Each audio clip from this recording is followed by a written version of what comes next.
rise for the Honorable Jensen. Y'all may be seated. Good morning. Has Mr. Ryan made it here? I know the weather has been horrible. Has Mr. Ryan, is he now here? Okay, sorry, ladies and gentlemen. We've been waiting to hear he. There is Murky. We've been waiting for the witness to make it in the storm.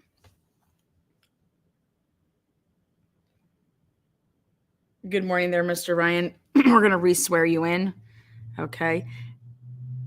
And before we do that, we're going to bring the jury back in. Maybe a 5-minute warning when we're running way behind so jurors can get ready. Oh, we will. We're stalling for the jurors. We are in full stall mode for the jurors. Good morning, everybody. Welcome to the transparency. It's day 2 of the trial, the mock trial. I got an email last night saying if it was I reading from transcripts. No, transcripts. My own motherfucking transcripts. Good morning. Today I plan on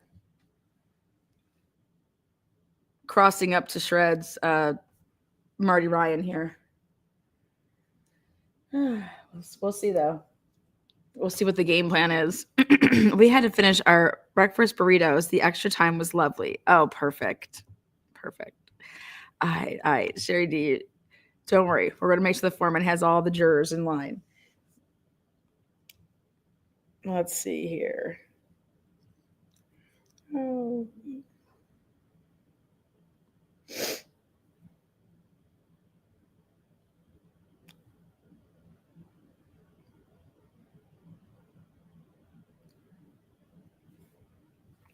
We had a lot of sentencings last. We had Boone's sentencing yesterday, Ashley Benefield's sentencing today. Everybody's just getting the sentencing, finding out what's up. I'm curious to see what Benefield gets. I am. I'm very curious about that.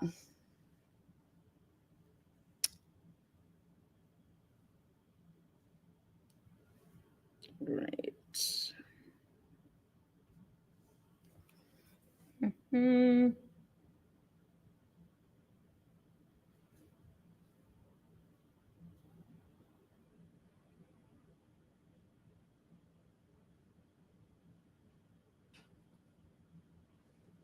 All right, we sent out those little notifications too.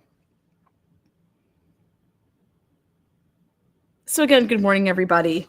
We're going to make sure that the jurors, no chance for parole in Florida per 1983 law ruling. Oh, wow. Judge, please continue. Don't mind me. I'm just removing Jen from the ceiling fan. Is she afraid of the floorboards? Bailiff, what are you doing over there?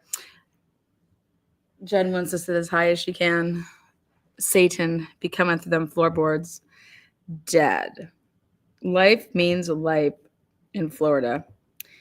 Well, guys, we're in Idaho. So I just remind everybody that we want to keep it professional in here. I know that Mr. Ryan has made his way all the way from Virginia. I can't wait to hear about why he moved from that lovely town that he just loves so much. But I guess we're going to find out.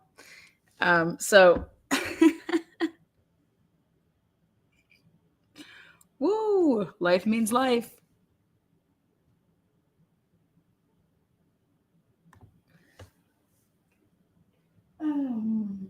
Okay.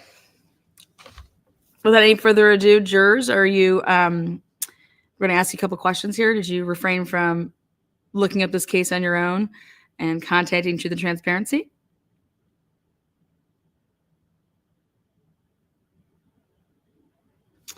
Okay. Yeah, we did. Yeah. We followed the rules.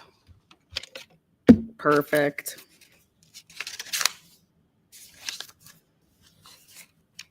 All right. Well, then, are you ready to proceed there, Mr. Dugan? We are ready to proceed, Your Honor. We are. Correct. All I know is what I learned yesterday, per se. Sherry D, thank you for individually letting us know that. Do any of our jurors need some? We do allow you to drink water in this courtroom.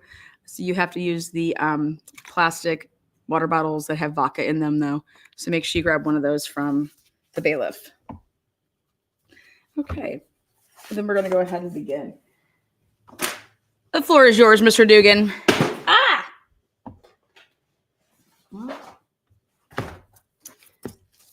We're going to need a minute, Your Honor. We have a binder collapse over here. Maybe Jen can come over here and pick it up. Do you mind? Ms. Drake, you can come over here and pick all this shit up for us.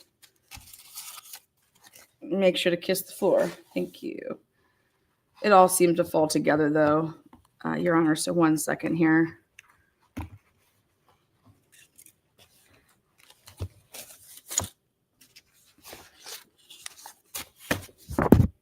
Well, take your time. We have nowhere to be. Mr. Ryan feels differently, though. He's itching himself in that chair. Mr. Ryan, are you struggling with any methamphetamine usage, or you're really digging at yourself there? Okay. There we go. Sorry. Okay. Good morning, Mr. Ryan. Let me get that up there for everybody to know who is on the screen here. This is plaintiff witness number 1. So this is the cross of Marty Ryan, at the time the assistant police chief in Bonners Ferry. So there we go. We'll add that. Perfect. You like that, digging at yourself? Mm-hmm. Mr. Ryan, before we really get into it, a couple times yesterday on that interrogation interview video, you mentioned that detectives had worked, tirelessly for 6 months, putting all their efforts into this case. Would that include yourself? Yes, I think I put a lot of time into this case. I mean, I was just assisting, but the detectives, yep. And were you getting information then from the detectives then? And would you say it's important to pay attention to the details when obviously investigating any case, but let alone a murder case? Okay. And so I'm curious, Mr. Ryan, you mentioned a couple times in that video, at least 2 that I can point out, where you're under the impression that Jennifer Drake and Brian Drake had 5 children. Can you name the Drake children for me?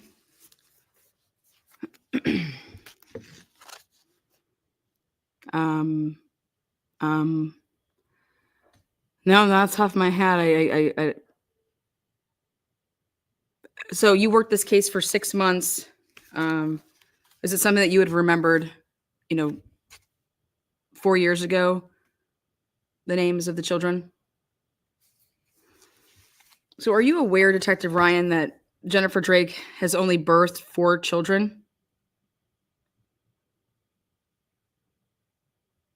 And so is the family of 5, you said the second time, is there any chance that Brian Drake has an illegitimate child, that he has then 5 children?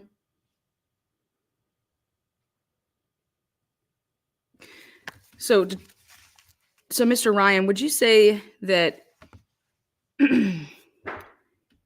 your case in chief against my client is about as accurate as 5 children for the Drakes? Would you say that's about accurate? That's how well you would gauge your accuracy in this case, that you determined that Jennifer Drake has 5 kids, and that would coincide with your accuracy in the case against my client? Objection. Argumentative, badgering the witness, everything under the sun.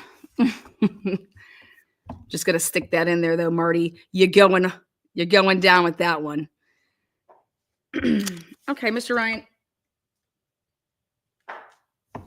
You supplied my client with a map there in that video where you wanted him to X certain areas, and you were really interested in where my client took a shit. Is that correct?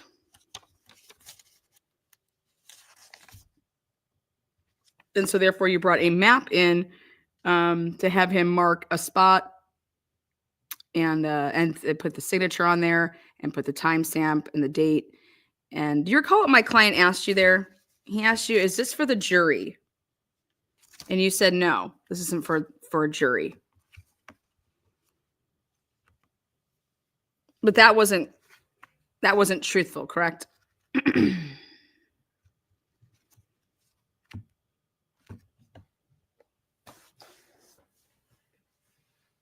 right, so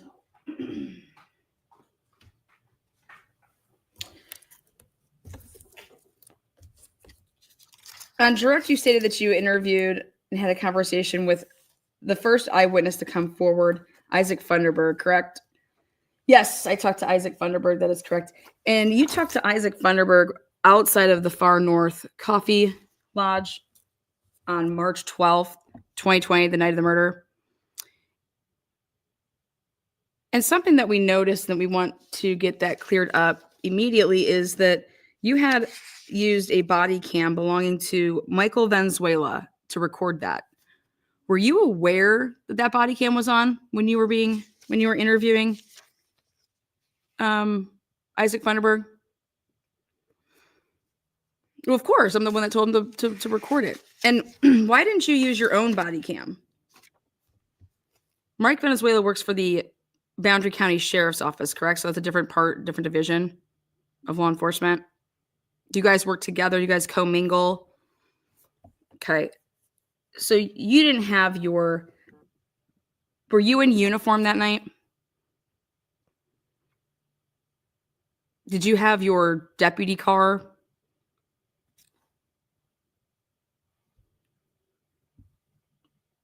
Were you in street clothes, plain clothes?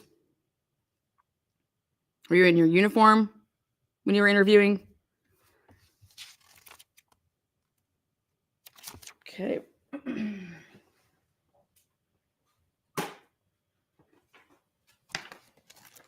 I'm going to use the projection screen right here, and I'm going to, well, if you need your memory refreshed, you guys transcribed the interview between yourself and Isaac Funderburg, correct? Okay. And you supplied that in discovery for the criminal case, correct? Yes. All right. And so do you recall saying to Isaac Funderburg that, have you had anything to eat and drink tonight? And his answer was no. And then you replied with saying, good kid. I think you're a step ahead of me. So you're doing good. All right. And so then do you remember saying those words to him? You asked Isaac if he had anything to eat and drink tonight. And he said no. And you said, good kid. I think you're a step ahead of me. Were you drinking that night, sir? Can you tell the jurors what you meant by that then?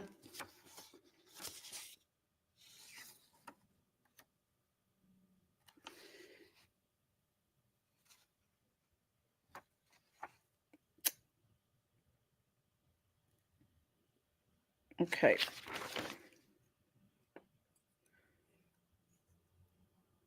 And you asked Isaac Funderburg what time he had heard the gunshots, right? And he says to you that he heard them, he thought at 7:30. Is that correct?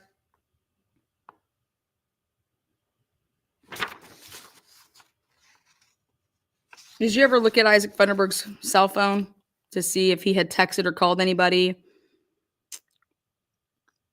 If he had done anything? Did he say he called 911? Did you look on his phone or ask him about, what device he called 911 with or anything like that? You weren't interested in any of that?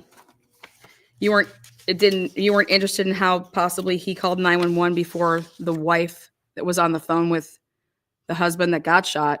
You weren't interested in how Isaac Funderburg could have possibly called 911 before the wife that was on the phone?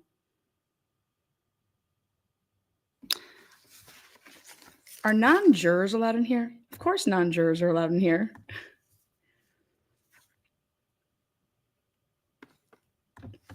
Okay.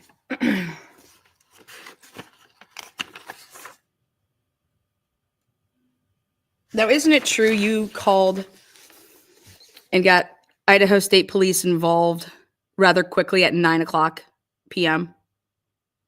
Yes, that sounds about right. And so that would have been just moments after your interview with Isaac Funderburg. Now, during the interview with Isaac Funderburg, he says to you, I drove my car around back and in my neighborhood trying to get a picture or whatever I could for you guys, if I could find him. And I didn't see anything. Then I went in, called the cops on my way home from driving to the neighborhood. Do you recall those statements that he made to you?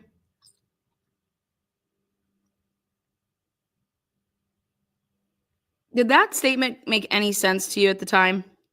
That this guy that was suspicious that he saw next to Brian Drake's building coming out, that he went after this man to take a picture for you guys?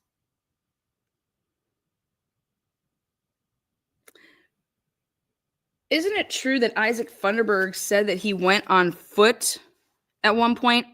That he went on foot first and then he drove his car? Do you recall Isaac Funderburg ever saying that he took his 2 German Shepherd dogs? His 2 German Shepherd dogs with him and went on foot. Do you recall that? So if Isaac Funderburg was to testify to that, would you take issue to that would not be truthful? Or do you just not recall that? Because during the interview that the jury just watched yesterday, you were sitting in the room across that lovely glass, and you said that you were listening in when Detective Van Leuven and Tolson were interviewing Dan Moore. And so you would then be aware that Detective Tolson and Van Leuven specifically mentions to Dan, my client, that he saw 2 deer and that they kind of looked back at him and that those 2 deer, he's scared and they went off running.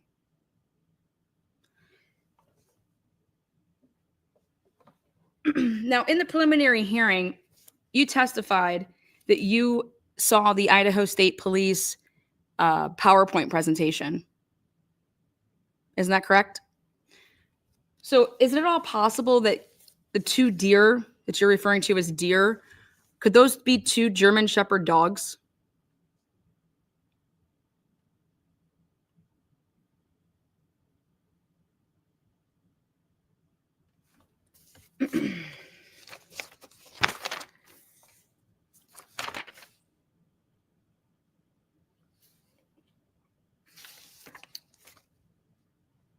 Next, going back to Isaac Funderburg's interview, when he said that I couldn't see anything, then I went in, called the cops on my way home from driving to the neighborhood. Did you ever check, or I'm sorry, you guys asked Isaac Funderburg. He said he had to go to the store to get mustard or ketchup or something like that for the burgers he was cooking, right? Okay. And so you guys weren't happy with Isaac Funderburg, were you? And that you said to him at a couple different points of time, why did Isaac Funderburg wait so long to call 911? Do you recall that?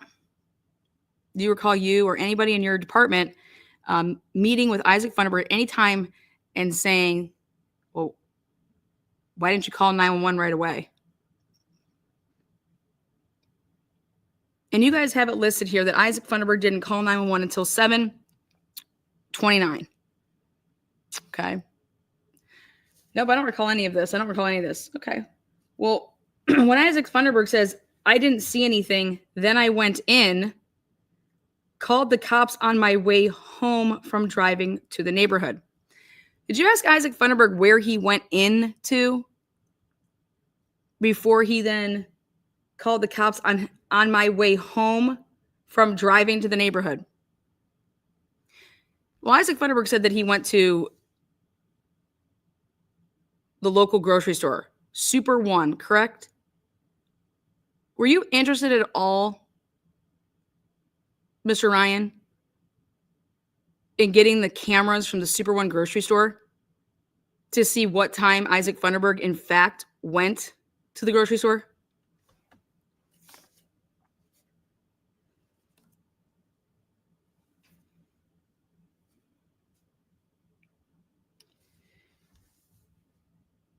You asked Isaac Funderburg when you had called, by the time you called in, who did you call? Just 911? And Isaac says, yes, by the time I called in, I was in this back, the alleyway on the 3rd Street. By the time I called in. Now we're going to go ahead and use our projected screen here, Mr. Ryan. We're going to bring up some cameras or some. We're going to use, let's see. Yes, Your Honor, if I could just have a moment. There we go. Okay, I would like to point the attention here to our jurors so that they can see. We'll be zooming in as well.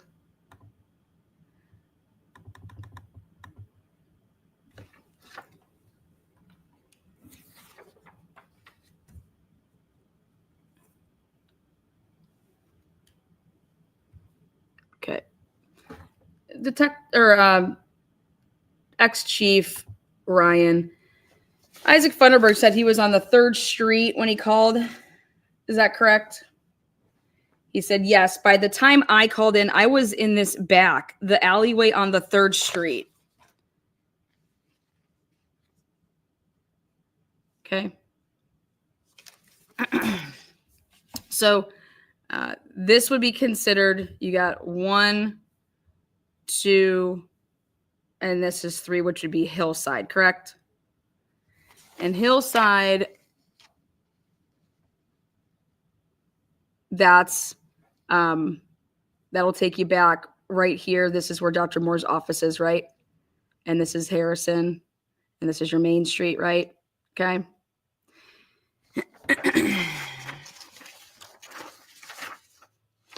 Now, he says, I drove my car back and in my neighborhood trying to get a picture or whatever I could for you guys, if I could find him.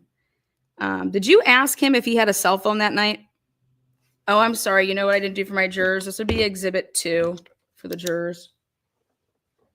Hold on 1 second. I have my stuff for the jurors.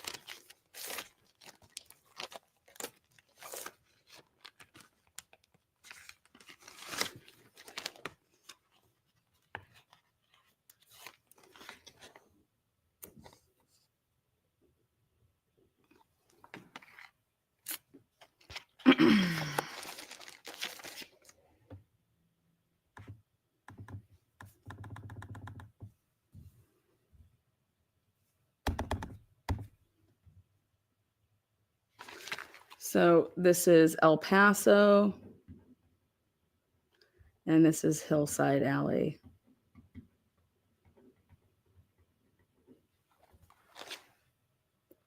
And this is, Main Street's 95, which is also called Main Street. Okay. And then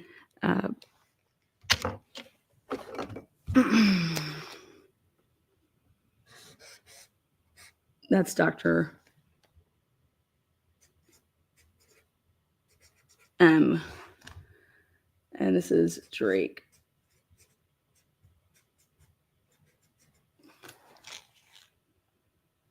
Okay. To help out our jurors. Okay, perfect.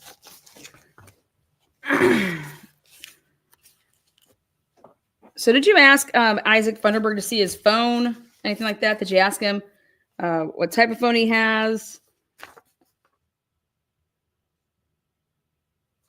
So he was going to drive around or whatever. I could get you guys to have a picture. I didn't see anything. Then I went in. After he says he drove around and then he went in, could that be that Isaac Funderburg was telling you that he drove around back here and then went into the store after he drove around back here, then went in, called the cops on my way home from driving to the neighborhood, and then he came back, drove around the neighborhood again, and then called the police?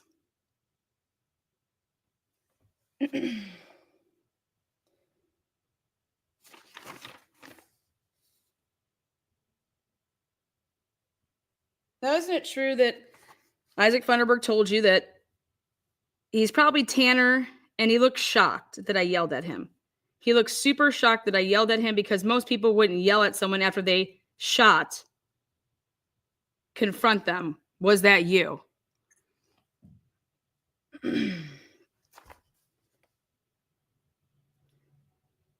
He's probably about my height.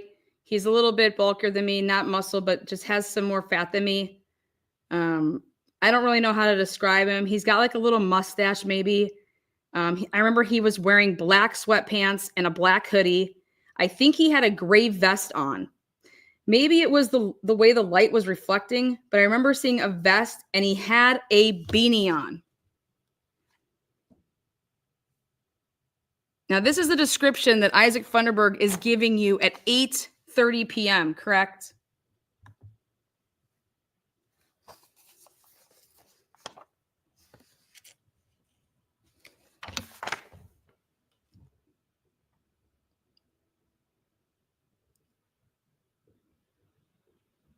This will be D2.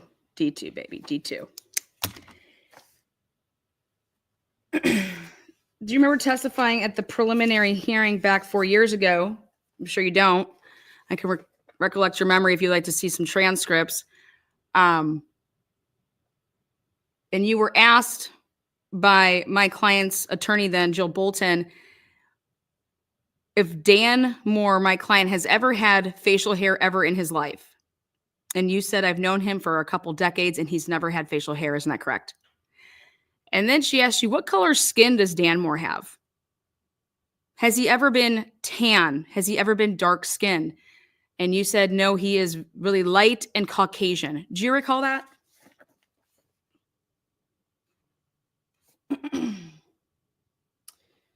Now, interestingly, Isaac Funderburg tells you that, well, I'm sorry. Isaac Funderburg says, I think I know who the guy was, but I don't want to say his name because I don't, what if it's not him?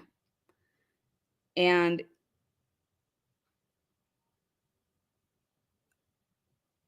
you had an officer standing there with you, a couple of them. And so it was Mike Venezuela, correct? Yes. And do you recall Dave McClelland? Was Dave McClelland there? Yes, he was. And who is Dave McClelland for the jury?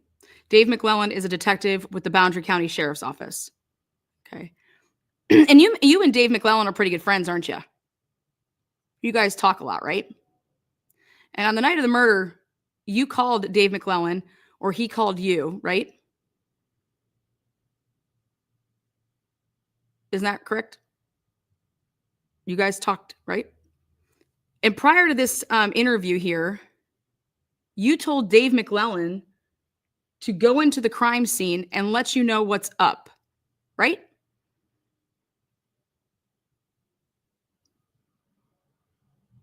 Do you recall what time that was?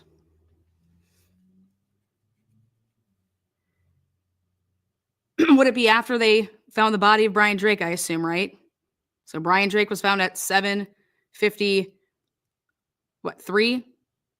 7:51, 7:54. You guys have body cam of that, don't you? Yes, it was somewhere in that area. Okay. So after Brian Drake's body's found, who notified you that there was a man down and that he was dead? If I got a phone call, I can't remember if it was from the sheriff? Was it from your captain? You were the assistant police chief then. You weren't working. Yeah. Was it Willie Cowell? You don't recall? I don't recall. It's been 4 years. I don't recall. Okay. Would they have called your cell phone, Detective Ryan? Or I'm sorry, Marty Ryan, ex-police chief? Yeah, they probably would have called my cell phone. Could they have called, they wouldn't have called the police station, right? Looking for you. They would have called your cell phone number. Okay. So then probably the best evidence to see who you called and who called you would be your phone records, right? Did you ever submit your phone records? Did anybody ever ask for your phone records during the investigation? No? Okay.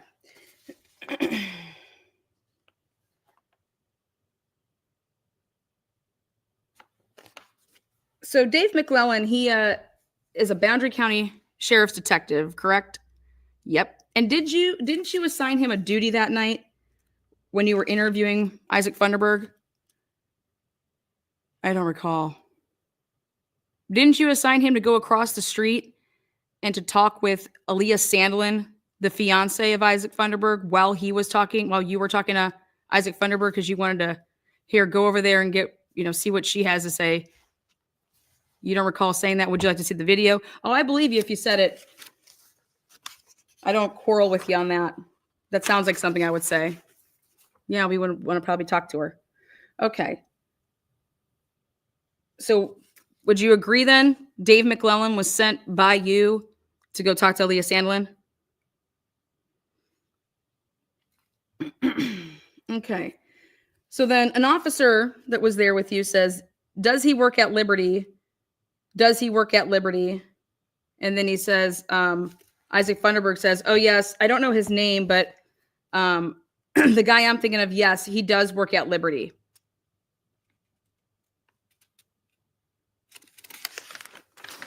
And you say, to be sure, if we're talking, I don't want you to describe him. I want you to describe who you saw, if that makes sense. That's really important.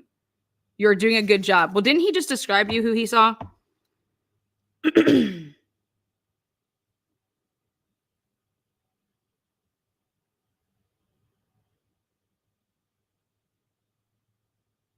And then you ask him, so he ends up saying the name Bieber Sanuk, right?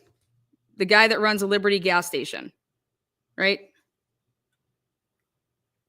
So right up over here, is that the Liberty gas station on the screen? All right, so for our jurors here, right here is going to start. This is the Liberty.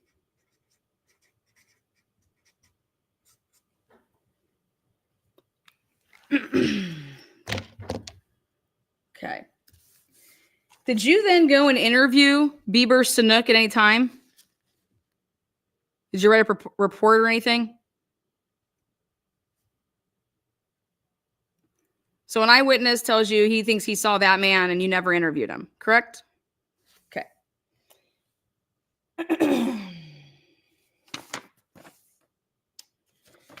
Now,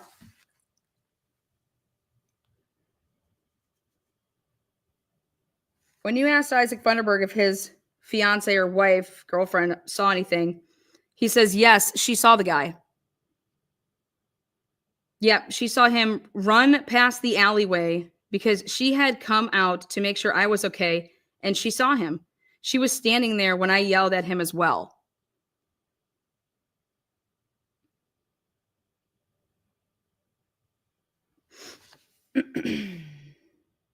Then, right before you ended your interview with Isaac Funderburg wanted to tell you something about some suspicious cars he had seen before the shots, correct? You recall that? He says, I don't recall that. I have a couple more things. And he says, before the whole event started out, there were 2 SUVs There is a green one parked on the other side of this one over here. You see the word green one? I'll zoom in for your liking. This is just for your eyes only, technically. There you go. Do you see how Isaac says green one? An SUV that's green? Okay.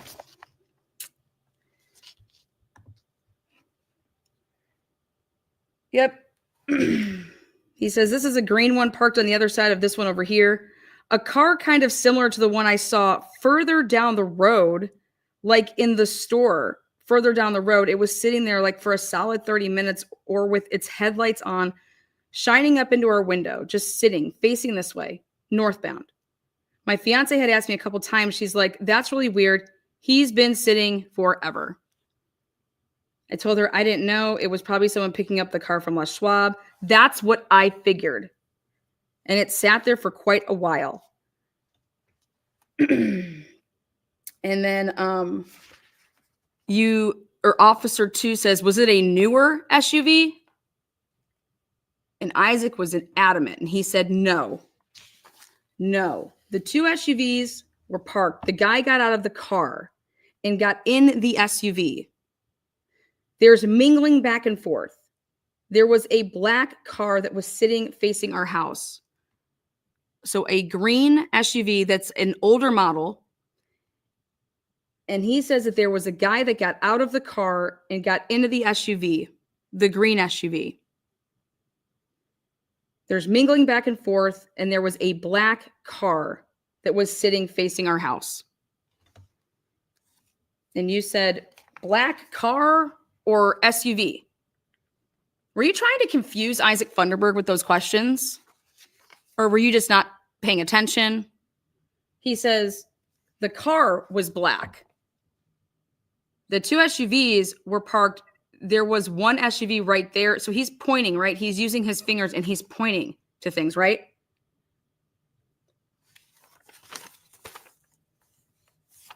And then he says, yes. And then there was this green one to the left of it. Which side? To the left of it, green was facing this way? No. It was facing the building, the green one. And then facing my house with the headlights facing the Les Schwab, the second Les Schwab shop right there, which is next to my house. It was parked behind those two vehicles. Okay. And so did you see these cars ever leave? You said. And he says, I guess the green car just left. I hadn't noticed that, but I did see the black car leave. I don't see where it went.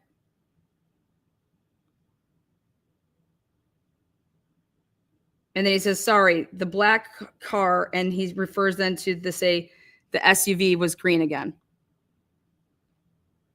And then you asked, was it 4-door? Was it 2-door? And he says it was a 2-door. Was it a Honda car or a fancy high-dollar shop car? He said it was like a Chevy. Okay. After Chevy, you have Malibu, or what are we talking, big and fancy? He says maybe like an older Malibu or an older Impala, like a late 90s. It had 2 doors, and it had the really like the deep angled back window. The one that comes down.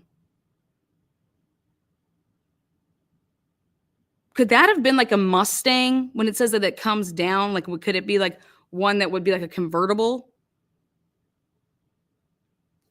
Or is he just talking about the angle of the window being long in the back?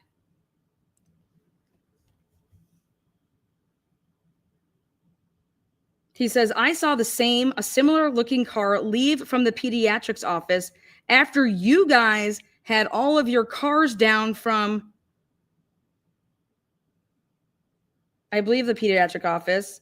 It's in the little cul-de-sac right up here, almost where the A-frame building is. And so he is talking about, this is Dr. Moore's office. Right next to it is the A-frame, correct? And right here, I'm going to use a different exhibit here.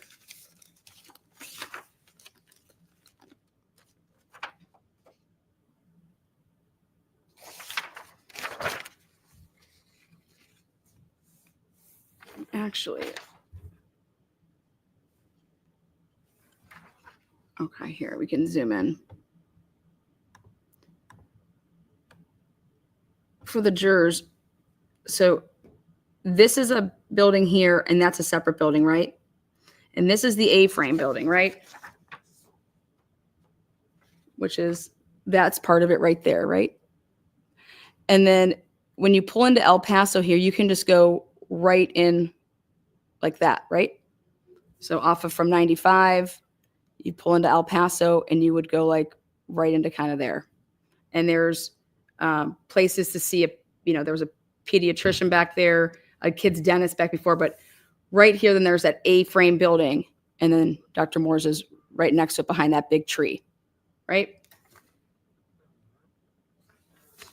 So Isaac Funderburg tells you that there is a lot of activity going on in this area with multiple vehicles, correct?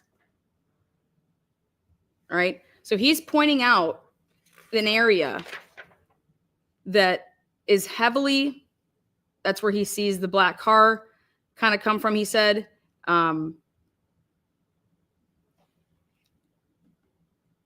He's talking about an older model green SUV, correct? And another black SUV, right? And he's saying that all of this begins at around 6:30, he thought,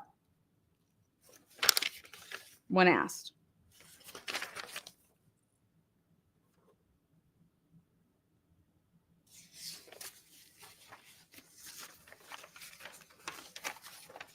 Now, on direct examination, you went, so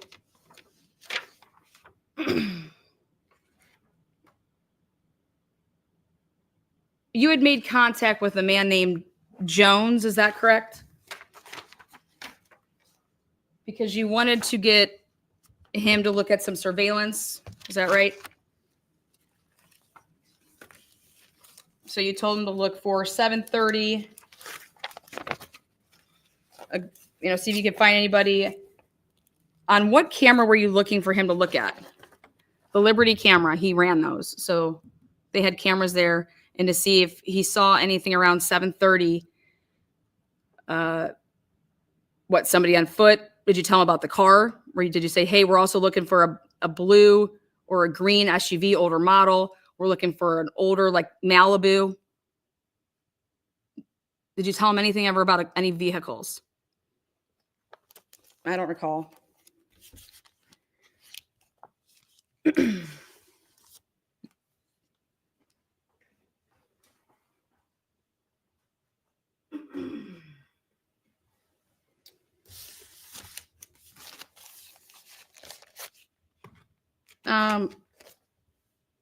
Now, yesterday, the jury got to see the video. We're going to come back to that here. We're going to switch gears on you here, Mr. Ryan, for a second. And during direct examination, you were asked about writing up reports, and you wrote up reports in this case, correct? Did any of your reports include any of your phone calls and or interviews of Jennifer Drake?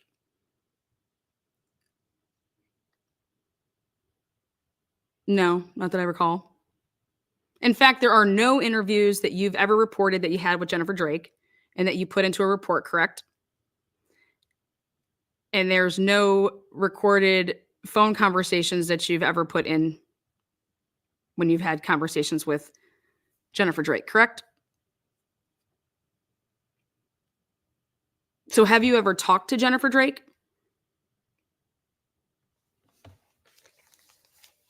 When was the first time that you talked to Jennifer Drake? The night of the murder.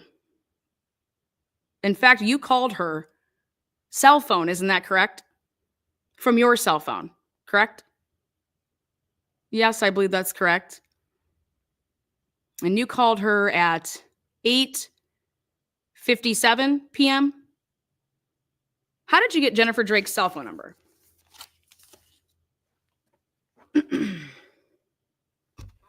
How did you get Jennifer Drake's cell phone number?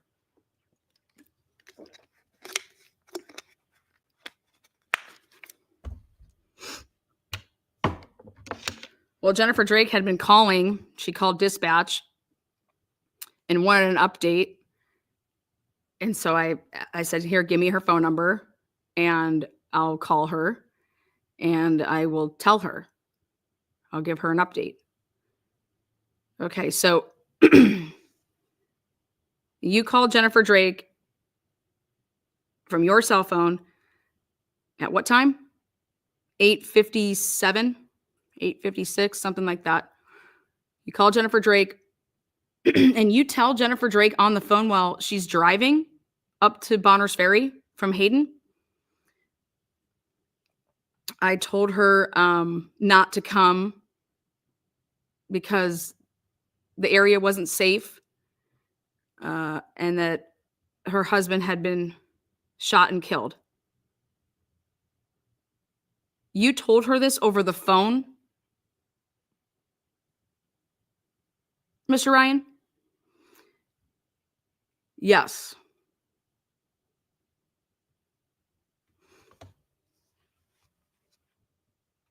Were you worried about the safety of Miss Drake by releasing that information to her while she was driving? Is that protocol to tell somebody while they're driving that their husband was just shot and killed and to just turn around and go home? The area wasn't safe.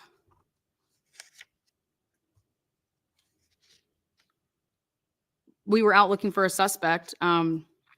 We had a bunch of things to do and there was no reason for her to come. And there was no reason for her to come? You don't want to interview the wife?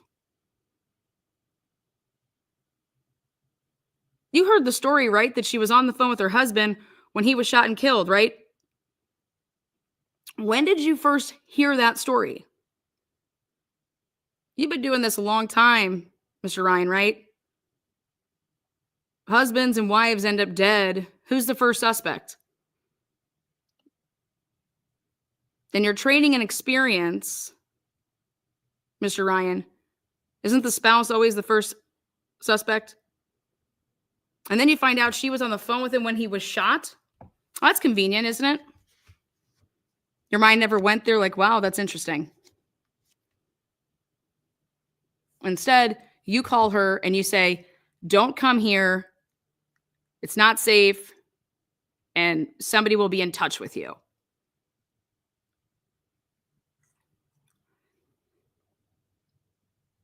Did you ask Jennifer Drake who was in the vehicle with her?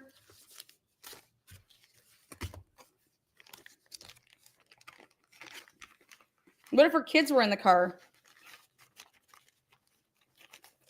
Were you under the impression that Jennifer Drake wasn't the one driving? I want to clear that up. And did she ever tell you that anybody was with her in the vehicle? Did you ever write a report about this?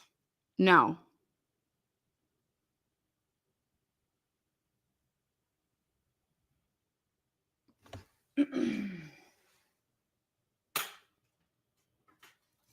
Mr. Ryan.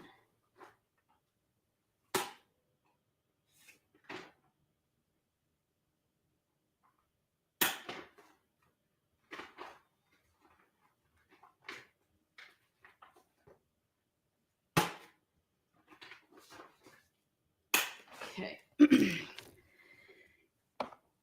Mr. Ryan. Okay. Going back to Dave McClellan and you calling him to go check out the crime scene and let me know what's up. You recall something like that? And now Brandon Johnson works for you, right? Brandon Johnson is a police officer for the Boundary County Police Department, correct? And Brandon Johnson was one of the first on scene, and he had a body cam on that evening, correct?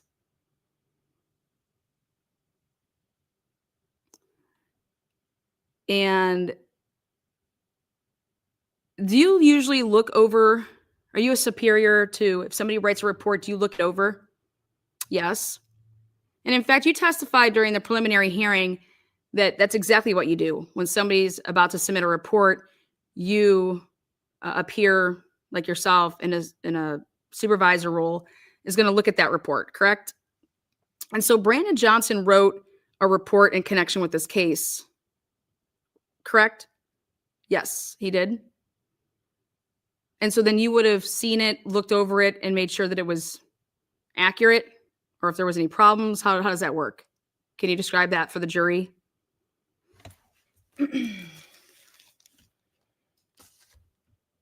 So in the report that Brandon Johnson wrote up, Brandon Johnson states that,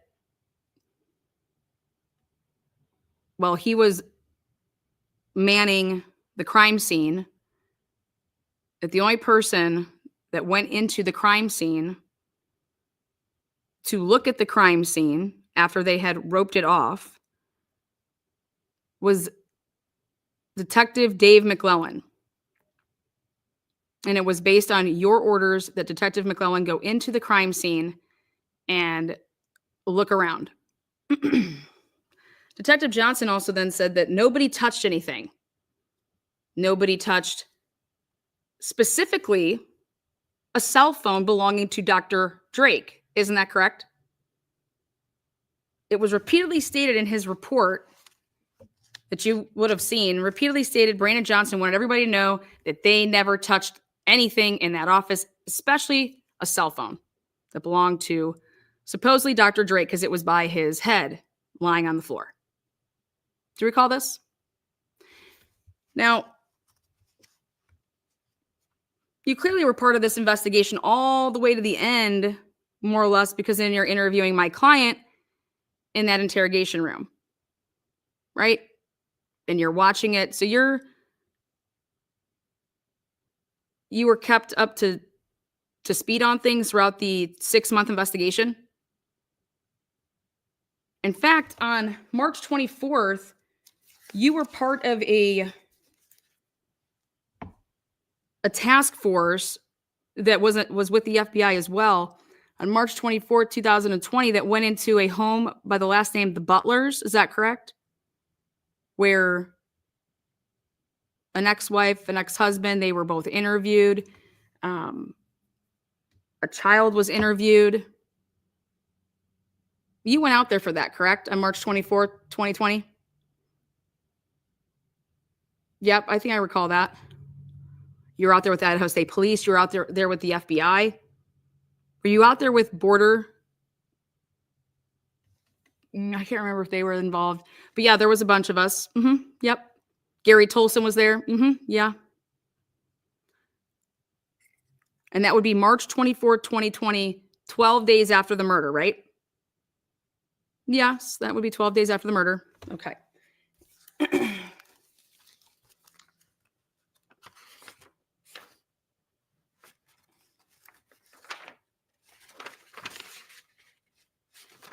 So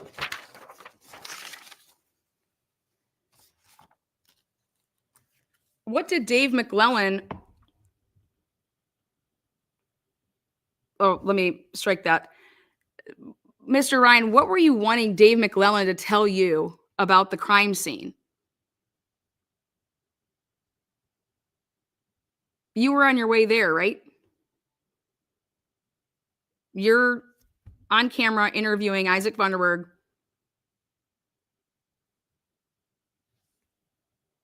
Did you ever go into the crime scene? Did you ever go into that office? You testified, or not testified, but in the interrogation video, you said that you stood where my client stood outside the window and that you could see in. That would have been after the gunshot, correct? Where there was a hole, right, in the window? So you could see in after the gunshot or before the gunshot, because we really need that to be cleared up here. You also stated that my client said that he saw an outline, but when in fact we rolled back the tape, and he never actually said that. We're going to get into all the things that happened in that interview here in a little bit, but we really want to focus on, we're going to go in chronological order kind of with what you were tasked with and what you did in this investigation.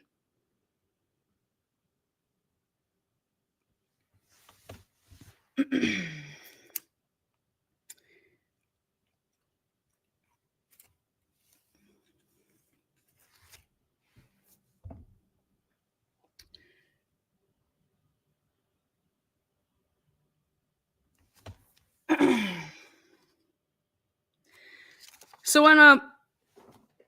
let's see, on March 12th, then 2020, Idaho State Police were not there yet until 9:00 in the morning on March 13th, correct? So it's your case from the time that it happens and you guys discovered the body. So let's just easy math, 8 p.m., let's just say, okay?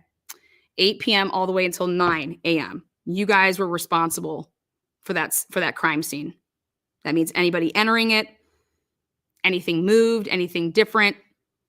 You had a guy at the front door, you had a guy at the back door, right? You guys didn't do any like processing of the scene. You guys didn't touch it. You guys were just keeping watch over it until the Idaho State Police got there, correct? So did Dr. Drake just lay on the floor of March 12th from the time he was shot, lay on the floor until he was there, right? You didn't send in like Brian Drake was there. Yes, he was. And he then didn't leave until almost 24 hours later, March 13th, after 7 p.m. It was between 3 and 7 p.m., yeah. On March 13th, correct? So then were you made aware during these first 24 hours, at some point, were you made aware that within those first 24 hours in the morning, or I'm sorry, rather before a search warrant was issued to go into the building on March 13th at 3 p.m.,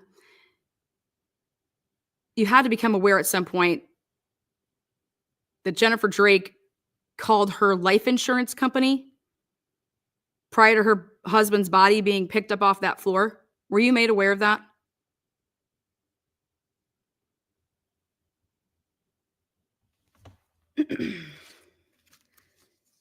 Did you have any relationship with either Brian Drake or Jennifer Drake prior to the homicide?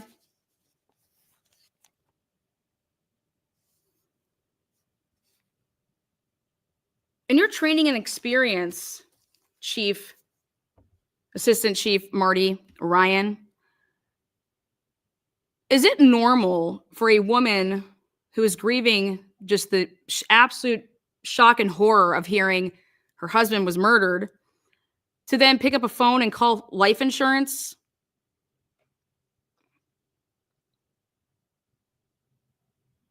In your training experience, have you ever had that be the case?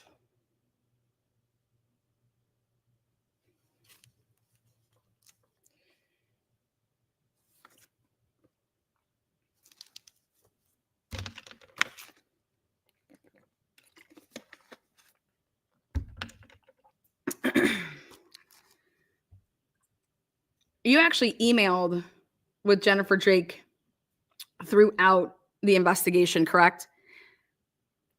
You never made any reports of those, right? And you actually talked to her throughout this investigation, and you never made any reports of those, right? Whether it was on the phone. Did you ever interview her? Were you ever included in any interviews of Jennifer Drake? Did you have any prior run-ins with Brian Drake, seeing that were you ever a patient of his?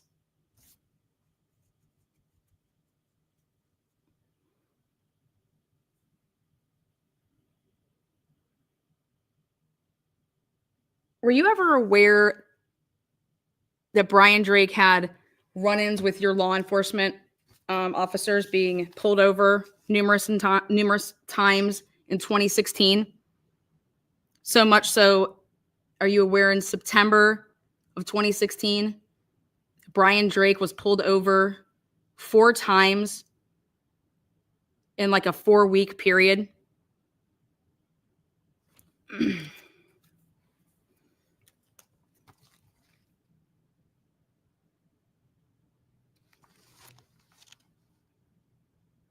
Now, clearly you made a phone call to get surveillance going and running up with this Jones guy.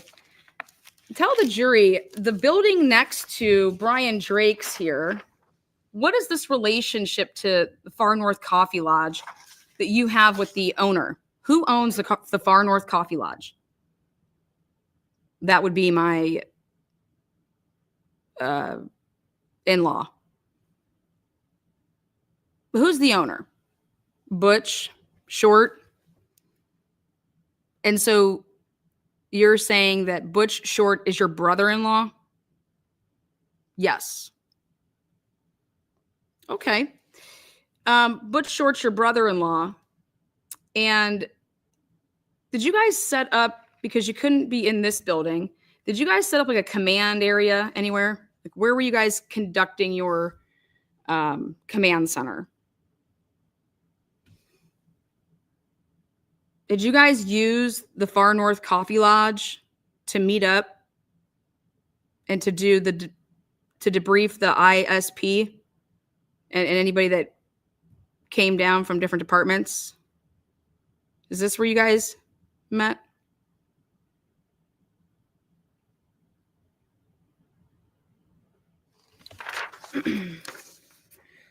So, isn't it true, Mr. Ryan, that your brother-in-law, he has lots of cameras at his establishment, correct?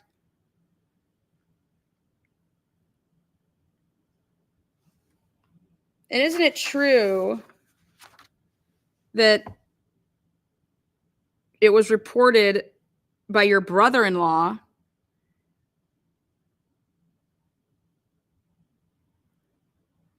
that the cameras didn't have anything? Can you describe for the jury what the results were when you would have asked? Did you ask your brother-in-law, hey, can we look at your cameras? Hey, can you look at the cameras?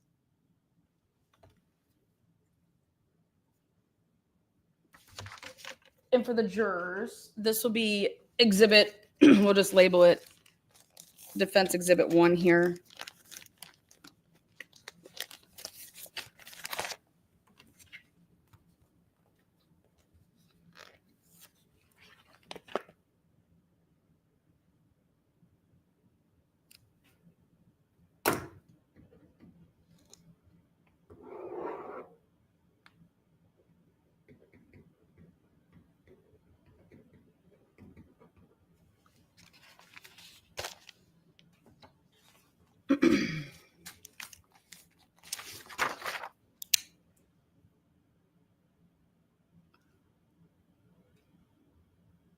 What if I told you that we interviewed a couple of the people that worked at the Far North Coffee Lodge, and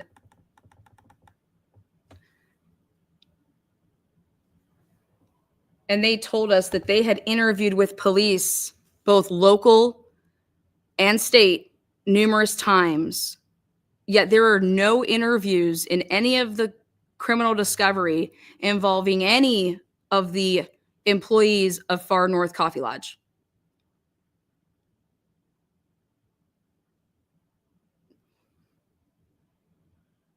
It's written in every report that this drive-through window right here, you could basically almost like see into Brian Drake's window of his exam room where his desk was sitting, right?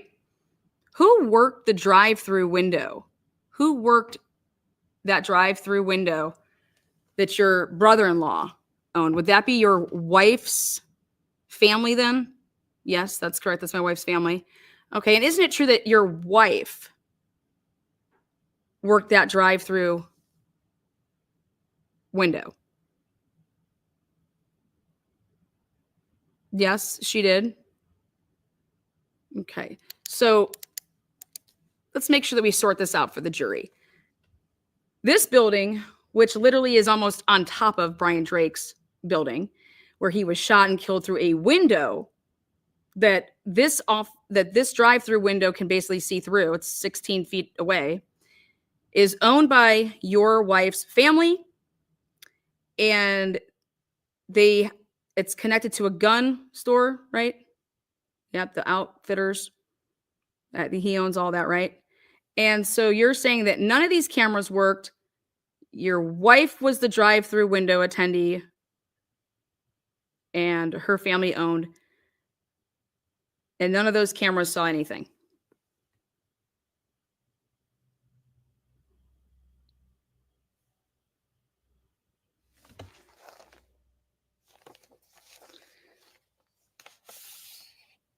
Now, so if I told you that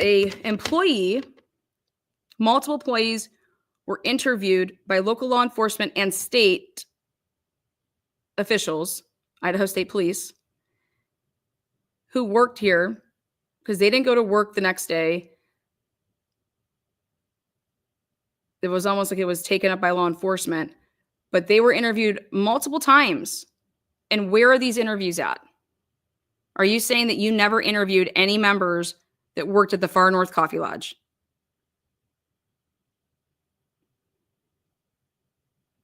How would you know if there was any employees there that night when the shot happened? But isn't it true that you did interview people? So much so that you were made aware that there was video that the Idaho State Police came back to you and said, hey, looks like one of your employees or your family's employees is stealing toilet paper. We saw that on the cameras, somebody stealing toilet paper. Do you recall this? No, I don't recall any of this. So you were never told that Idaho State Police were going through the camera footage and they had come across the fact that one of the employees was in fact not stealing the toilet paper, but actually changing from the closet and putting in at the different shops, filling and restocking the bathrooms. So would you say that if a person that was interviewed was then called up and asked if they were stealing from the company, you would say that this never happened? You would say that you have no idea about this? Well, the only way, Mr. Ryan, that the Idaho State Police could possibly know about this or think that they saw this would be if they saw camera footage. Would you agree with me on that?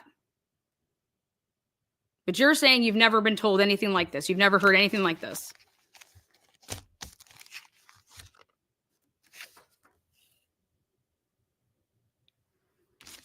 Now,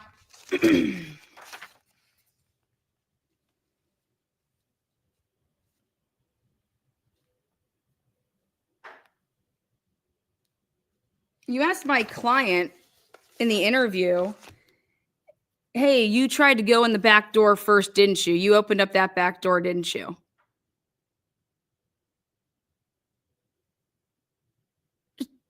Mr. Ryan, why would you even think that, to ask that? Did you see it on some camera, somebody going in the back door?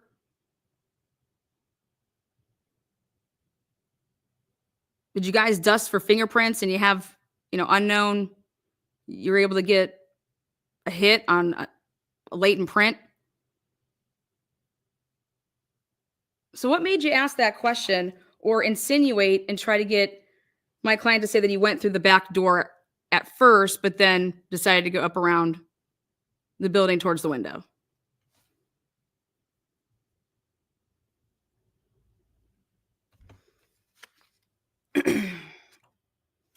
Also, you asked my client, or tried to feed to my client, you asked him about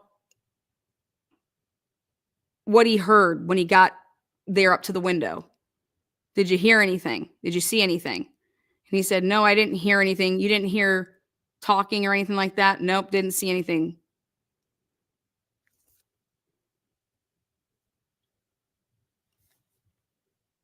Do you recall that, what you just watched yesterday?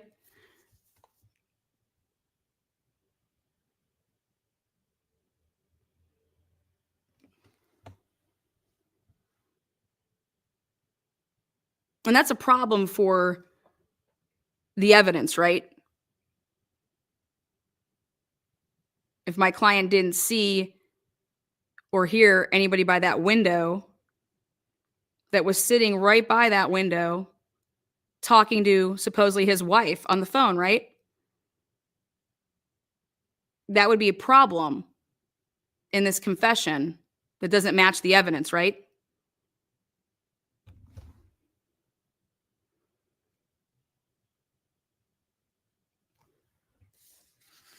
Then you said, well, you couldn't have heard any music or anything like that because there wasn't any music playing. Then you make that statement to my client in that video. Well, Mr. Ryan, how would you know if there was any music playing at that time to say that there was no music playing?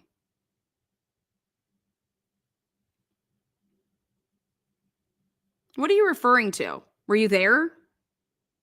So you have no idea if there was music playing or not. For example, there could have been music playing if Eldora Gatchel and Caleb Nazar were still there strumming the ukulele, right? There would be music playing. But you made a definitive to say, well, you could have heard music because there was no music playing, right? Well, I just have one question, which is, how do you know that there was no music playing?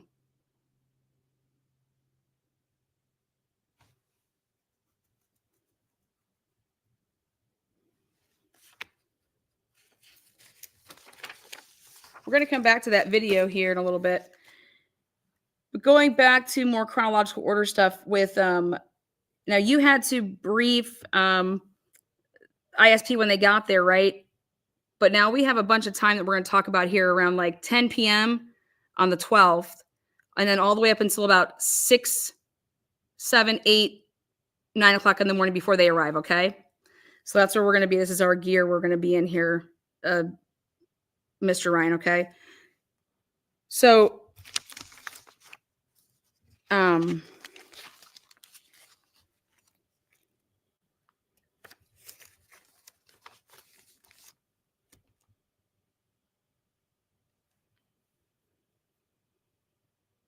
how good are you, Mr. Ryan, with technology? Do you know anything about technology? Computers, surveillance?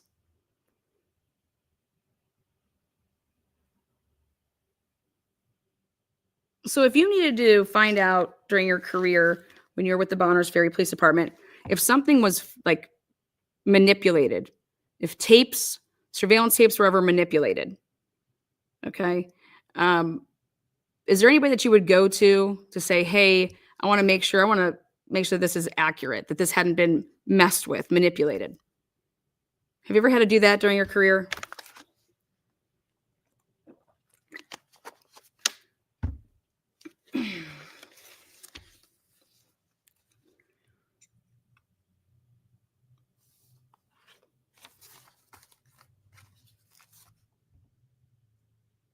So this Jones guy gets back to you at some point in the middle of the night, early in the morning, and he tells you that he found a guy that was dressed all in black. He found on the Liberty cameras, and that he walks and he takes tunnels. Isn't that correct? That he didn't stay on the main highway. And it would seem that only somebody that would know the area would know to go under the railroad and all that crap, right? When in fact, though, the other possibility is that it could be an out-of-towner that was staying at the hotel, the Kootenai River Inn Hotel, that have tons of signs that point to where to go and how to get up to Main Street. So it wouldn't be a big, you don't need to know the area when it's telling you how to get from being on the riverside up into being on Main Street, correct? Okay.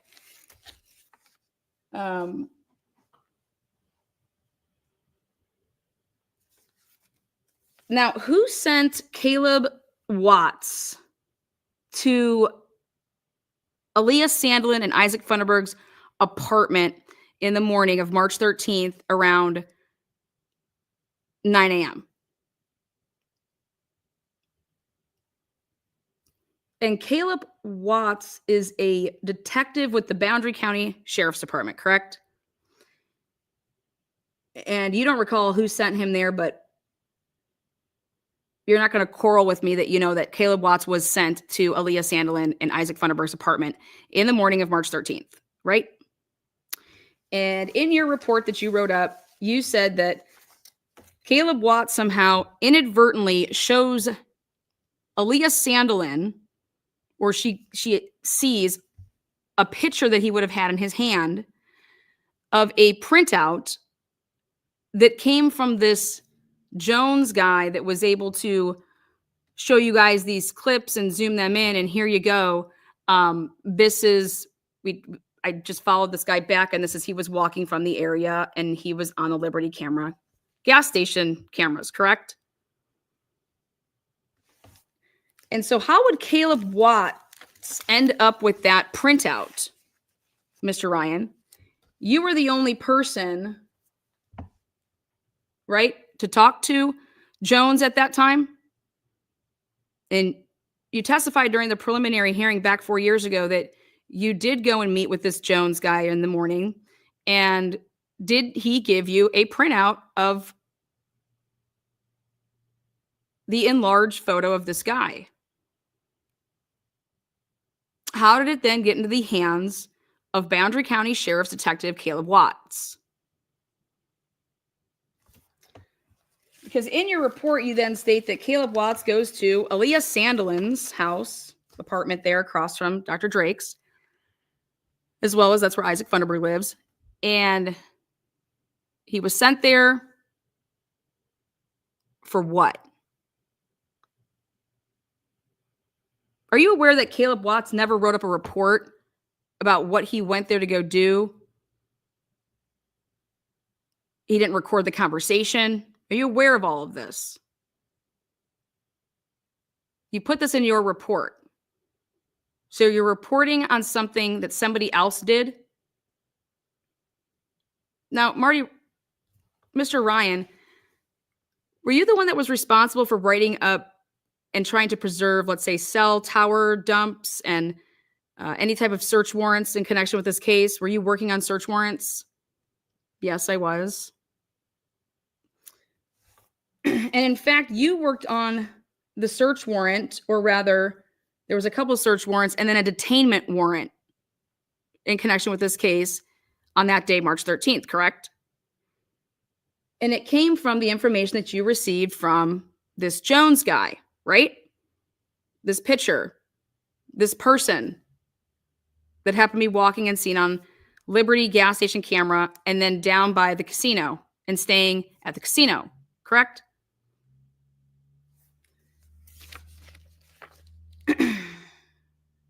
And so somehow, because you can't recall how Caleb Watts would end up with this picture of this guy that was dressed in all black,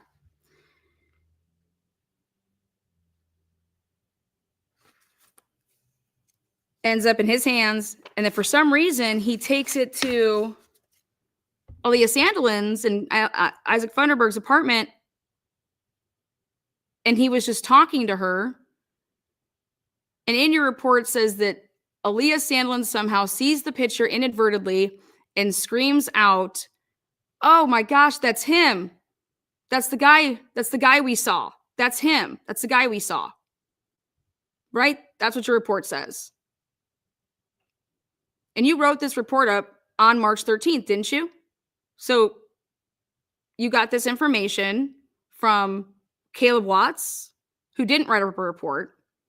but who told you this, and you then put it in your report, right?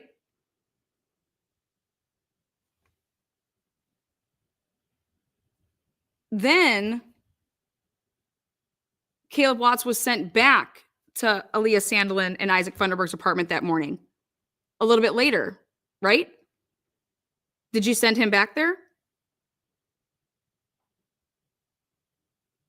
And Caleb Watts went there because he needed Aaliyah Sandelin, because Isaac Funderburg was at work. He needed Aaliyah Sandelin to sign the picture that she saw and date and timestamp it. That she was identifying that as the person that she saw, correct? Well, that's not exactly how that happened, but I could see why you would think that. Well, isn't that what your report says? But none of this was recorded. There was no report then for the second time that he went back, correct?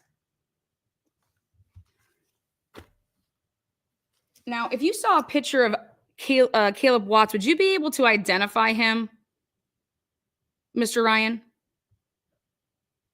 If it may please the court, Your Honor, we would like to show Mr. Ryan a couple pictures and photos here.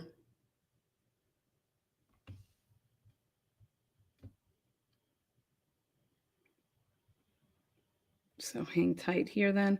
We're going to go like this.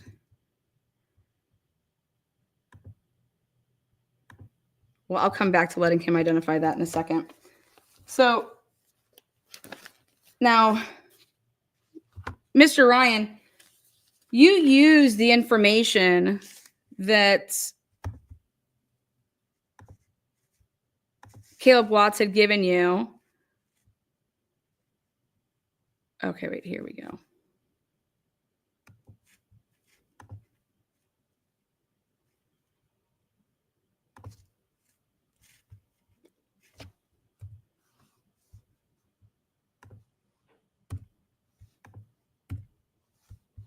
Let's see if this is working. Okay.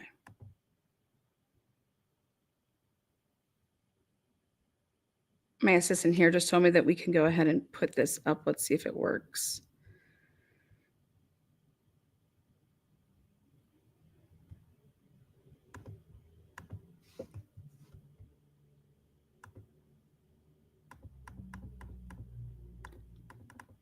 Okay.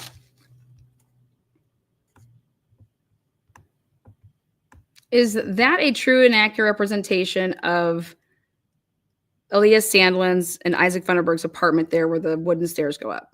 Yes. Okay. And as soon as Detective Van Leuven arrived at 9:10 a.m. on March 13th,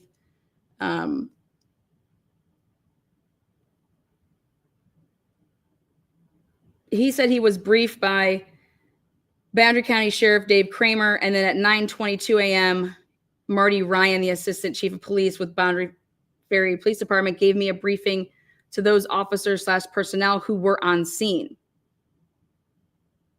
And that would have been everybody that was there when he arrived. And then, had you ever seen photos like this before during this investigation? Yes, I have. And at 10:05 a.m., Van Leuven conducted an initial walk around of the exterior of the building, and he used Coeur d'Alene police detectives Schulten and Siddall began conducting Faro scans, as well as Detective Snell flew in a drone, taking video and still photographs of the building and surrounding area. And that all began at 10 a.m., just that thereafter. So do you see up when the detectives were taking these drone area footages, they were able to, this is in real time here, on March the 13th, 2020, and there is an SUV that's parked next to Aaliyah Sandlin's vehicle. Is that not, you see that SUV there? Okay. You've worked with Caleb Watts for how many years? Is that Caleb Watts's vehicle?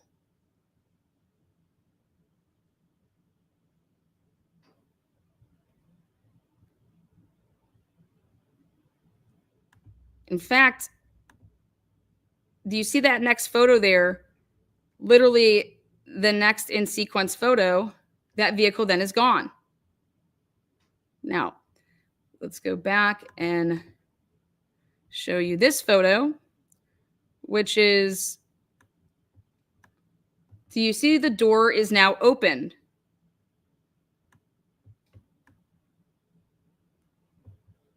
Right there. Do you see that door is opened? Okay. And would you say that a human probably opened that door? Okay. And then right here, we actually see the human. You see right there?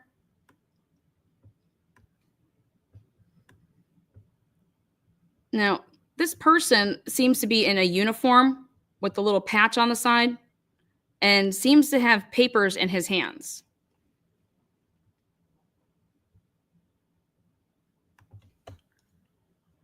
So, based on your report that you wrote up, this is kind of aligning with Caleb Watts going to Aaliyah Sandlin's early in the morning and then coming back, like she said to detectives in an interview that same day, that Caleb Watts, came back and had her sign some pieces of paper. Right? But Caleb Watts didn't write up this report. Does he have a body cam? Do you know if they have body cams? He obviously has a cell phone, so he could have recorded the interaction, right? And no recording was given to you. Now, you had to write up a search warrant. And not only did you have to write up a search warrant, but you did a detainment warrant for Stephen Hartman, the first suspect in this case, who was the person that was walking past Liberty gas station all in black at 7:33 p.m., correct? I'm going to need you to follow along here with me. So what we're going to do here for the jurors to understand why this, we bring this to your attention here, is we want to go back. Okay. So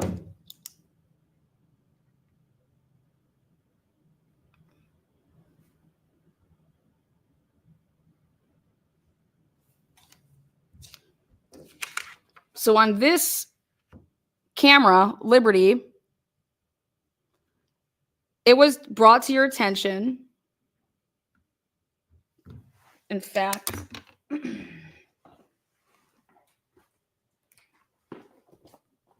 one second, Your Honor.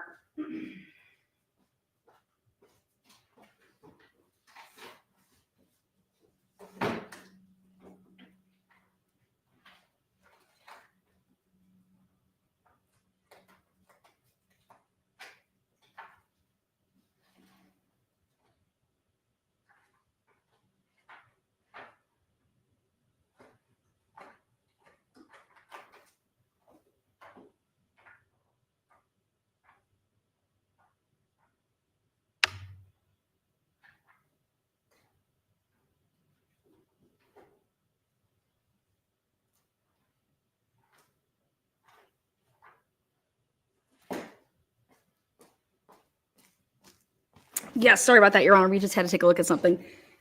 Let's see. A quick question here, Mr. Ryan. Were you aware that Caleb Watts was a patient of Dr. Drake's?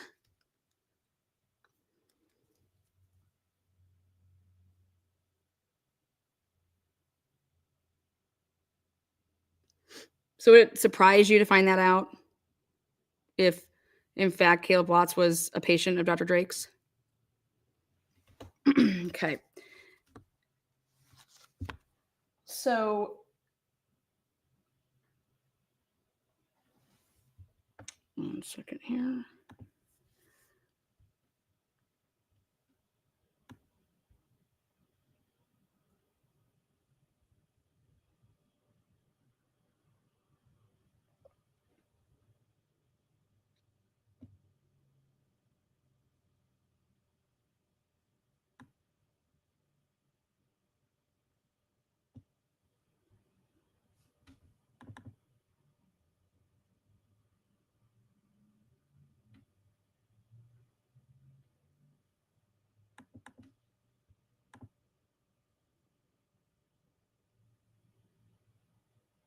Okay, hold on 1 second there.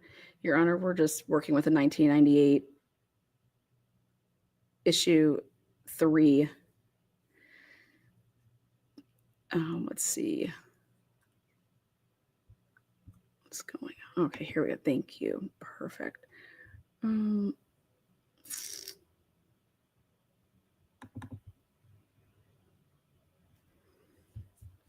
Okay.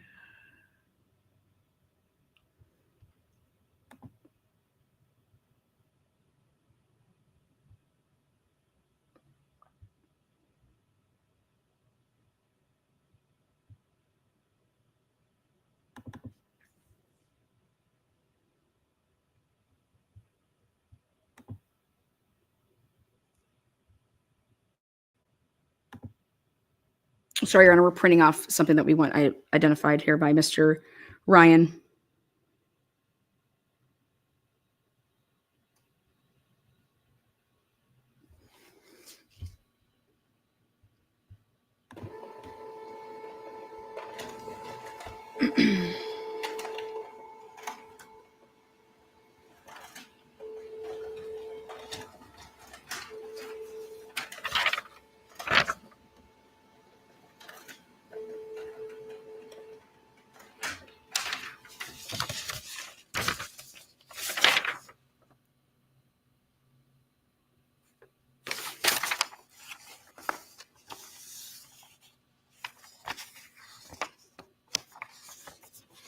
Okay.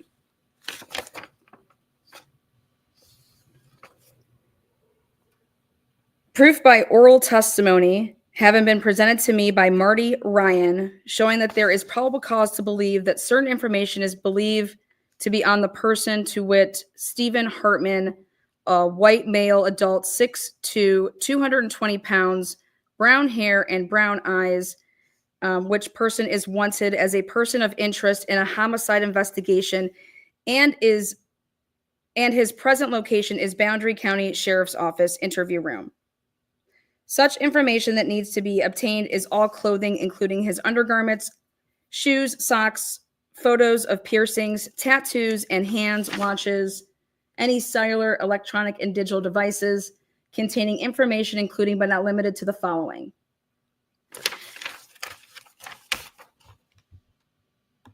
So, did you go and obtain this search warrant?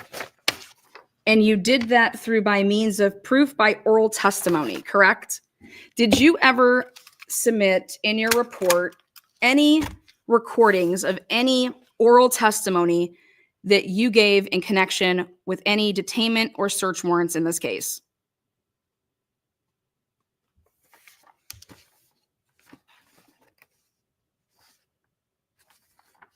So Isaac Funderburg said that he saw a person that was of Indian descent, his height, skinny. This man is 6'2", 220 pounds. This was not the description given to you when you interviewed Isaac Funderburg, correct? But you included, instead of any of that, because we don't have it, you instead used Caleb Watts, went and go talk to Aaliyah Sandelin, and you told the magistrate that Aaliyah Sandelin said, "Oh my goodness, oh God, that's him. That's the guy we saw. That's him." That's the guy we saw. Oh my gosh, that's him. That's him, right? In fact, that's what's written in your report. Would you like to see your report in connection with this case?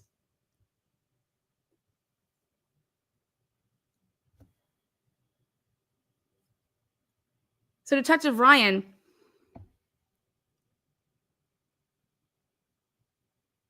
isn't it true that the person Aaliyah Sandlin said that was in that photograph that was brought by Caleb Watts, isn't it actually the truth that Aaliyah Sandlin said that's the guy that we talked to that came up after the gunshots?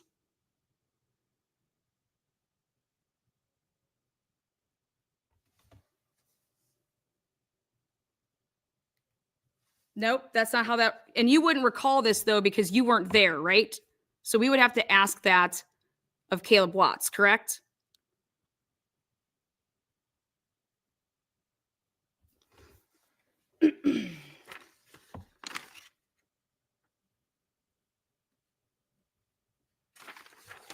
Mr. Ryan, isn't it true you provided false information to obtain the detainment and search warrants belong in connection with Stephen Hartman?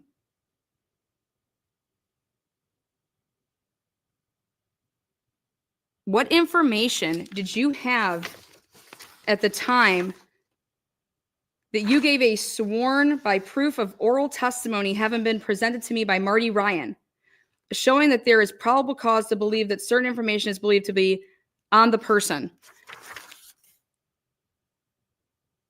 During the preliminary hearing, you testified and said that there was nothing. In fact, I'm going to show you your statements here, Mr. Ryan. You said,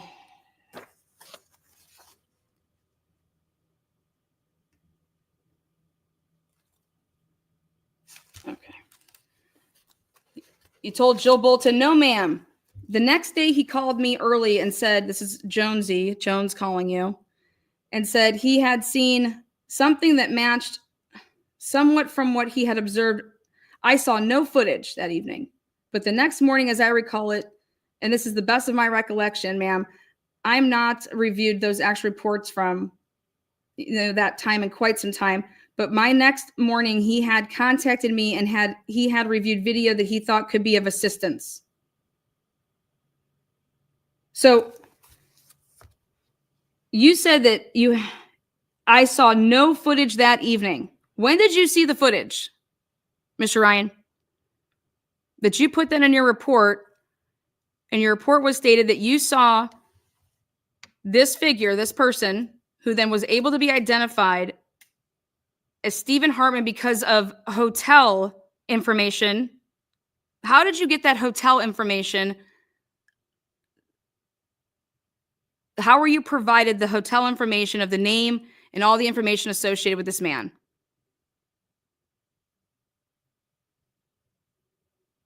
Did you just ask the hotel, hey, here's a picture of this guy. This is the room he's staying in. What's his name? And they just provided you with that? Again, there's no reports of that, is there? You guys were running illegal searches, correct? You contacted somebody to do what? To give you information on a person in a hotel room and provide you with what? Because this is how you guys handle your investigations, right? Come hell or high water, right? You said, I went down and watched the footage the next day, ma'am. And watching that footage, you were able to actually identify who that person was on the footage and the video. Well, you couldn't really identify who it was. This is a person.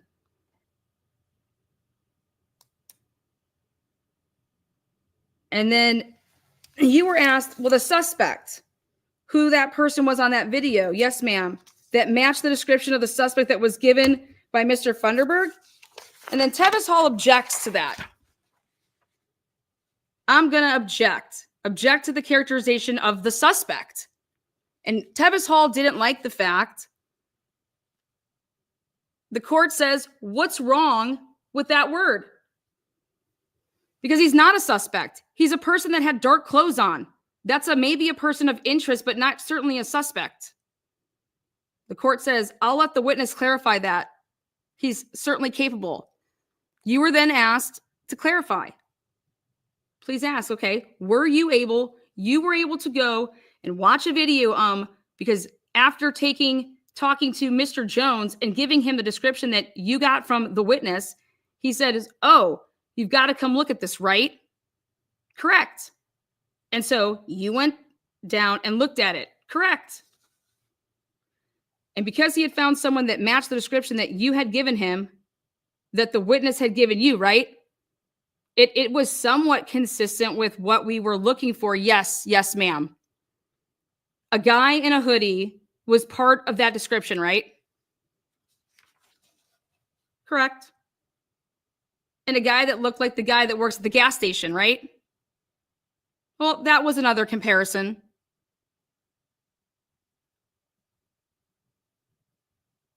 And so tell us what you learned about the description in the course of your investigation. Now,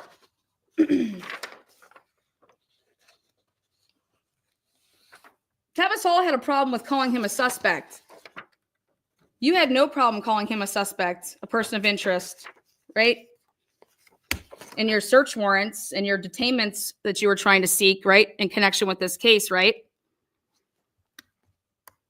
So much so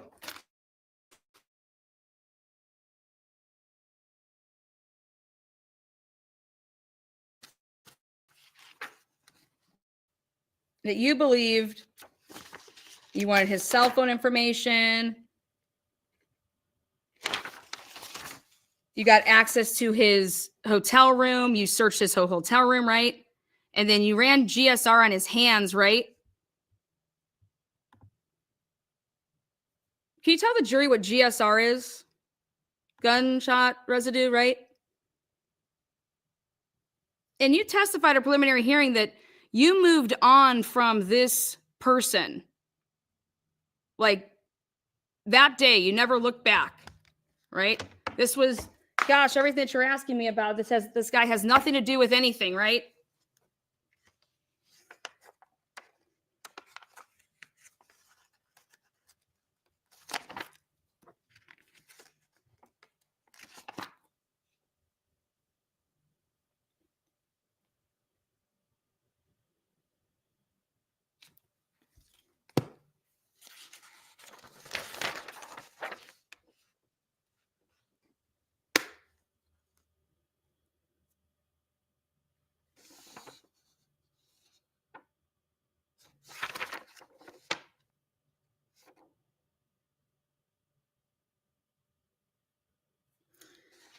You were asked during the preliminary hearing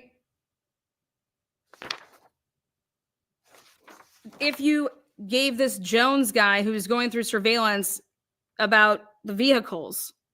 Did you have him look for these vehicles that the witness mentioned? And you said, I'm sure I did, ma'am. I don't recall that now because it didn't come back for us. So wait, you think that you did or you did it? That was asked. And you said, I'm going to have to go with, I'm pretty sure I did, ma'am, but I'm going to state to something that didn't bear fruit in the investigation. So now we've less validated of the statement that was left out of there. What does that even mean, Mr. Ryan?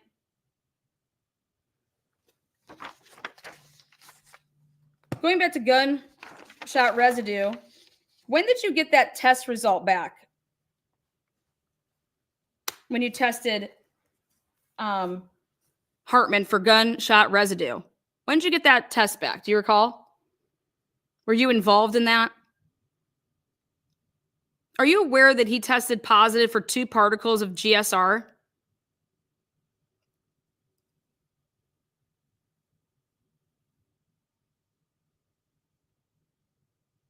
Now let's talk about this timeline.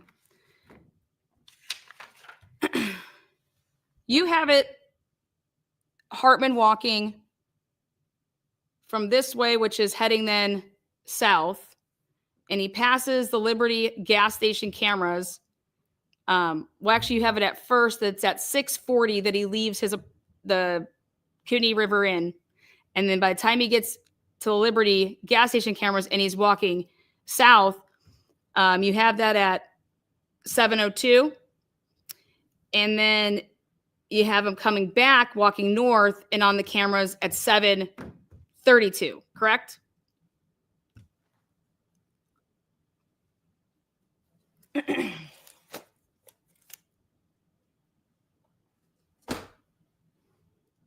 You have Jennifer Drake saying Brian Drake was shot at 7:26 p.m. How did you rule out this Stephen Hartman guy? Who did you see him on any other cameras? Where was Stephen Hartman at 7:26 p.m.?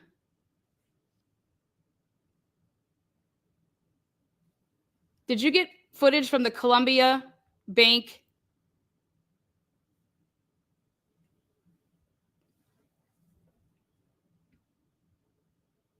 And where was that in connection with this street? Columbia Bank's a little down further right here on the same side as Funderburg's. So it's down here, just like a block. Okay. And so you said that you saw the Idaho State Police eventual PowerPoint presentation, right? And there was camera footage from the Columbia Bank cameras, right? Yes. So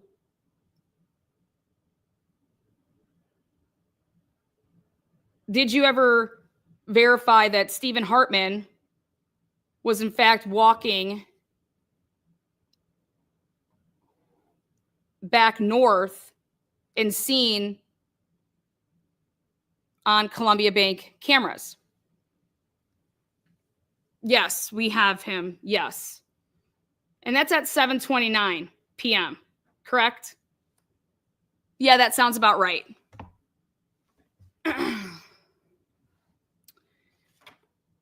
For the jurors, where the D1 is located, so it's going to be all the way over here. There's Isaac's right here. So Isaac's right across. The bank footage or in the location is a block away from here. It's a block down. Okay. And so he's on the cameras, the same figure that you're then following. So he's on the cameras at 7:29 and he's at Liberty at 7:32. Yeah, 7:33, something like that. So did you go back then another camera that was down further down the road to see like where he was at 7:26 p.m.? Yeah.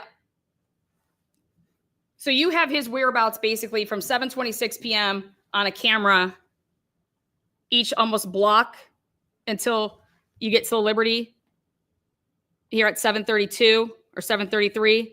And then he's back at his hotel. Okay. Well, didn't you say to start this all off that Stephen Hartman was seen here at 7:02 walking, what we would say is walking south because then he comes back north? Yep, at 7:02. Okay. So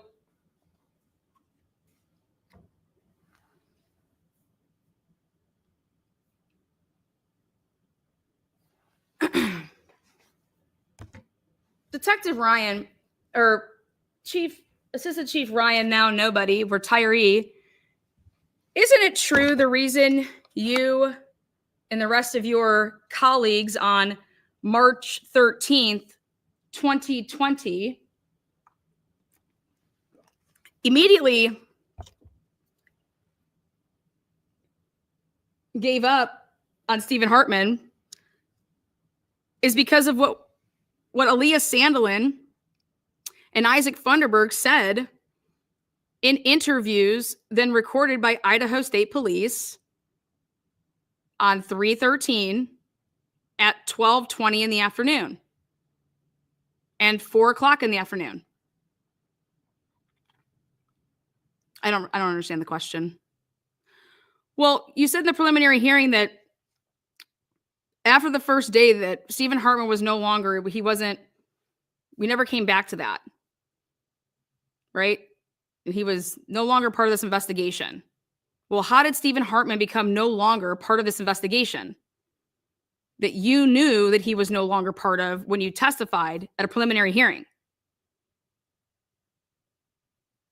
Well, because as you just pointed out, at the time of the shooting, Stephen Hartman is seen on the cameras. He's seen down at 7:29 at the Columbia Bank. Then he's seen before that at 7:25 on the Boundary County tractor cameras.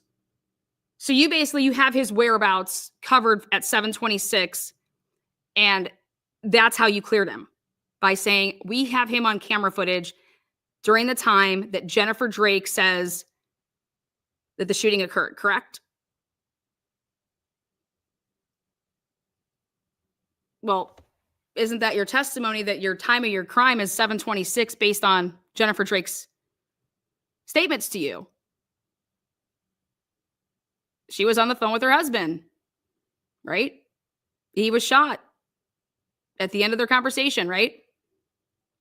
Yes, yes. And you have no reason not to believe her, right?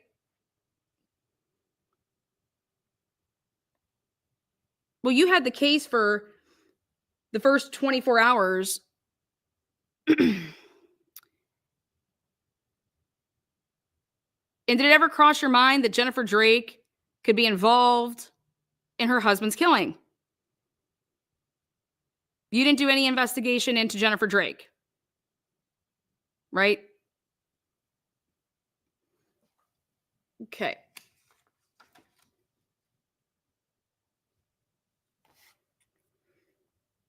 We're going to go back to that interview that you just mentioned. Aaliyah Sandelin and Isaac Funderburg. You had talked to Detective, let's see. Oh, actually, one other question I have. In connection with the surveillance cameras with the Liberty gas station, did anybody know, when you wrote up your report on March 13th, when did you actually turn that report over to Idaho State Police so they would have it in their file? When did you actually turn that over? So, for example, nobody could have seen your report, read your report, knew anything about your report, okay, prior to the day that would have been turned over to Idaho State Police. Because anybody in Idaho State Police, did they have ways to get into however you were typing up your reports to see what would be in your reports? So did anybody ever know that you called up this Jones guy and had him pull Liberty camera footage? Did anybody know that besides you? When was Idaho State Police informed that you did that?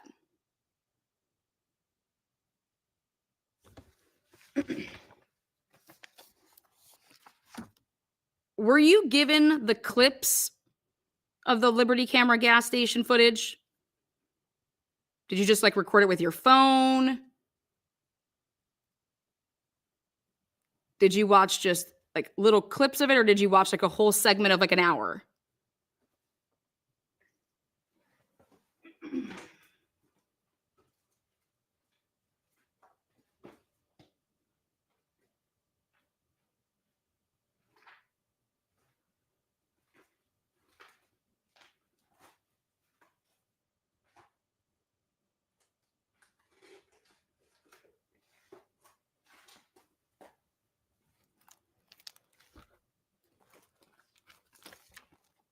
So are you aware, Marty Ryan, that Idaho State Police Detective Leslie Lehman claimed that the Liberty Camera gas station cameras did not have footage from that night and that it had been recorded over when she was writing up a report based on going to Liberty Camera gas station on 3/16 or 3/17 of 2020. Were you ever privy to that information in her report? But you would know that that could not possibly be true because you saw the footage, right?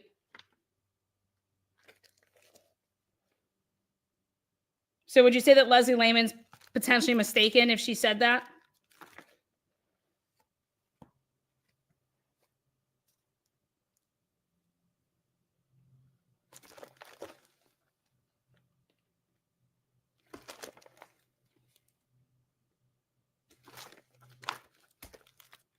Yeah, I mean, I saw the footage. I had the footage. We were able to timestamp the footage. And there was definitely Liberty Camera gas station footage. Okay. And you saw that, though, on 3/12, correct? You didn't physically go and get the hard drive, right? You were not given the hard drive on 3/12 or 3/13, correct? No, I was not given the hard drive. I did not have the hard drive. I saw footage and we had it blown up and printed off what the person looked like from the different footage and the timestamps that we had were what we just went over. Okay.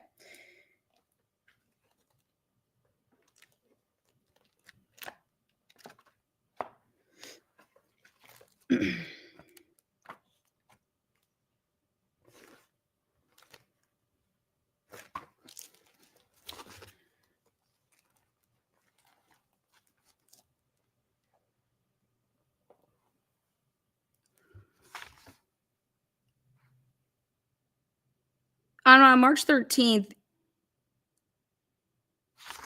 Mr. Ryan, you advised Van Leuven when he arrived at 9:22. You advised him that the deceased had been identified as Brian Drake, a chiropractor who had an office in Bonners Ferry where he saw local patients, correct? That's correct. You also said that Dr. Drake's vehicle was a white 2015 Nissan Murano and was parked facing north next to the front door of Drake's office. Would that be this white car here? Yes.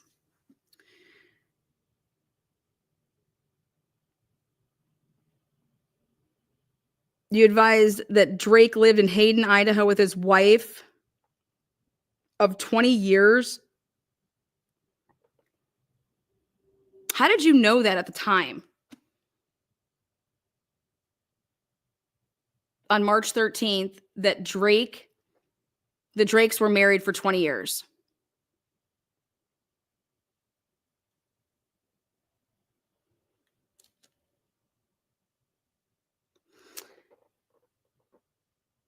Because she had told you? When did you talk to her? She told you when you talked to her for 2 minutes, when you told her that her husband was dead, she just says, "Oh my God, we've been married for 20 years." Because there's no report that you wrote up of ever talking to Jennifer Drake, correct? No recordings, correct? Okay. You also told Detective Van Leuven, because you were switching this case over to them, that that Dr. Drake had an office in Bonners Ferry because he had many patients that lived in that area. Okay. Again, how did you know that, Mr. Ryan, at the time that because he had many patients that lived in that area. How do you know how many patients he had?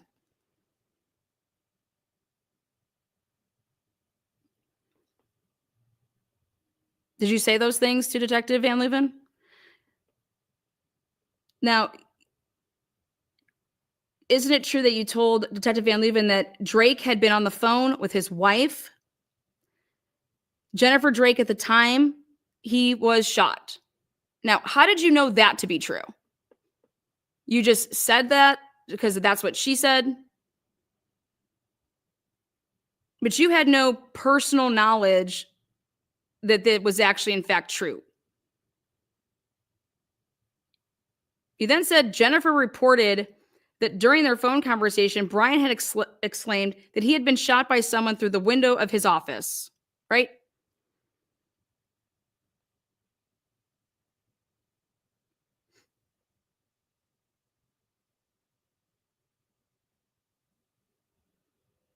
You also then said that Brian quickly stopped communicating. Jennifer hung up and dialed 911.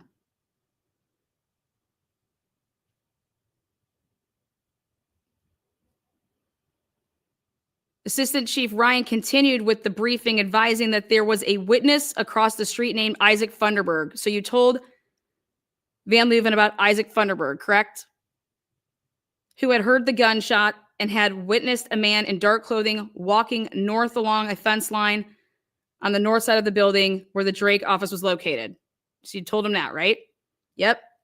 This man walked and then ran away from Funderburg toward the northeast. You then told him that Funderburg got in his vehicle in an unsuccessful attempt to find the man and dialed 911. Did you tell him what times any of this occurred? So during the whole 24 hours before he came at 9 o'clock in the morning, did you ever go to Super One grocery store and ask to see their cameras to see if you could spot what time Isaac Funderburg had went to the grocery store? No.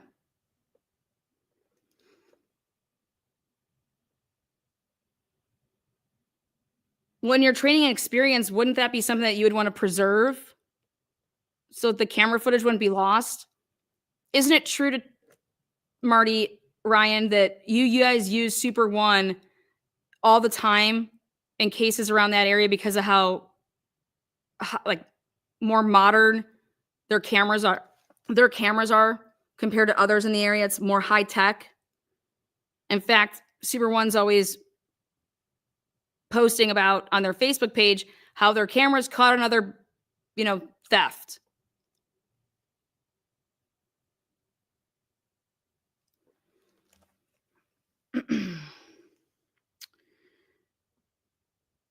And now,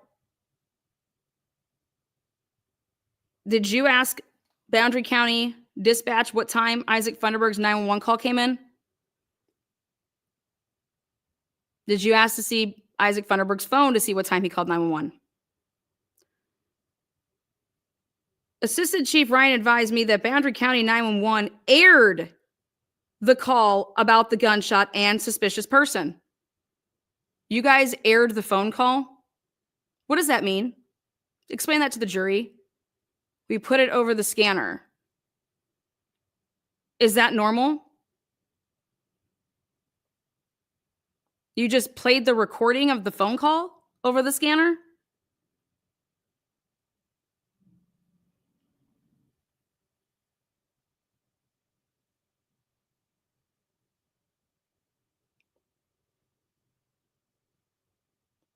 You never told Mike Van Leuven anything like that, did you, Detective Van Leuven? How could you play the call over the scanner?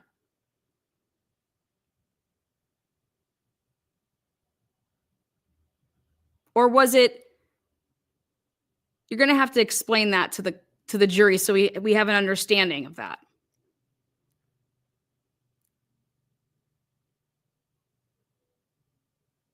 Now,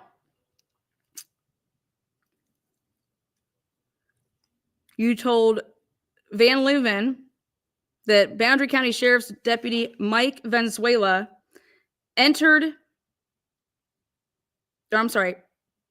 Mike Valenzuela, Reserve Deputy Dustin Schmidt, and Boundary Ferry Police Department Officer Brandon Johnson, they were the ones that responded to the scene. They entered through an open back door, cleared the building, and found Drake deceased in his office.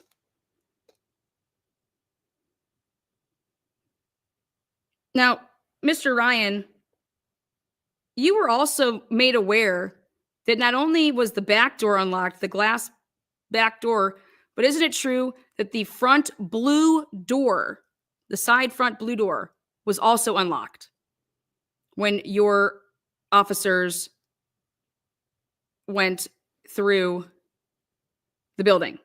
I noticed that you didn't say the name Alan Schleff. Is there a reason that you left off Alan Schleff when telling Van Leuven these things?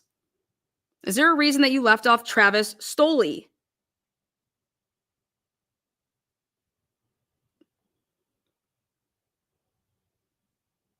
Or is Detective Van Leuven just not reporting this accurately? Now,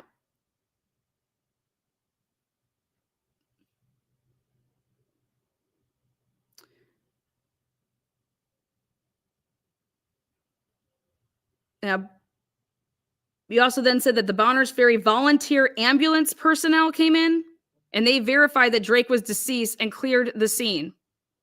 What time did the volunteer medic team get to Brian Drake? After 8 o'clock?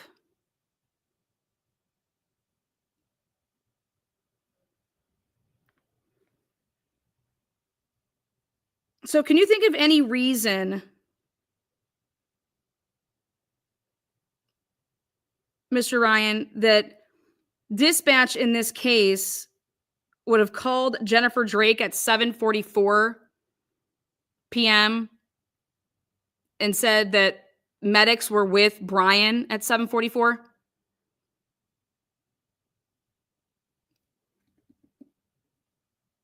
So it is your testimony that you know that medics were not with Brian Drake until after 8 o'clock, and it was never to work on him, but to see if he, had a pulse? And that was 8:15 p.m.? 8:07? Yes, something like that.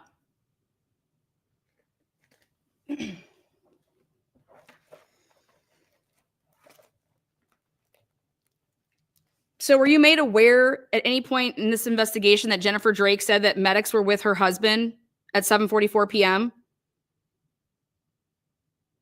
And that dispatch wanted Jennifer Drake, or that wanted Brian Drake's cell phone number? Were you ever made aware of these statements?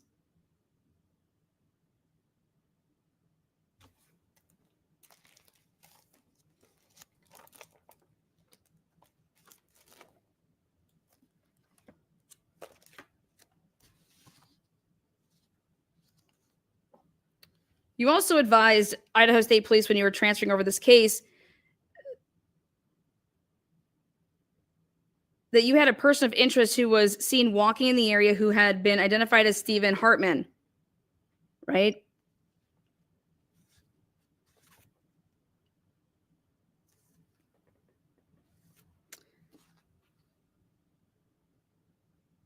Now, you sent over Dave McClellan to interview Leah Sandlin. Isn't that correct? That night on March 12th when you were interviewing Isaac Funderburg? Yes, I recall that. And in your report, you wrote that Dave McClellan has a report about that. See Dave McClellan's report. Do you recall this? Do you recall writing this in your report? Yes, I recall that. So you saw Dave McClellan's report? Are you aware that Dave McClellan said that he never wrote up a report?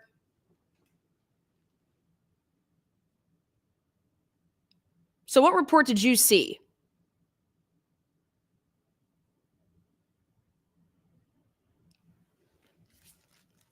You also wrote in your report that Detective Dave McClellan said that Aaliyah Sandlin had nothing new to give. There was no new information that they could get out of her that Isaac already didn't say.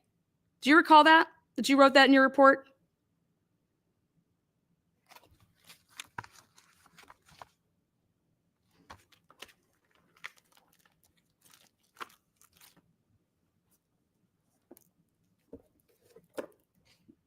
Do you recall that Dave McClellan said that he didn't record the conversation even though he had a phone with him? He didn't use anybody's body cam. He didn't take any notes. He didn't have. Why would Dave McClellan be the person to go interview somebody if he didn't have a notebook? Mr. Ryan, is that training in your experience? Is that what happens? You send people over to go interview people with no notepads, no recording devices. I mean, this is a murder investigation, correct? And a man that's been doing, I don't know, Dave McClellan, how many years? He's a detective, right? The same guy that you sent into the crime scene to go take a look around for you, right? Report back to you, right? And you would have sent him in after 8:15, 8:30, right? To go take a look at the crime scene for you.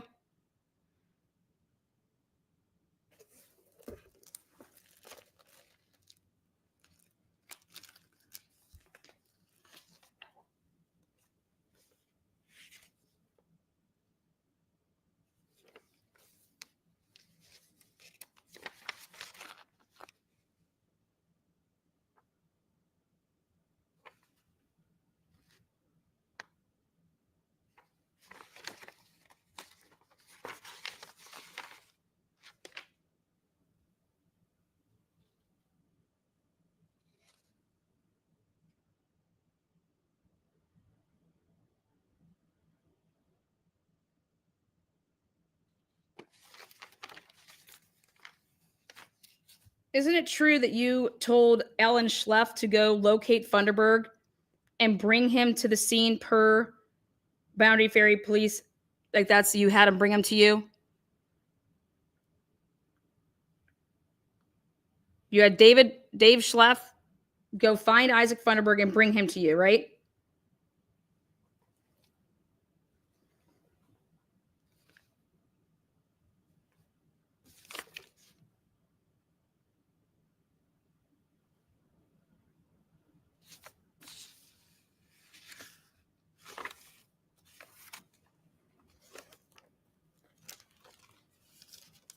How did you know that Isaac Funderburg had any information to do with this case?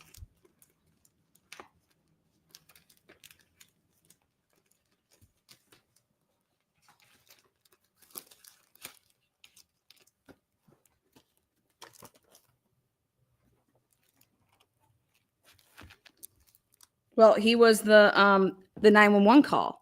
Oh, he was the 911 call? I'm going to play you his 911 call. A second here. So is it your impression that Isaac Funderburg gave his name and his number on his 911 call? Because you are aware that he never gave his name on the 911 call, correct? And he never said where he lived.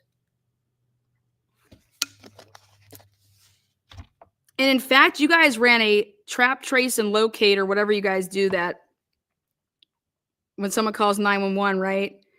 And it will tell you where the person was when they called 911, right? Did you run one in connection with his 911 call?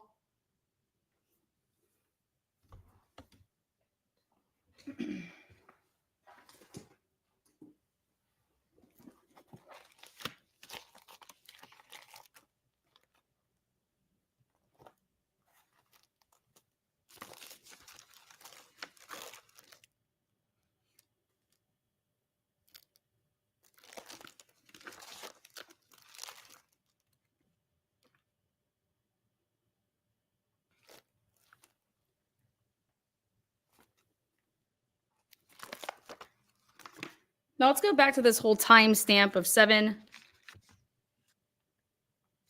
Stephen Hartman. You said you saw it on the cameras that at 7:29 he's at he was at the Columbia Bank at 7:29. So, and that at 7:32 he's all the way over here. So, and then in between those two locations, there's Isaac Funderburg's apartment, right?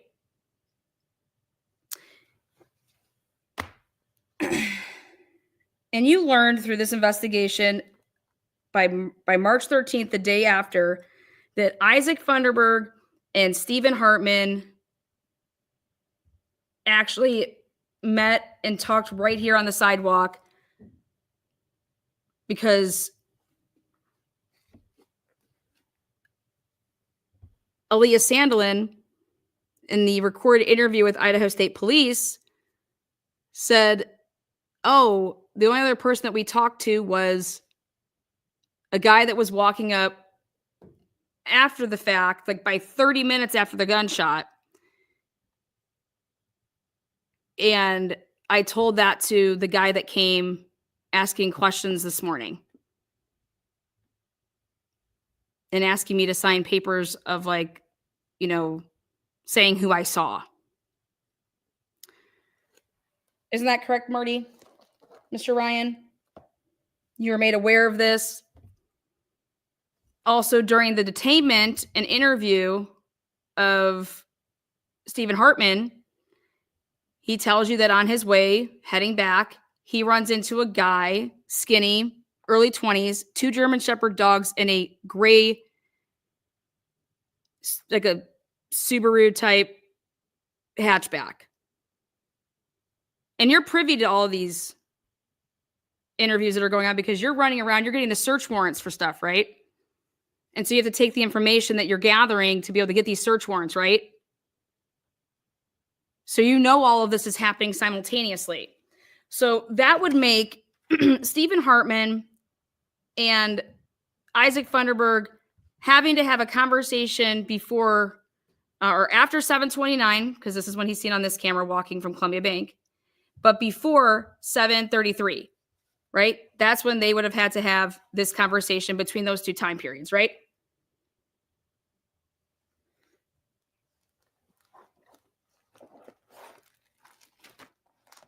So when Aaliyah Sandelin said that, oh, the guy that came and that was on the same side of us and talked, that happened after Isaac had already went to the store and came back. And that was like 30 minutes. We know that he had nothing to do with this because that was 30 minutes after the gunshots. Do you recall this?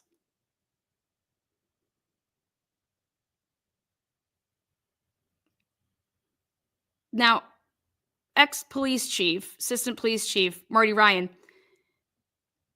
you were under the impression that Jennifer Drake was on the phone with her husband, right? Because you provided this information that at 7:26, he was shot, because that's when Jennifer told you, I was talking to my husband and it was at the end of the conversation with 15 seconds left almost. And that's when it happened. He was shot. He told me he was shot through the window. And so then I hung up and I called 911. Right? So at 7:26, that's when they would have heard gunshots. Because that's when Jennifer Drake's saying that that's when the gunshots happen. Right? That's if Jennifer Drake is telling the truth, correct?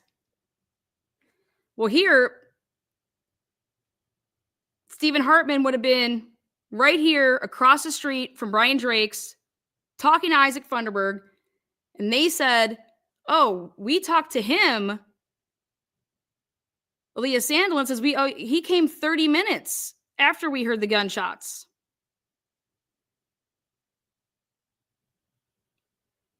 That's how we know that he had nothing to do with it.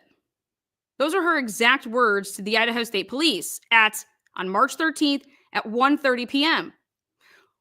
Then you have an interview with Stephen Hartman, who you detained, which I think illegally, but whatever, at what, 2:30 p.m.? And here Stephen Hartman tells you the same exact story of running into a guy who has 2 German Shepherd dogs, a silver vehicle, and he was carrying something into the apartment. Does that sound like he would have just gotten back from the store? You heard this information, right? Caleb Watts was recording it, and we have it on video, correct? And here the FBI task force is trying to wrap their head around, wait a second, when did you talk to this person?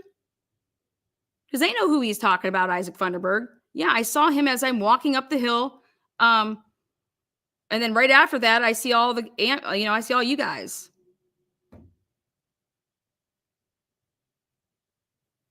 And this guy is scratching his head because the FBI guy is scratching his head, isn't he, Marty? Because Caleb Watts, who's sitting in there on the interview, who told the FBI as well as you that Aaliyah Sandelin said that this kid is the guy. Oh, God, that's who we saw. That's who we saw. That's not who we saw running away. That's who we talked to 30 minutes after. And this was stated perfectly clear to the Idaho State Police at 1:30 p.m. on March 13th, 2020, correct, Mr. Ryan?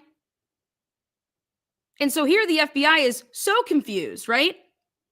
Because they're like, wait a second, this guy, he talked to Isaac on the same side of the road and asked if he heard gunshots, and they had a conversation, and Caleb Watts had to be sitting there like, fuck.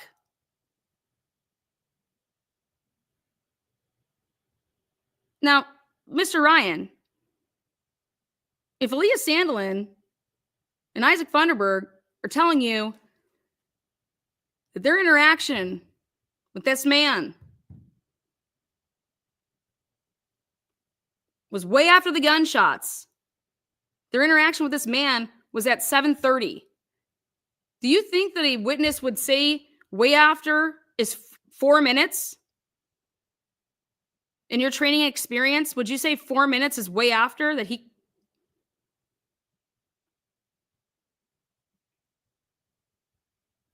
Now, wouldn't this then give you all the reason in the world to go and see the cameras at Super One to see what time Isaac Funderburg, in fact, went to Super One?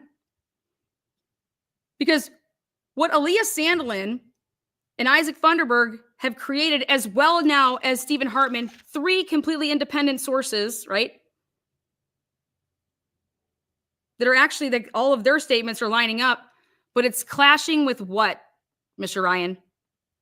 Jennifer Drake saying their husband was shot at 7:26, correct? Because these witnesses are saying, well, we saw that guy, and he was 30 minutes after the shot. And then you guys went and checked the cameras. So you guys know when he was there. You guys know, right, Detective or Mr. Ryan? You know that Stephen Hartman was there because you see him on the cameras. He's there at 7:30. Because then he's on this camera at 7:33 almost. And he was on Columbia Bank at 7:29. So you knew. Because then what happens? Leslie Lehman. Did you order Leslie Lehman to call Isaac Funderburg back on March 13th at 4 p.m.? No. Well, were you made aware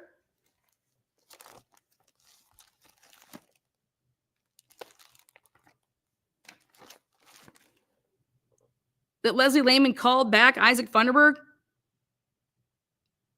to get some clarification here? I'd have to be recalled. I don't know.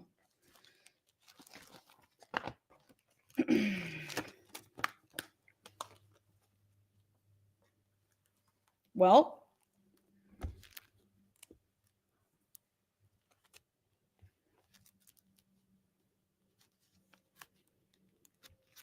Leslie Lehman says, I was asked to call Spain, Ireland, and confirmed the description of the male he had met walking several minutes after the shots were heard.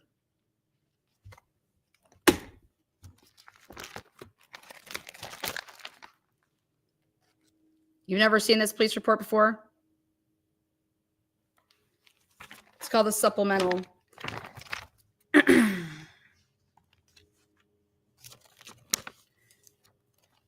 So you weren't aware that at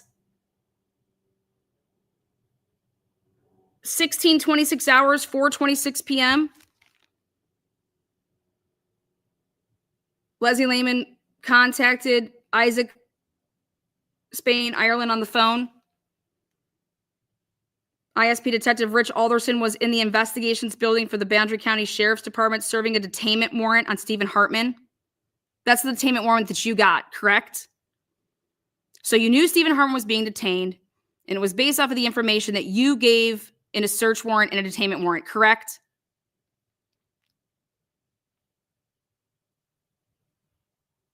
And what was included in that would have been the fact that Jennifer Drake told you she was on the phone with her husband, and at 7:26 he was shot, right?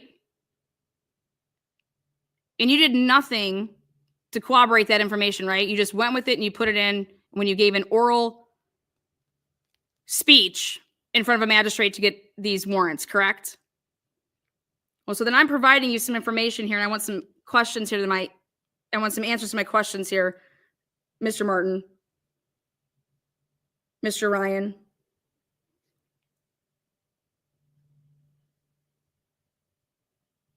You would have been notified that Leslie Lehman called Isaac Funderburg to confirm the description of the male he had made contact with on the Les Schwab side of US 95 several minutes after the gunshots were heard. During my phone call, I learned the following regarding the description of the walking male. Now, in your training and experience, should Detective Lehman recorded this conversation?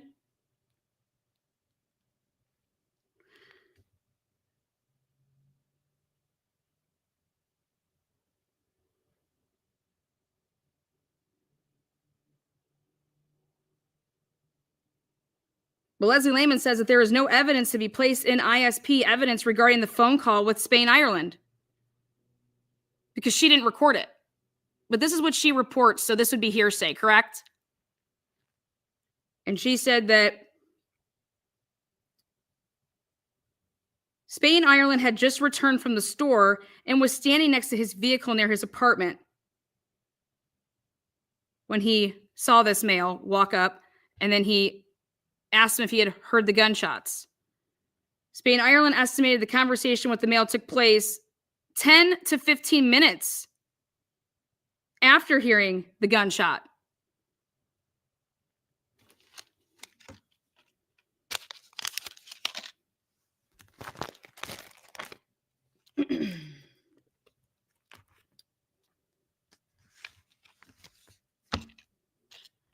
But in a recorded interview, Aaliyah Sandelin says 30 minutes, but Leslie Lehman doesn't record it, and she just writes 10 or 15. Well, we know that they talk at 7:30. And simple math, Mr. Ryan,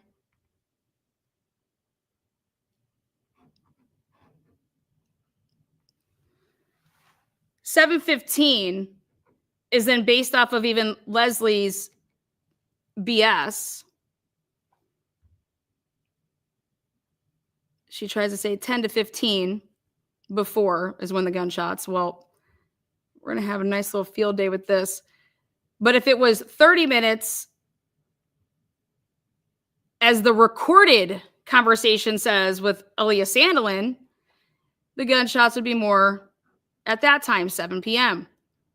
Now, both of these times, though, are they before the 7:17 p.m. phone call that was made from Brian Drake's cell phone to Jennifer Drake's cell phone on March 12, 2020? Is 7:15 before or after 7:17? Is 7 o'clock before or after 7:17? So based on the information that was gathered on March 13th by 2 and 4 p.m. at the absolute latest, your team, you obtained a search warrant to go into the building finally and be able to process the scene or let ISP process the scene at 3 p.m. on March 13th, correct? By 3 p.m. on March 13th, your team knew that there was a discrepancy, correct, in the time of the gunshots compared to what Jennifer Drake is saying happened and what not one person, but 3 people and surveillance cameras are saying. Correct? No, I did not know any of this. I did not know any of this. Weren't you the one that obtained all the search warrants? What information were you going off of?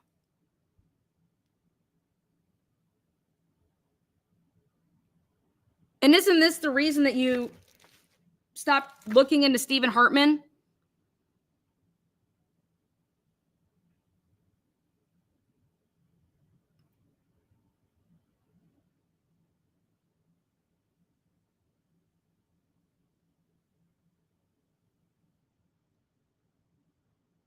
Did you go to Super One store and check the cameras to see when Isaac Funderburg got there? Did you check his phone records?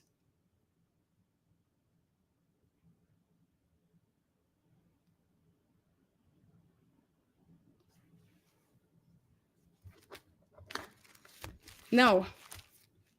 We did not go and get the Super One cameras.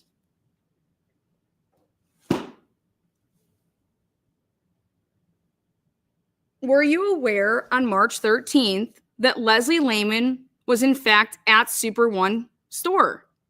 No. What? So you didn't send Leslie Lehman to Super One on March 13th?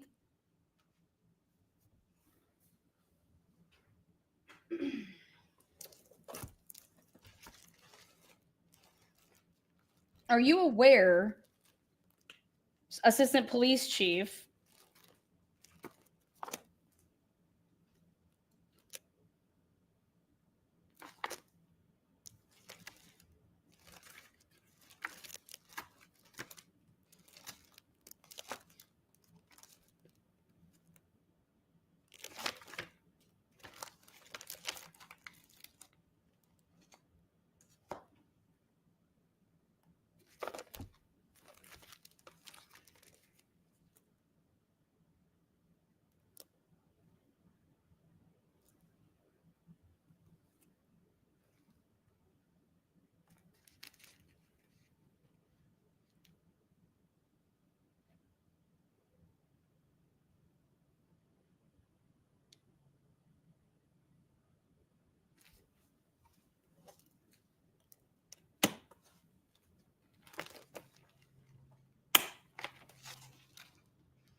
one second here. We're going to come back to what Leslie did. But prior to that, are you aware that the surveillance at the Kootenai County, the river, that hotel down there, the inn, you guys call it, I think. Now, are you aware that on March 12th, 2020 at 8:56 p.m., 2056, sheriff on property, looking for any information regarding shooting suspect from incident in town. Detective Watts requested that we contact him directly if we see Anyone matching suspect's description. Black beanie, black hood, dark pants. Security, Wayne and Cynthia, supervisors notified and updated. Are you aware that the sheriff at 8:56 p.m. was on property at the inn looking for any information regarding shooting suspect from incident?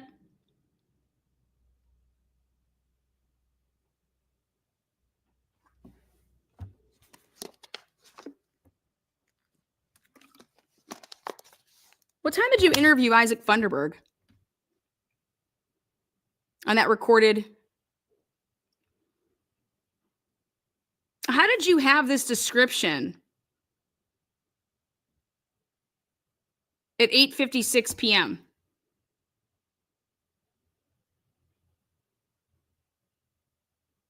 It means that you would have already interviewed Isaac Funderburg, correct?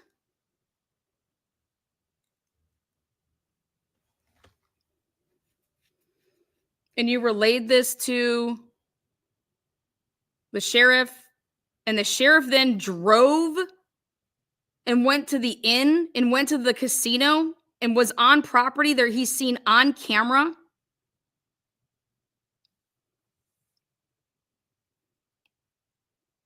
Black beanie, though, right? Black hood, dark pants. You don't say dark skin.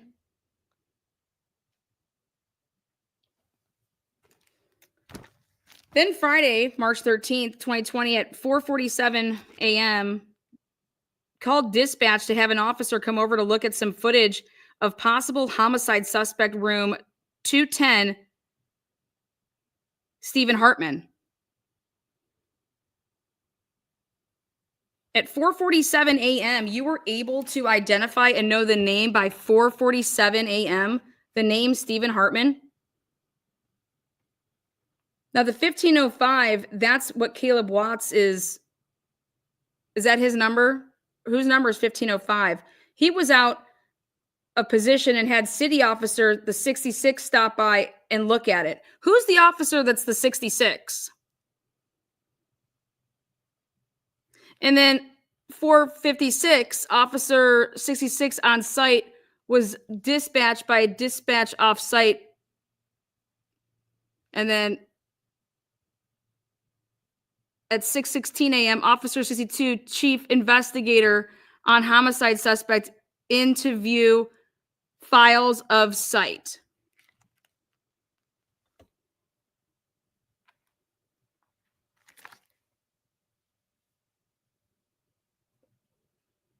And you're the what? Are you the 66?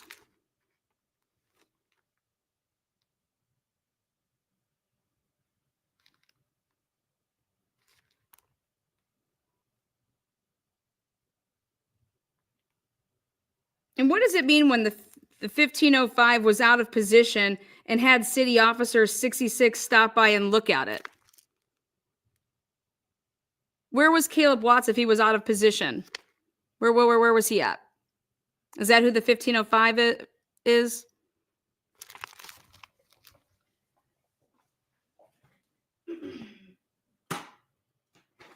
Well, here we go, Mr. Ryan. Let's talk about the numbers. Okay. Well, Caleb Watts is the 1508. Dave McClellan's the 1509. So who's the 1505? Who is that? The 66. Oh, that's Jason Robert Trujillo. That's not even you, correct? So officer 66 on site was dispatched by dispatch off site. Officer 62, chief investigator on homicide suspect, into view files off site. So who's the 62? That's you. And you viewed these files off site. Where did you view them then? You took these files to view files off site. Where did you view these at?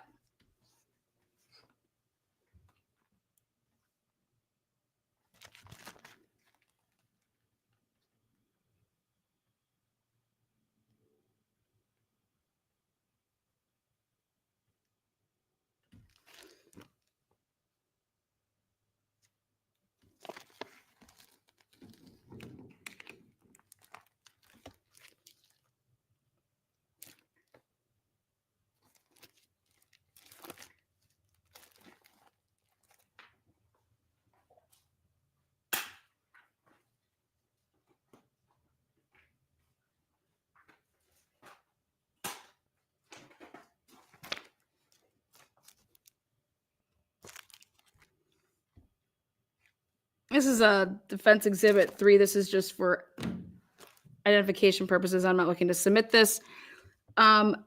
This was written up day of incident, Thursday, March 12, 2020. Incident observed, date reviewed. See the start dates, end dates? Anytime somebody came on property, they marked every single time somebody came on that casino's property, the Kootenai River Inn. Are you aware of that? They take very, very good notes. Very in-depth.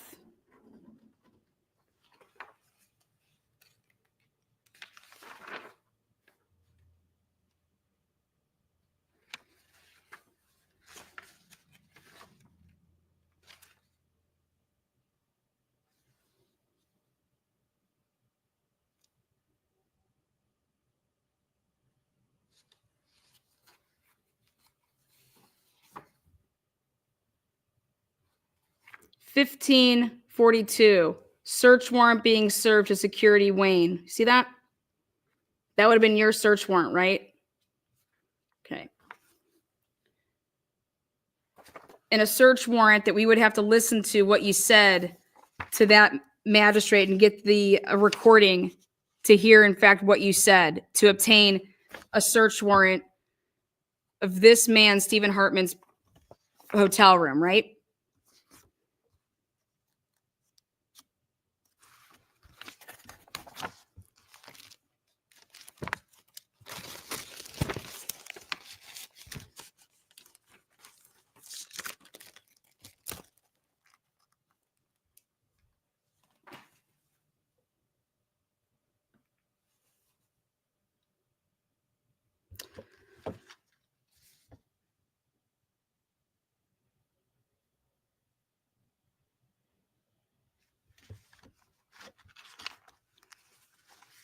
Before we get into the video, my last question is for Mr. Ryan in terms of this portion is, isn't it true, Mr. Ryan, that you knew on March 13th, 2020,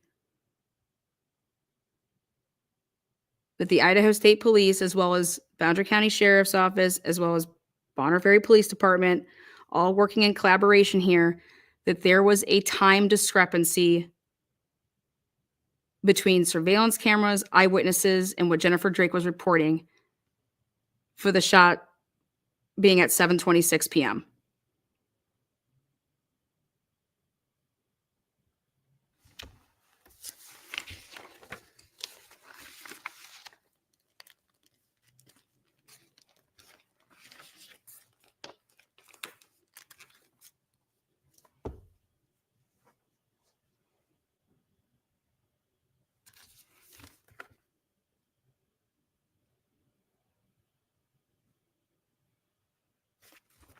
And you did the preservation for the cell towers from 7 to 8 p.m. on March 12, 2020 for the search warrants with that, related to that, right?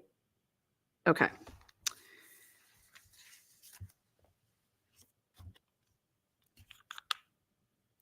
Now our jurors may need to stretch their legs here. It's also lunch hour here, unless we're eating through testimony. Our jurors can decide. The final cross of Marty Ryan will be in connection with the video.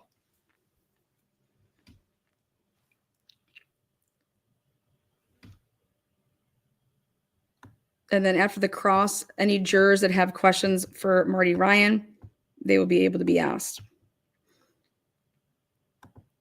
Mary, we need to stretch some, please. We're stretching for you, good Mayor. All you trial watchers,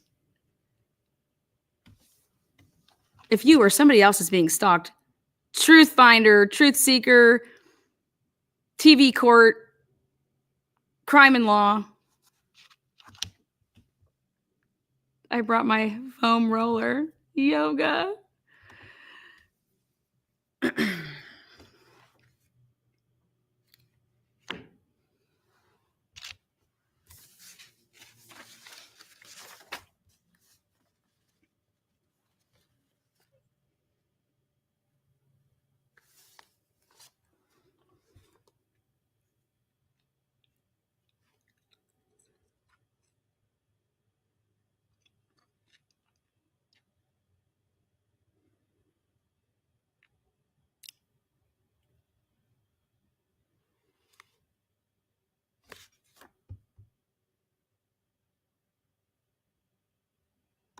Yep, break will start here, and we will be back in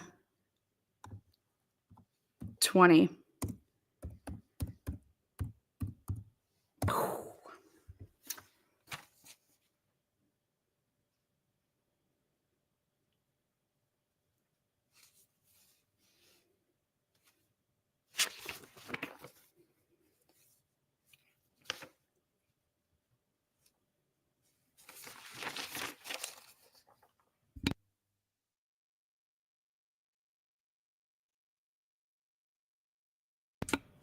Thoughts so far, make yourself known in the comment section.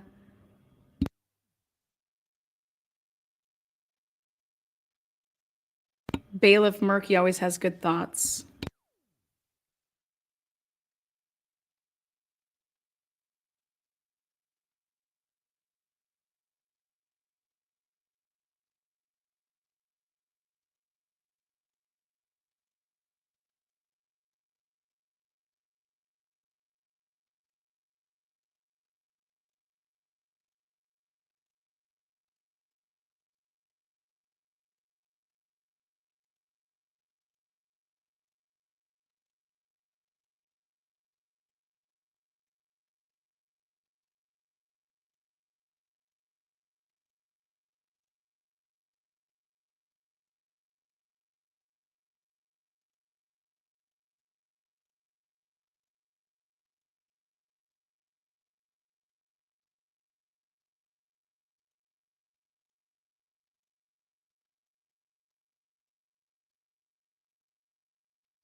Remember, one at a time in the bathroom, unless you want it another way, of course. The bailiff thinks that things are going great. Good work pulling out those details.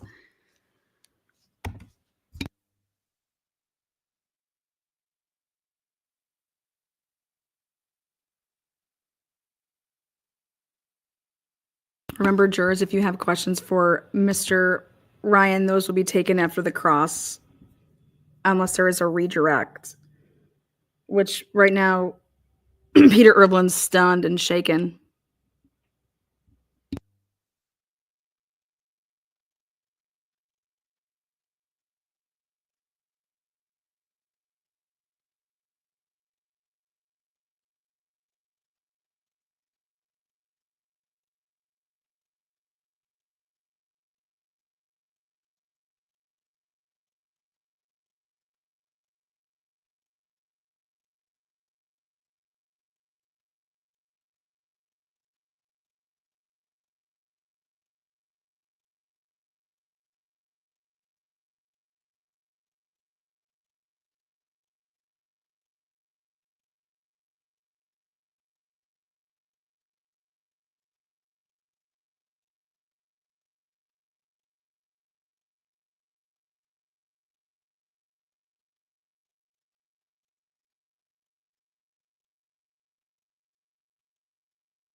All right, guys, we are back in session. Get back in session. Get that bell ringing.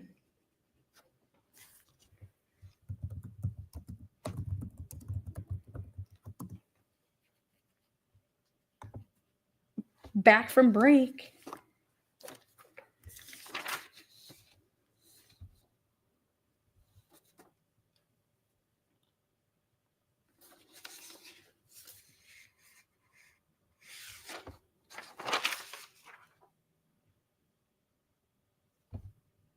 Hear ye, yeah. Please throw away your trash and leave your lunch area clean.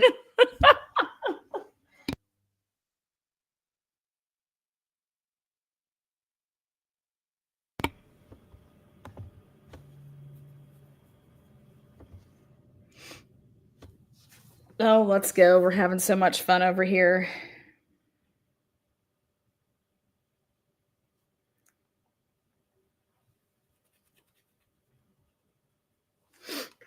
Mr. Ryan, plaintiffs, is your witness somewhere in the building? Could you let them know that we're going to begin? Thanks.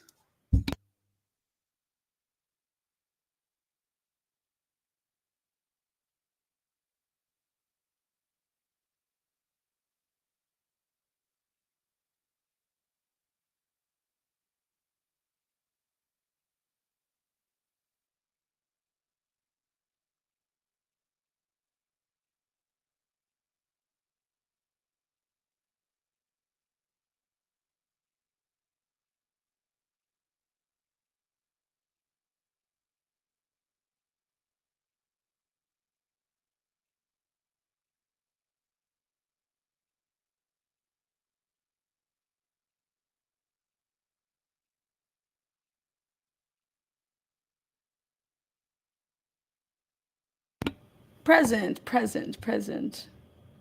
There you go. Mary says, I might have a few years of practicing running an elementary. You know it. All right. So,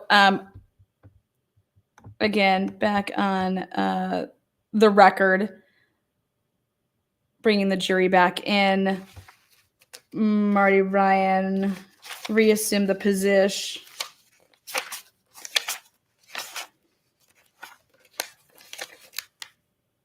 All right.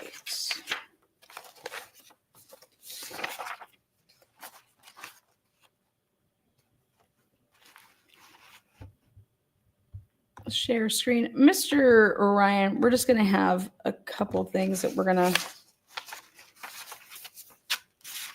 During your course of being a police officer, have you ever gone through cell phone extractions, the information that we provided after a cell phone has been downloaded in the information?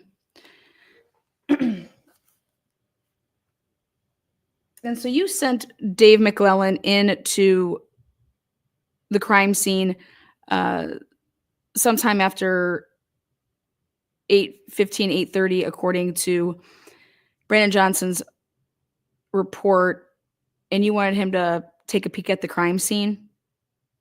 And Brandon Johnson was adamant to say that nobody touched anything, right? Okay.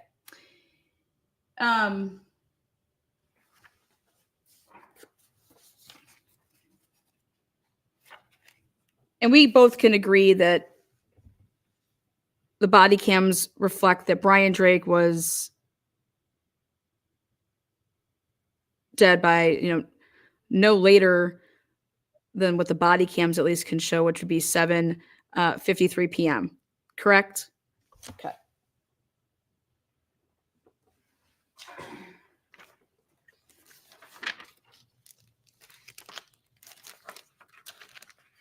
I have a sheet from,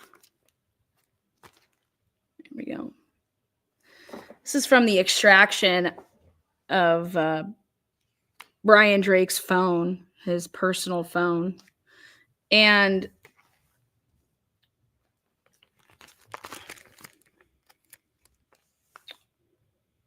I'd like you to take a look here. And do you see this at 5:45? he received a text message and it was read. He is speaking at Lostology.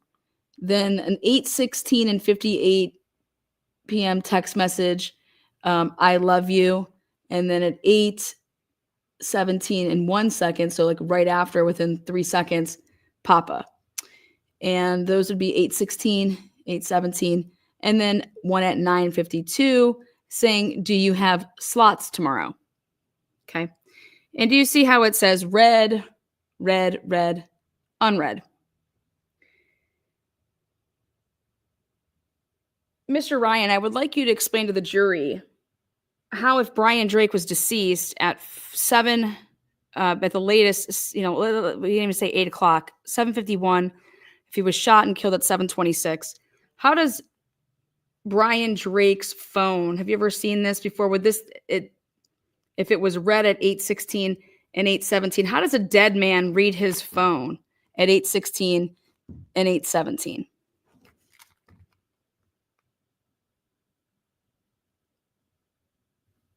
I didn't have anything to do with the extraction. You never got to see the information? You never saw this information? Well, I guess another reason I'm asking you is because it would then be possible that your Detective McClellan actually picked up the device, and or Brandon Johnson, who works for you, and they actually opened up and viewed these, and we're in the phone to then in fact view these two text messages.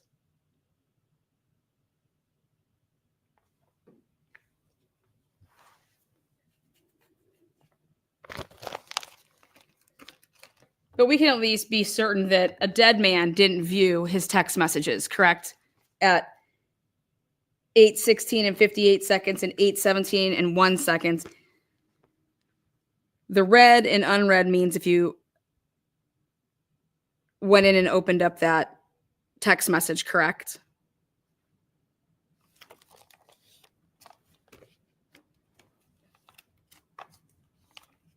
So all the reports that you read over kept on saying that nobody touched his phone, nobody touched his phone. And here the extraction, like I said, you've been doing this for years. The phone extraction says something different, right? It says that somebody 100% viewed Brian Drake's text messages after he would have been killed, right? Okay.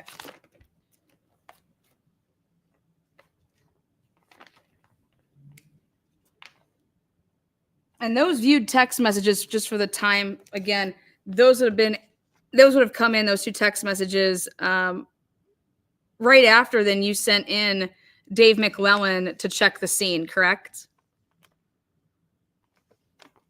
The 8:16 and 8:17 text messages, okay?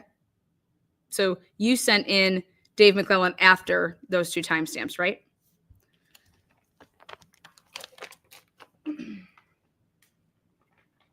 According to Brandon Johnson's report, which you're his supervisor, you looked over and approved it, right? Okay.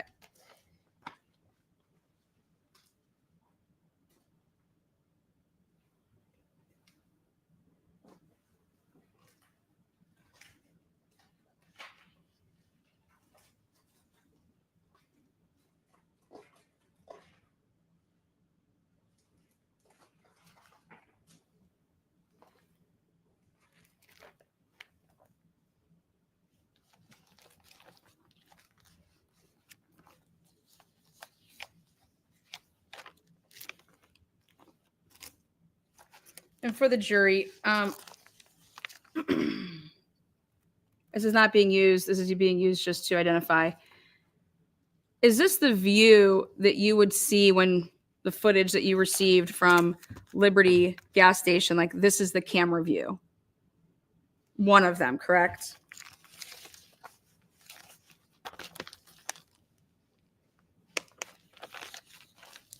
Yes.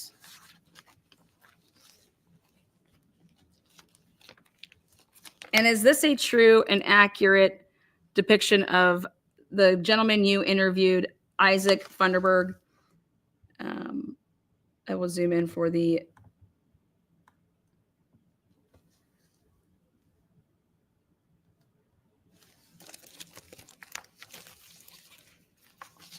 And is he with a German Shepherd dog in the car? And would this also be another depiction of Isaac Funderburg? Is that what he looked like, the guy that you interviewed? Okay. And then back in the back there of that picture, there's a vehicle there. Is that consistent with the vehicle that would seem like Isaac's silver hatchback?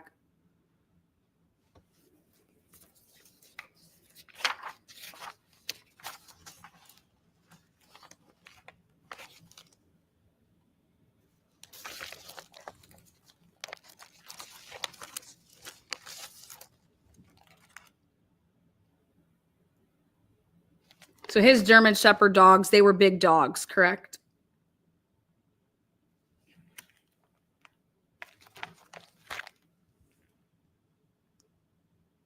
And then based off of the photos that you just saw,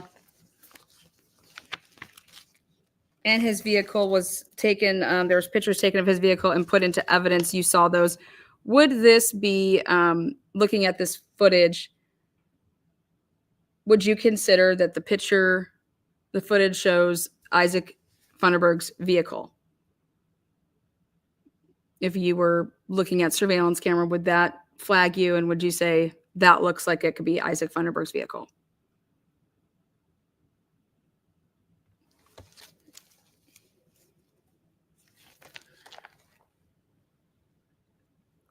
When comparing these side by side, what would you say is the most telling of why you would say that those two vehicles were the same based on your training and experience?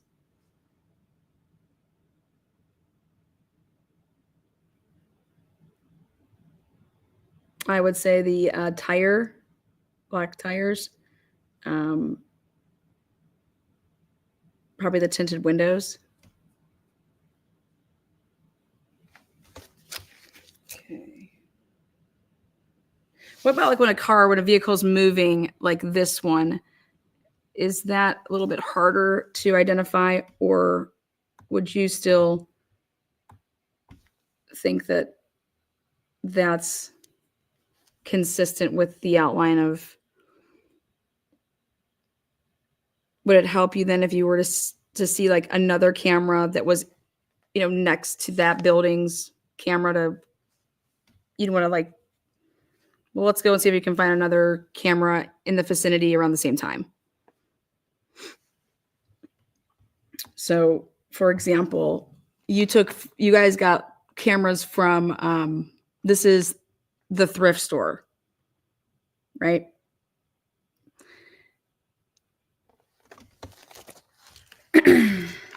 And so our jury understands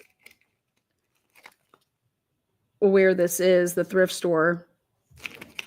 Going back to this exhibit,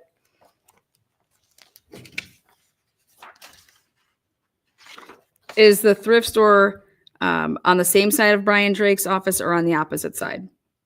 On the opposite side. And it's down here by kind of where before Columbia Bank. And it's across from a car wash, right? Is that the car wash? Yes. Okay.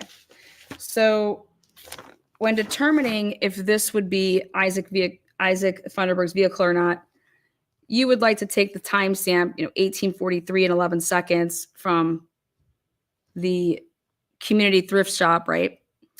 And then if I was to show you this picture and show you 1843 and 39 seconds with that vehicle. So 1843 and 11 seconds, right? And then you got from the thrift shop, and then it's heading the same direction that would then be, it's coming this way, coming. And then here's a Liberty. It's making this round turn here. And the camera that's on the Liberty is catching then that vehicle right there, right?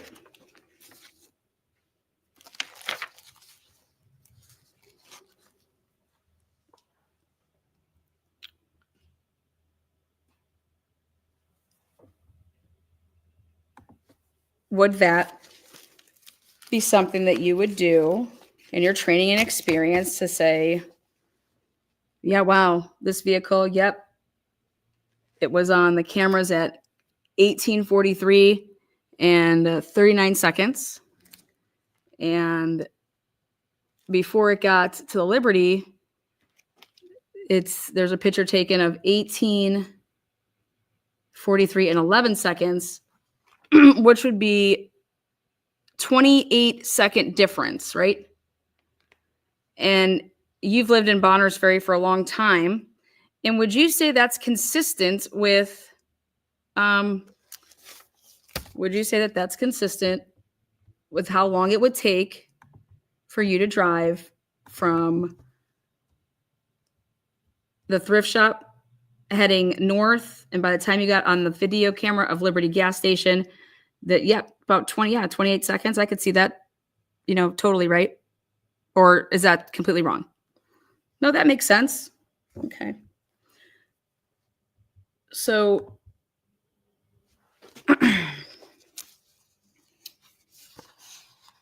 and here's kind of like that overview again.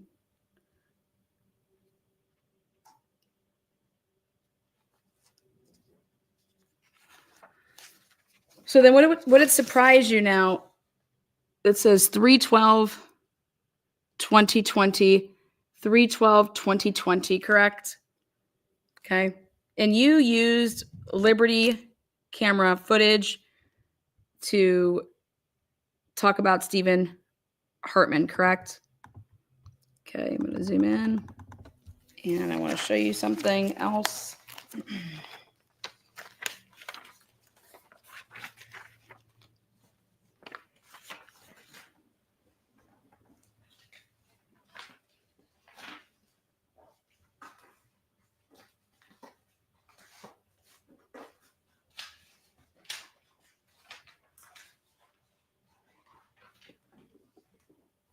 Oh, here we are. All right.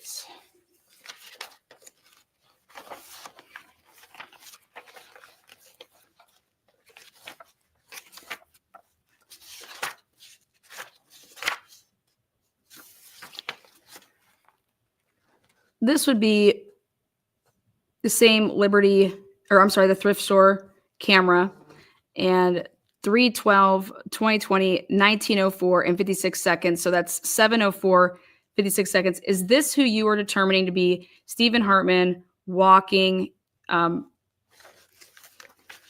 This is when he was seen on Liberty camera, his initial pass down, and you took cameras in the area and you were able to track, his movements, correct?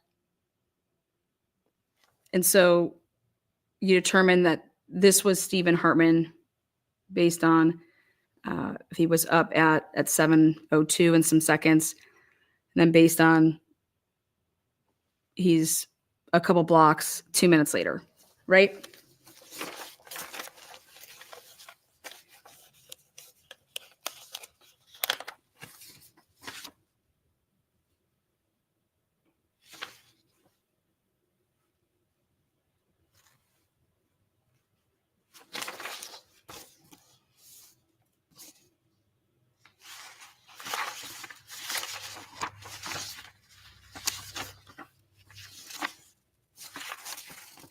And Isaac Funderburg talked about a Malibu. Is that correct?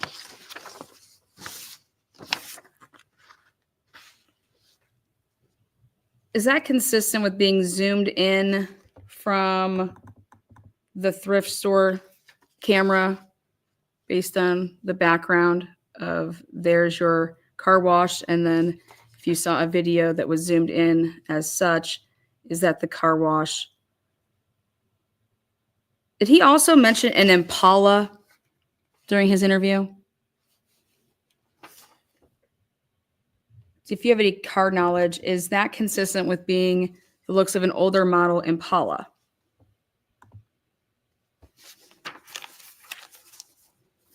Okay.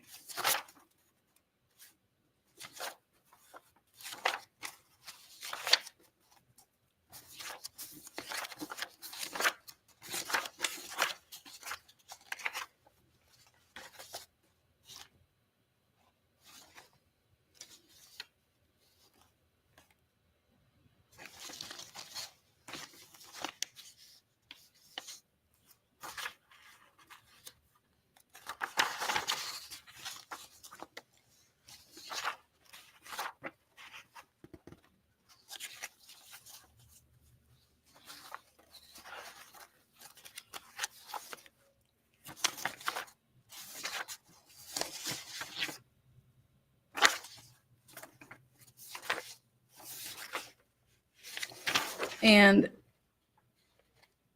same camera view. Are you able to determine, based on seeing this still image, if this is, zoom in, is that consistent with being a ambulance that would be seen on the footage at 7:17 and 5 seconds?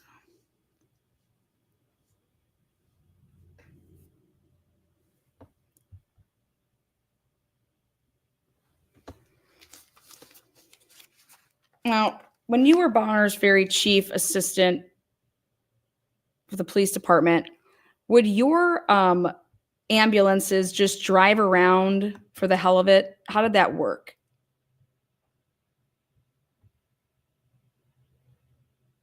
How would that work? Would there be radio information if somebody was driving this ambulance to say, I'm going so-and-so, or I'm being dispatched? I mean, how do ambulances just drive around? Based on your experience with working with the Bonners Ferry Police Department and how they conduct their emergency services. So based on your experience, the ambulance that would be driving here, heading towards Drake's office in that vicinity at 7:17 and 5 seconds. Okay. They would have to have a reason for being over there. You just don't take, I don't know, I'm going to go pick up some cheeseburgers for the crew that I'm working with. I'm just gonna take this rig out. Would that be something that you guys do? I guess what my question is would there be a paper trail of the places that this ambulance went all throughout the evening on a dispatch type log?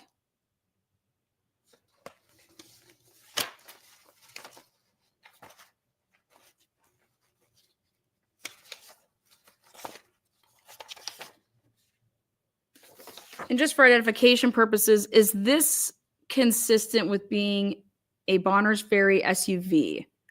So I'm going to zoom in. If you can just identify, is this what Bonners Ferry SUV police vehicle looks like?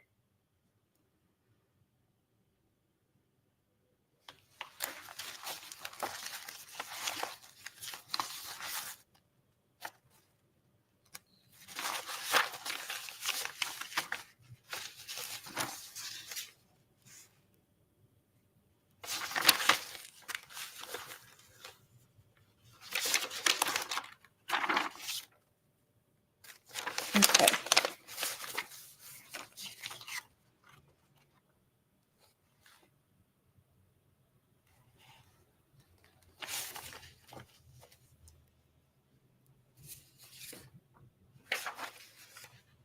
All right, so at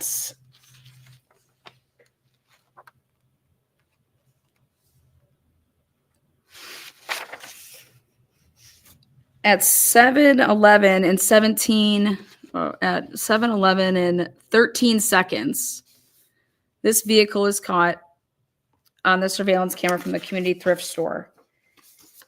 Just 4 seconds later, as you can see, 17 seconds from the 14, or you see that vehicle turning into, and can you identify where this car could possibly be like, turning in and heading? What's to the left of this community thrift shop? Les Schwab. So I would like to show our jury the Les Schwab, or some footage that would actually be, okay, let's go like, okay. Here you go, jurors, please note the screen. Okay, so that thrift is the green shutters right there. Is that correct? Okay. So it would be consistent with somebody traveling and heading, south and then turning right here in front of like the Wells Fargo and then circling back to then this is the Les Schwab, correct? And right here, back out just a tad. These are the windows in the upper portion of Isaac Funderburg's apartment, correct? And so when Isaac Funderburg was explaining things to you, and he was saying how people's lights were facing towards his apartment, and it was inconsistent with like if they had no reason to be shining in this way. If you're going to be picking up cars, you would normally park in a parking spot, kind of like how this white vehicle is. And then, have the person get out of the car that's going to pick up the other car that was left there. That would be where? Parked along here.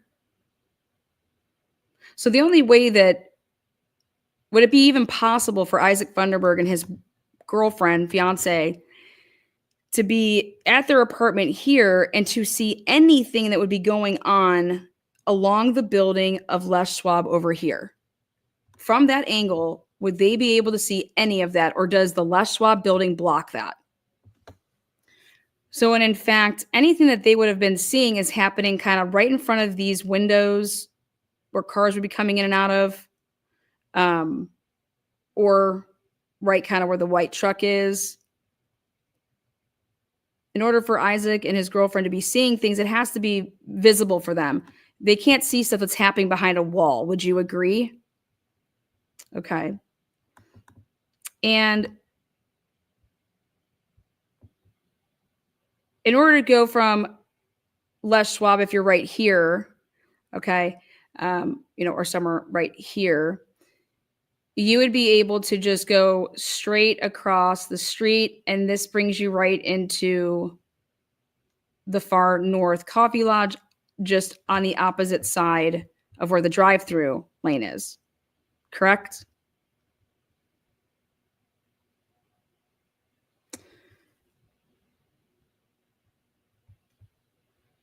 And here's another shot of that. I'll zoom in. Give me a second.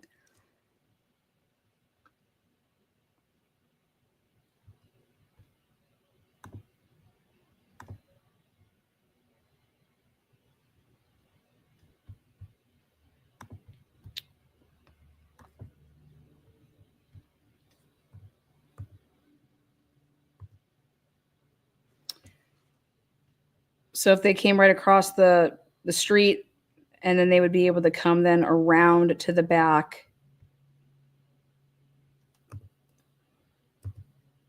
and be able then to loop, there's the drive-through on the other opposite side, but you'd be able to get back to the back area of Far North and Drake's. And then even if you wanted to, you could then cut through the this lovely, dirt path road. See that? And during your investigation, did you take any pictures of any of these? This was taken the next morning with this aerial. Did you go back there and see what vehicles, if there was any disturbance? Do you see this right here? Does it look like somebody would have turned around? Like these are, does it look like anybody could be drug over here? You see that these lines aren't consistent with going straight up and down, parallel. This portion here seems like it's going against, I don't know if they would be tire marks or if it's a leg being drawn.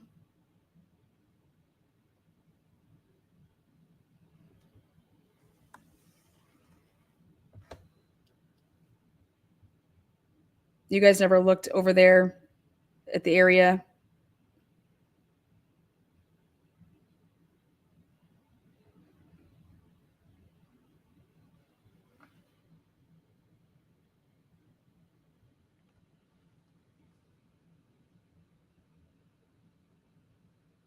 Now, Brian Drake had a cast on his leg where he was using some type of a rolling device. So his leg was like bent back and he had his leg on, it was like a crutch or something.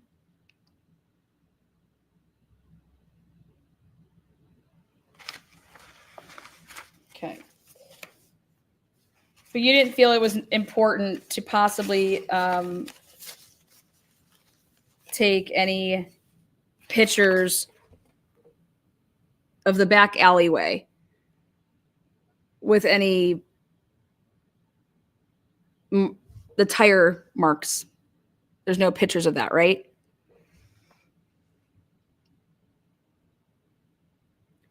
Were you determined, or during your investigation, were you looking for vehicles or people in the area?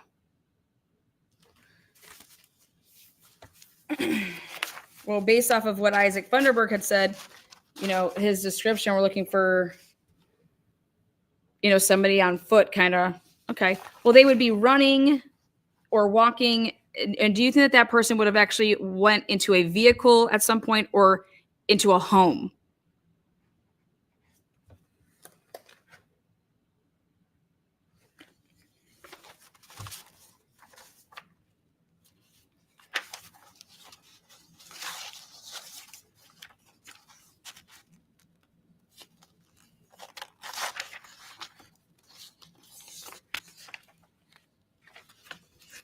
Okay.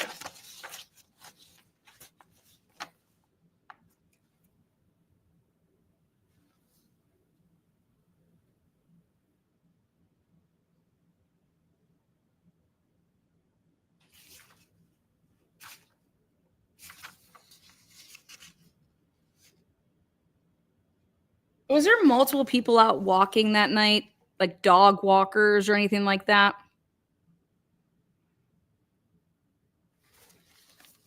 Yes, we came across some dog walkers. Did you interview them? They were part of the interviewing. Yes, that was part of the process. Okay. Were you part of that process? I don't recall. Okay.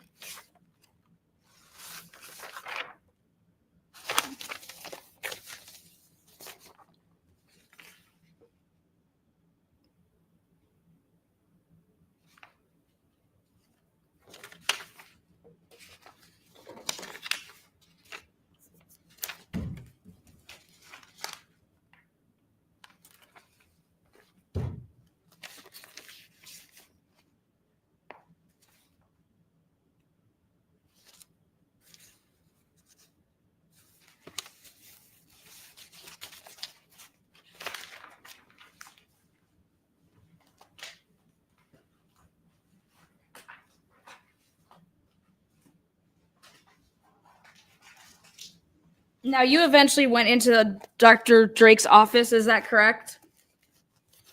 3:00 the next day?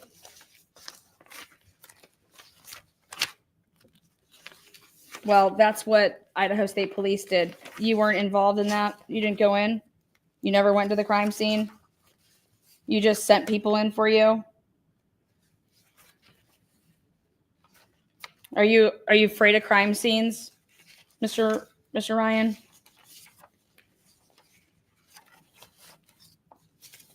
Now, only 3,000 people are in that town, so are you familiar with a lot of your residents?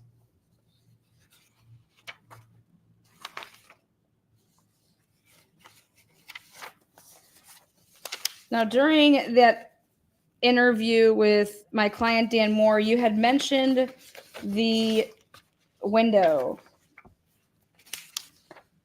You said that you could totally see through, right? Let's take a look here.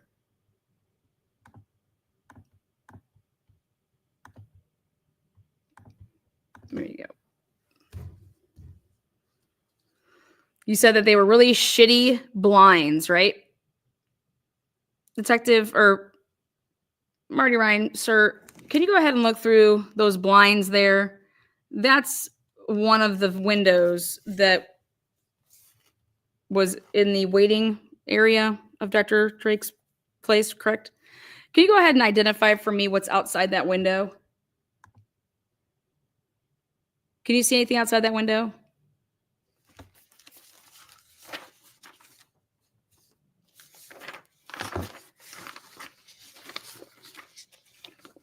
So when my client said that you couldn't see through the window, you said, well, yeah, you can.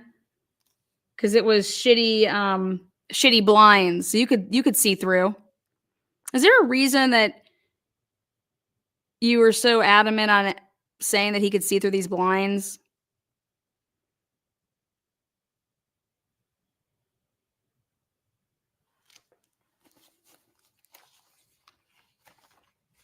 And like, how did you determine again how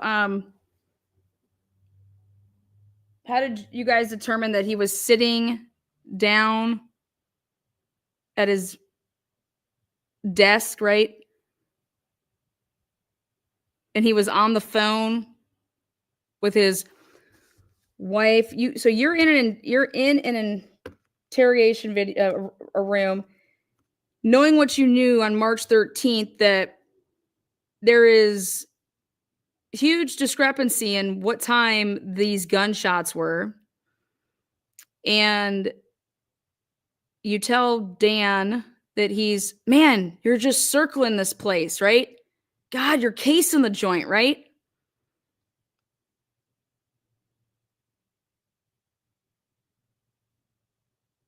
After you watch that video, what did my client tell you that you didn't know about the crime scene?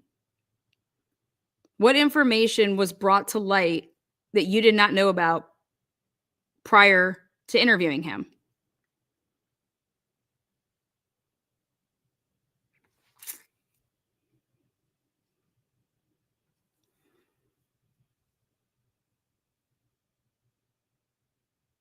In fact, you watch the first 6, 7, 8, 9, 10 minutes when he's being interviewed by Van Leuven and Tolson, right? And Van Leuven pulls out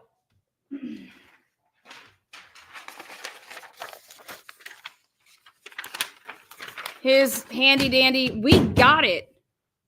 We have it. See all these? These are the names of the video or the camera stores, or I'm sorry, the stores that have the cameras. This is the camera we have. This is the name of the file. This is the time. This is the actual time. This is the description of the footage. We have you. We got you sunk. You heard all that, right? And then Van Leuven goes through all this stuff. Does Van Leuven show him his vehicle? No, he doesn't. He's just describing the footage that he says is in these clips, right?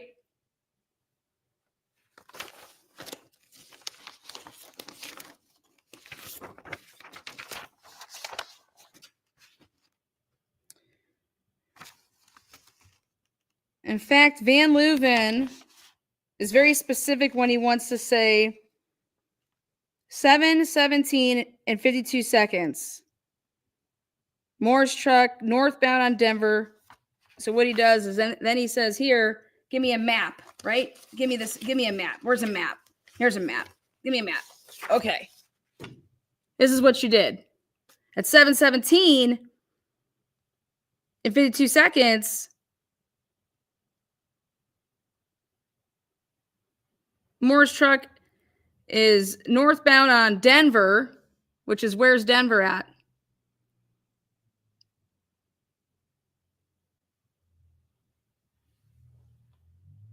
Into far north parking lot, around the logo shop, through the drive-through, past the window where shot was fired, around the other side, backs up, then out northbound on US 95. And so he goes, you're right here. You're right here at 7:17. 7:17. Moore's truck turns south on El Paso. South on El Paso. Goes down. Denver Street is where? Over here. Goes past the church. Coming back from up and around over here then. turning then onto 95, then turns into far north, comes from around, comes through, goes to the drive-through. You're right next to the window, and then you pull up, and it goes then and breaks it all down. 717, Moore's truck turns south on El Paso. They use that camera. Moore's truck westbound behind the church, northbound on Denver. Then Moore's truck at 717 and 53 seconds. Moore's truck northbound on Denver between Mr. Suds and church, second time. Moore's truck, I just read that one. 718, Moore's truck northbound on Denver, turns on the US, second time. So then it's breaking down all these different videos from all the different cameras you're using to show all of this, right? And so this is what he is saying occurred.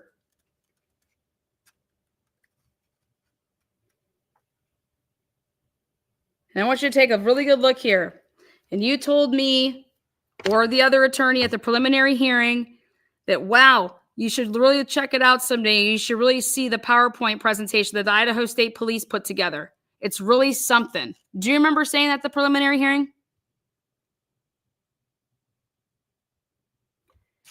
So here we go. I'll zoom in here. For the jury, can you identify this building right here? So this is Drake's. That's the coffee shop. What's this big building right here? And then what is this? Is this the parking lot to that big building? Okay. And this is El Paso, right? This is the glass shop, isn't it? And this is the glass shop parking lot, isn't it? Yes, yes, yes. So on the first loop around, because you said you watched this and this is something special, on the first loop around, the first time that we have this white magical truck at 7:13 and 8 seconds, again, 7:13 and 8 seconds, that's when it's leaving what they say is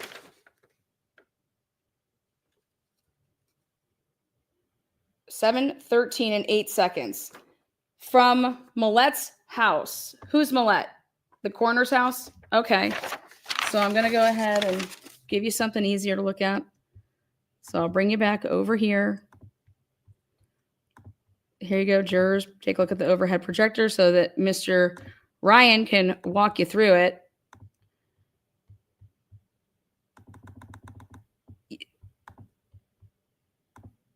At the preliminary hearing, you said, yeah, you really need to take a look at this. So we're going to go ahead and back this out so we can, there we go. This is a great view. Okay. Yes. They're saying that from this Liberty gas station, you can see the truck leaving Harrison, then turning left onto Hillside Alley. You lose it for a second, and then it comes on then the next, here you go, comes down. Then the next time you see it, you see it coming out by Denver, which is over, let's go back over here.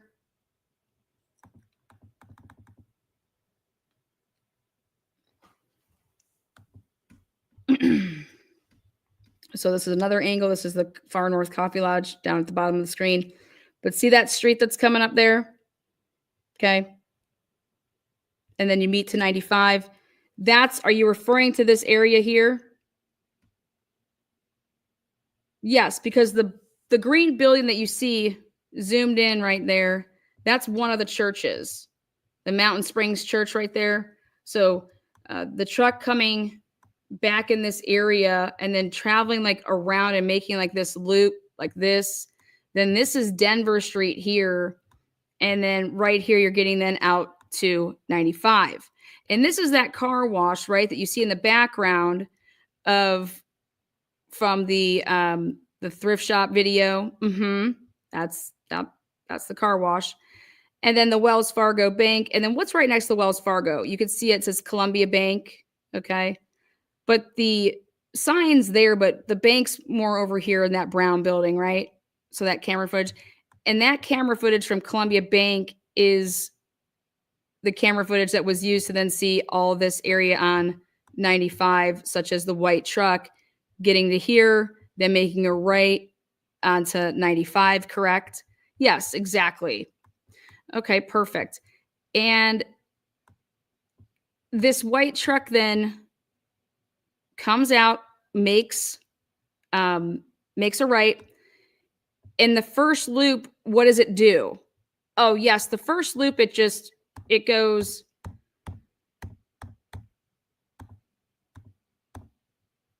goes past everything and then turns into right here, makes a right and turns into the glass shop.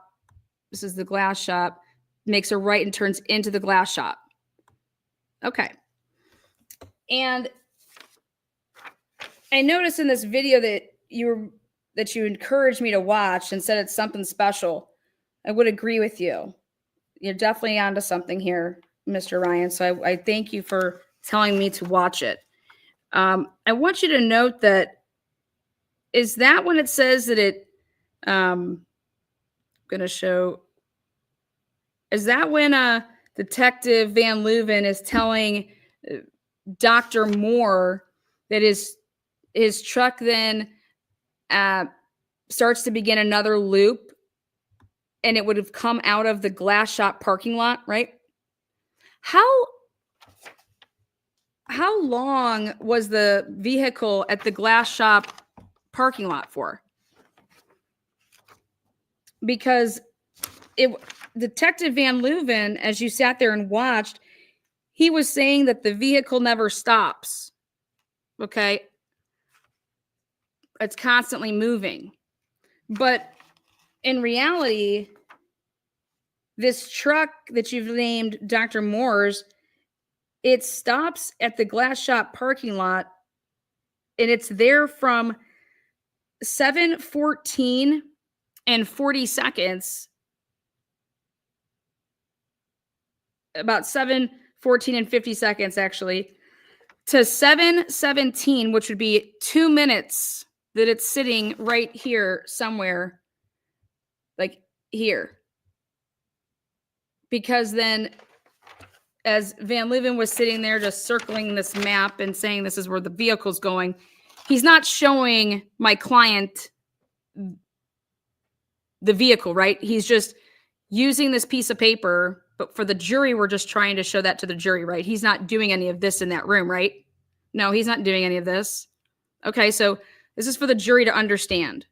Yes. And he uses at 7:17 Liberty Camera gas station to show that Dr. Moore's truck then, which I'm going to give you a different angle here to help you out.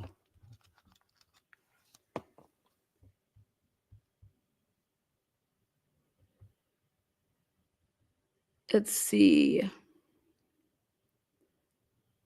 Yep, let's go like this. Right here. We probably need one more. Right there. So up over here, is this the Liberty gas station right here that you're talking about? Yep, the mobile. Okay, perfect. So using this camera, Detective Van Leuven is saying that the truck is turning, which he refers to this parking lot as being west of Tyler. Where is this? This street's Tyler, right? Mm-hmm. So this camera catches a white truck, according to Van Leuven, turning and making a right at 7:17, correct? Yes. And then driving down El Paso, right? Which would be right here. And then going and making what he says is he's making that second loop, right? Yes. Okay. Perfect. And then we're going to go back now so we can get to a better angle here.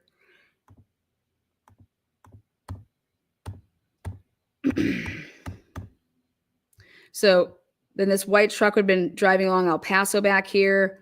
And then makes a right, again, right through here, goes around the Mountain Springs Church, gets to Denver, makes a right, and then comes then back out to where 95 is over here, then makes a right. And now this time, Van Leuven says that, and then you turn in, and then you come back, and you go right past the window, come back around, you go right past the window, and you pull up right by the window, and you're there. You're right there. You're literally like right there. You're casing the place. And then you pull out of there, and then you go park back at your office. And then we use these cameras again to track that you're running or walking back on over then to the building, where he then walks on over here to then shoot him through the window and then goes back. You watched all that yesterday. You saw all that back 4 years ago, all of that play out. Is this how you recall it, Mr. Ryan? What you just witnessed on the interview that you saw yesterday, is that how you recall everything back 4 years ago? Okay. Well, I have a question.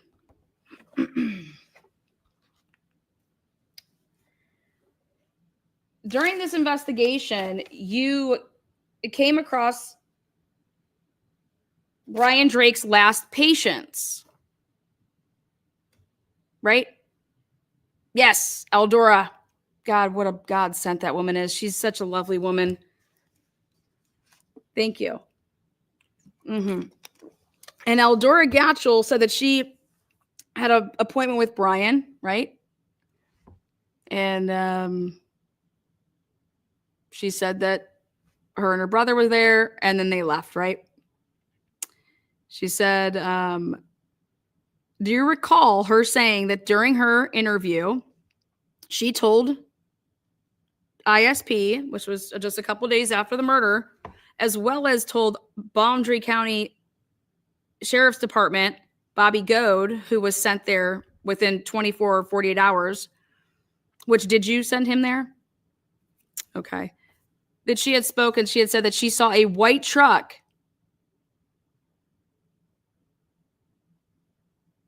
her and Caleb saw her brother saw a white truck that was blocking this area right here. And it was up by like close to the blue door, right? And that the reason that she was going to come right out this area, but she didn't, because it was this white truck that was on and its running lights were on. Do you recall all of that? Oh, yes, absolutely. Okay, perfect.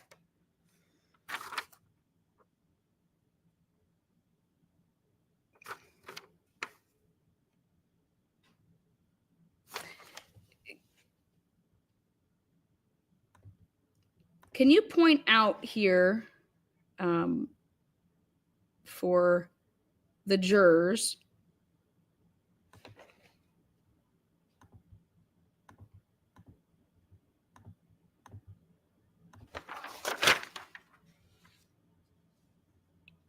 where in this timeline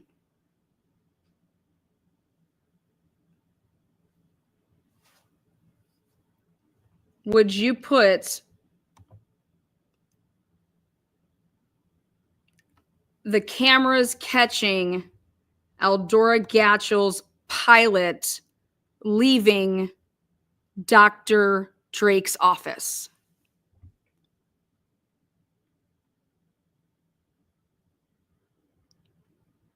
Because I'm sure during your investigation, did you send Leslie Lehman to get those pictures of Eldora Gatchell's pilot, or did somebody else do that? Well, it would be important to know when Eldora Gatchell told you that there was this white truck with its running lights on sitting here, and she couldn't leave, so she had to through this way, so she came up and around. So where would that fall in this spreadsheet? I'm just going to help you out here, Marty. We know you're about to get your ass plowed, so I'm just going to help you out. Isn't it true that you have Eldora Gatchel leaving and seen on Columbia Bank cameras from leaving out this way? Her pilot is seen at 7:16 in some seconds. And it's seen all the way over here on 95, and it's seen at 7:16 in some odd seconds, right? Well, then I have to ask you, Mr. Ryan, this video that you wanted me to see that was so marvelous. How can Eldora Gatchel and her brother see a white truck that was right here at 7:17 and 52 seconds if she isn't at this building at 7:17 and 52 seconds? It'd be impossible, right? Because she saw the white truck, because she told you guys about the white truck. It was white. It was parked here with its running lights on right by the blue door. I couldn't get out. So we had to go around the other way.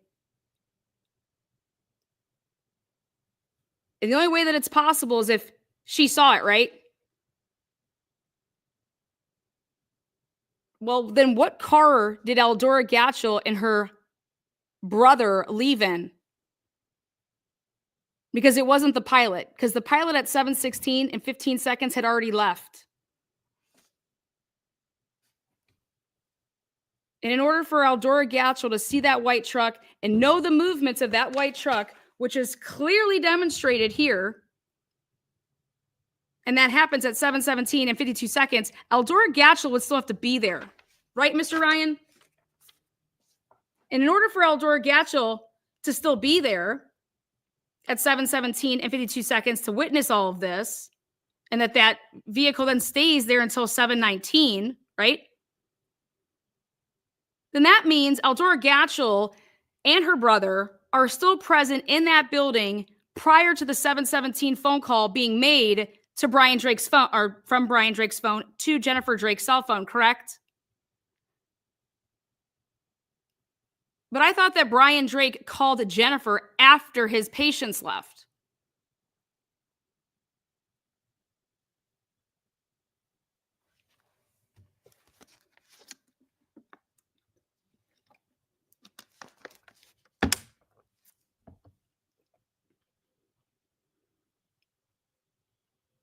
So now, isn't it possible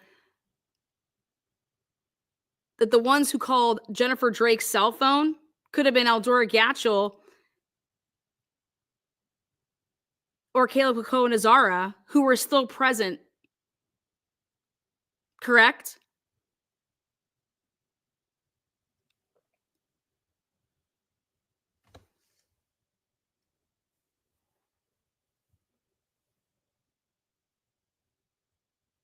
Let me break that down a little bit more for you. You said yesterday over and over and over to my client in that video 4 fucking years ago that you are so good at your job and that you had my client just reaching out begging for help because he was so distraught over shooting Brian Drake and he tried to off himself 4 days later. And you were just, oh, damn, we feel so bad. You were just begging. How do we not catch all these crumbs that you left us? Remember all that shit you said to my client?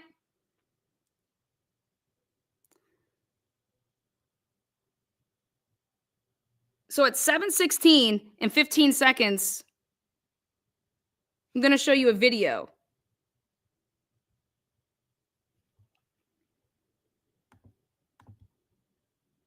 This is Defense Exhibit 3.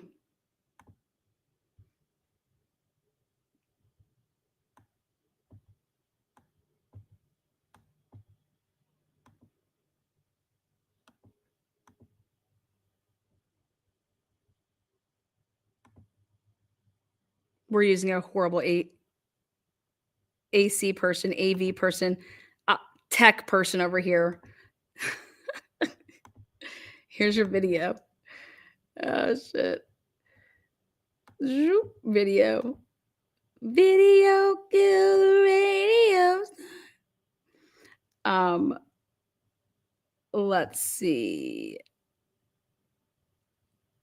I think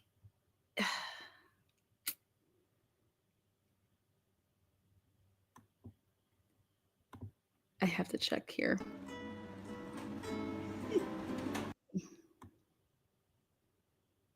Okay. Yes, this is the video.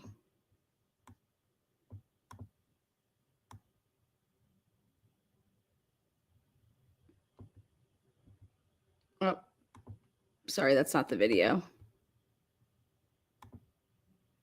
Oopsies.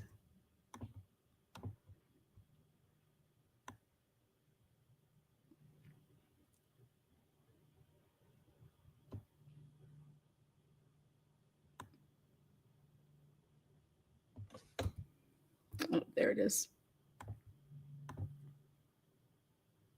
Okay.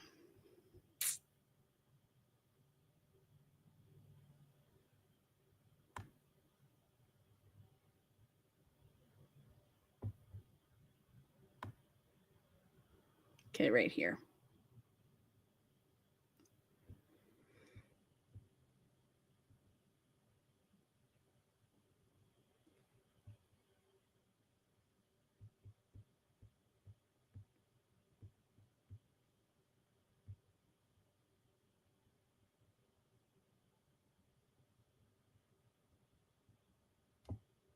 Okay, do you see the screen? That's the Honda Pilot that you guys have on camera at 7:16 and 15 seconds. And you have 4 pictures from Eldora Gatchel that she provided in June of 2020 for you guys to look at the cameras and to identify exactly when that vehicle left. Isn't that correct?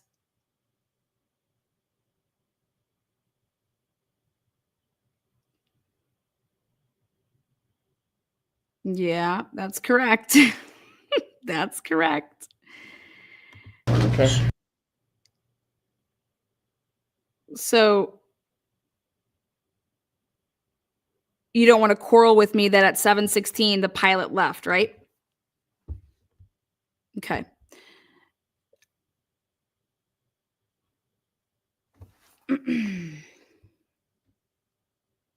Now I want you to listen as we close out our cross here to, let me see how I want to do this.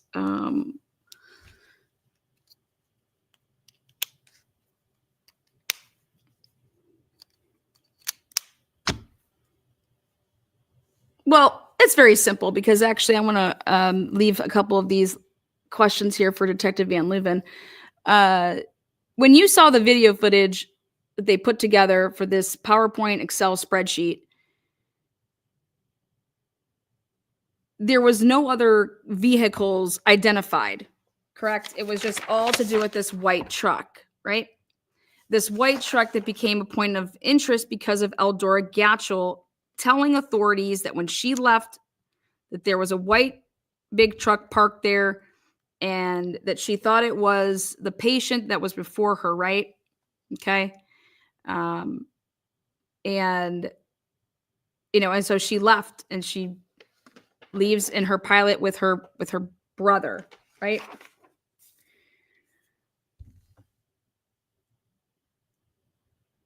So once you would have seen and heard that Isaac Funderburg gave an eyewitness account, because then you were given this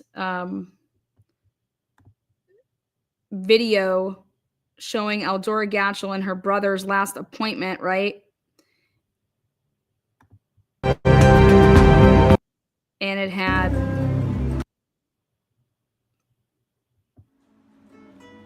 a picture, or I'm sorry, a video of a man that had all black on, gray vest, beanie, meeting the description basically to a T of what Isaac Funderburg said he saw, right?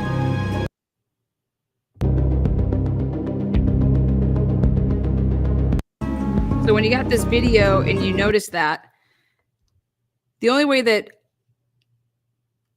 Caleb, Kako, and Azara could be identified by Isaac Funderburg at that point when you see that the pilot had left by 7:16 in 15 seconds, and then you back that up by the time you get in your car and everything like that. In order for Isaac Funderburg to have seen him, it would have had to, would you quarrel with me with this, that it would have to be before 7:16? And he says that he saw that figure after gunshots, right? Because we are assuming that Eldora Gatchel and her brother are in the pilot and they had left, correct? And the only way that then you could see that man being Isaac Funderburg could have seen him being the person to run up along the building side of Brian Drake and then jet off towards the glass shot building and all these things. Isaac Funderburg would have had to have heard the gunshots before 7:16, 7:15, and had seen him at that time or prior to that time in order to give that description, because him and his sister would have been gone in a pilot and away from the scene to not be able to be identified.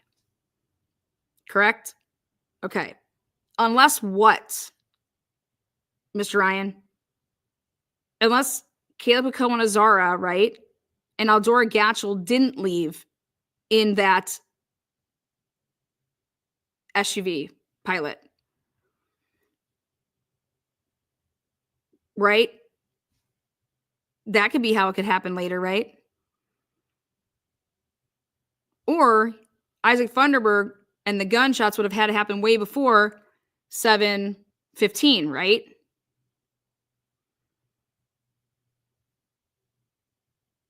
Now, how do either one of those scenarios include my client, Dan Moore?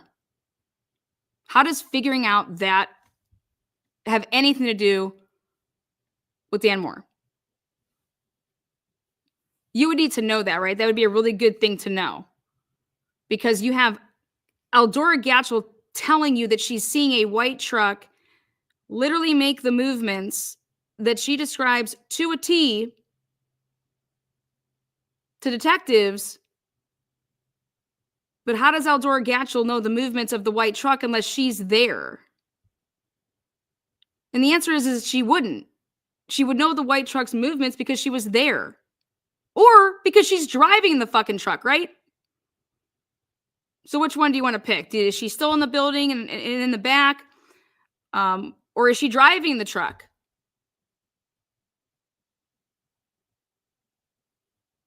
Eldora Gatchel, can you at least say this, could not possibly be in the Honda Pilot and left in the Honda Pilot and be able to know that a white truck 2 minutes after she would leave in that Pilot would come and make the movements that it did and park up and drive through the drive-through, sit by the blue door with its running lights on and sit there for a good, I don't know, a minute, maybe 30 seconds. How would she know that?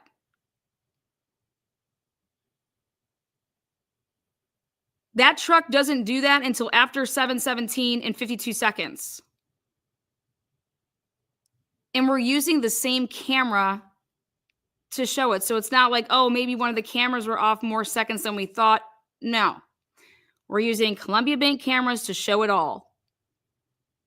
And when you use one camera, then you take out any possibility for error like that, because everything can be seen by the Columbia Bank cameras. So I don't even care what time, if it's right, wrong, doesn't matter. It's going in sequential order. It's going in 1 second after the next second, right? And the movements that are happening on that camera, right? So what is the explanation on how Eldora Gatchel knows about the white truck and the white truck's movements if she left in the Pilot at 7:16? And the answer is you have a problem. And when you mix that problem with Isaac Funderburg and Aaliyah Sandlin and Stephen Hartman telling you that those gunshots had to have happened 30 minutes before 7:30. Why? Because that's when they heard them. And Stephen Hartman didn't hear anything. Stephen Hartman just simply came up along the sidewalk and there was a conversation that was had and it was identified. And then it was asked, why don't you think that guy had anything to do with the case? Oh, because he came up walking. He came up on the other side. He was on our side. He came up walking. And that was like 30 minutes after that. Isaac had already come back from the store saying that the shots happened before Isaac went to the store. That's why I asked you about an hour ago. Did you go and get the Super One cameras? See what time Isaac went to the store. Eldora Gatchell tells you that after she leaves, she goes to the Super One camera. She goes to Super One grocery store to grab things for her niece who's supposedly sick, right? Another reason to go get those motherfucking cameras. And y'all sent that bitch Leslie Lehman the fuck down there. Leslie Lehman is on property at Super One on March 13th. You know how I know? She's interviewing Stephanie fucking Butler in the goddamn parking lot. And she wrote up a report, and her and Rich Alderson say that they're there.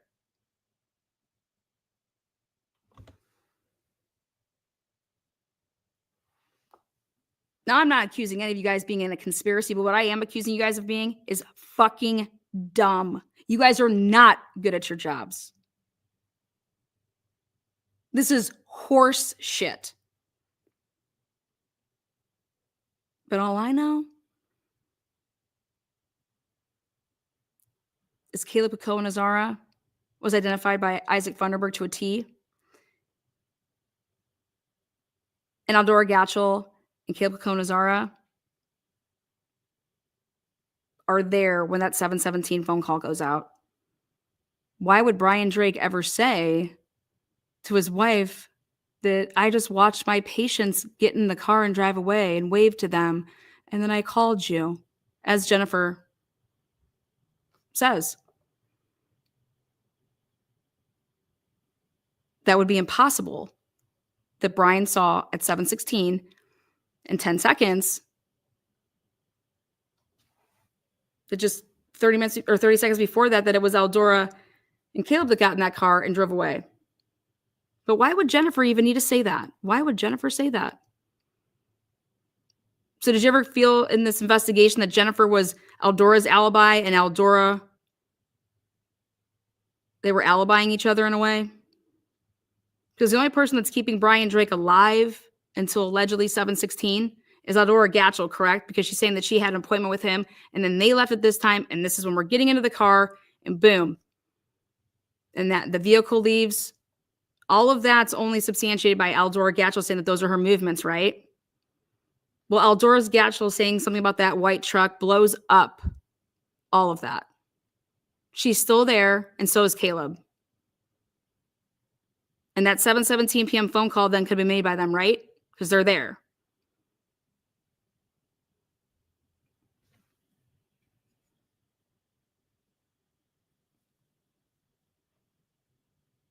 Isaac Funderburg doesn't identify my client, does he?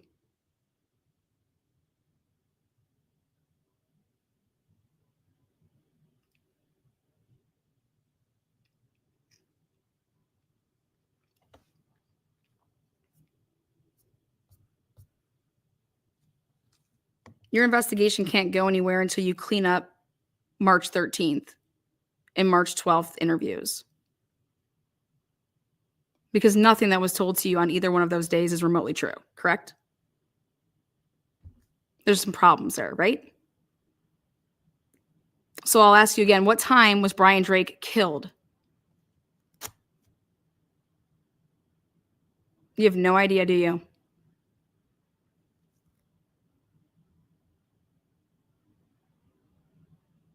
You have the statements of the widow that collected $1 million.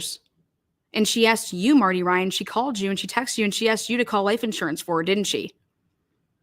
She gave your name to the life insurance people for them to call you and to approve her money. Are you not aware of this? You know that Jennifer Drake called life insurance 13 times? She called life insurance before Brian Drake's body was off that ground. And your training and experience, is that not suspicious?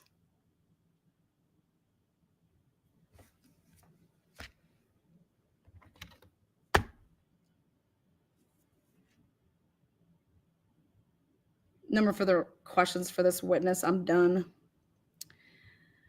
All right. We have no redirect.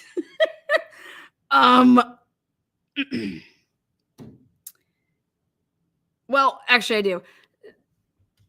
Peter Riblin says, Mr. Ryan, this doesn't change the fact that Daniel Lee Moore confessed to you in that room. Right? Yep, he confessed to me in that room. The defense has a question off of that question. After seeing the information that you have seen here today, how reliable do you think that that confession is? Based off of the evidence that you've been privy to today.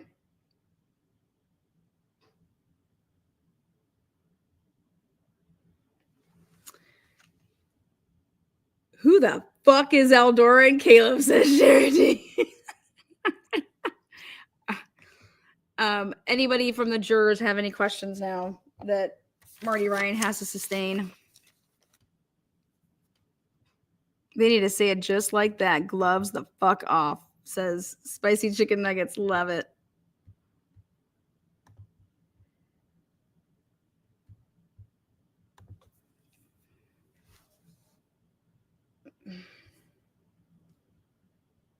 So are there any juror questions?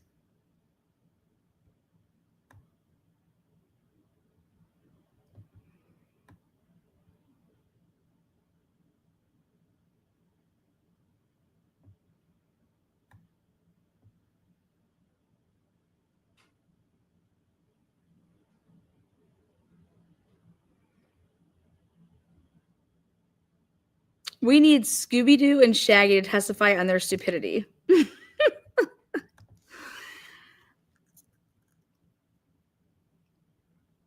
Well, if I was a juror, this is the question I would have. So, Mr. Ryan, you did not know. Well, would you, if you were still a police officer right now with the Bonners Ferry Police Department, and this is an open and active investigation, would you re-interview Eldora, Gatchel, and Caleb Cohen Azara? That would be my question if I was a juror. Oh, that's a great question. That's a great question.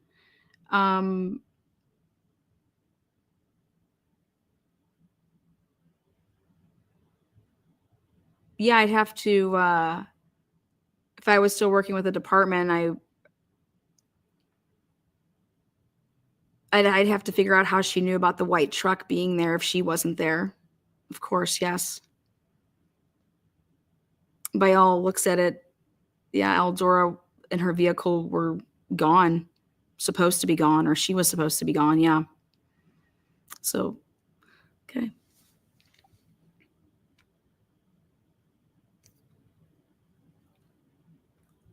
Any other juror questions?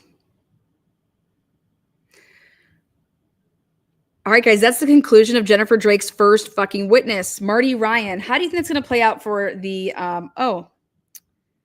Murky says, how long was EMS made to stage before allowing them into the crime scene?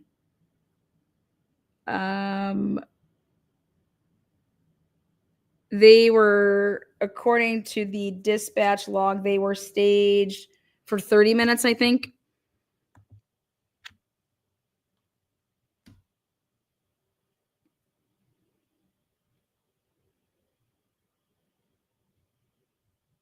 They were staging before we had located Brian Drake.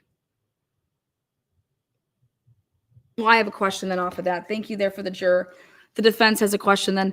A question off of that would be, why would there be ambulances staging if it was just shots fired? Like, there's no one down. When was that known? I heard gunshots go off in that area all the time. So you send out, ambulance units, and that would have been after when Jennifer Drake finally got through giving us an address, and that she said reported that her husband was shot. Okay.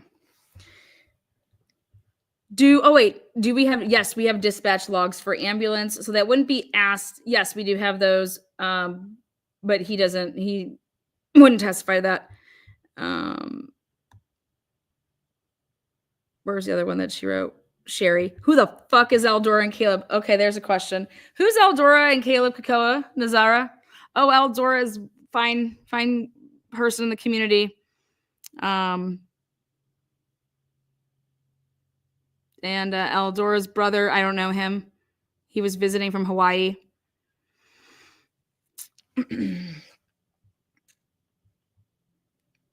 He went to the University of Idaho. He's in forestry.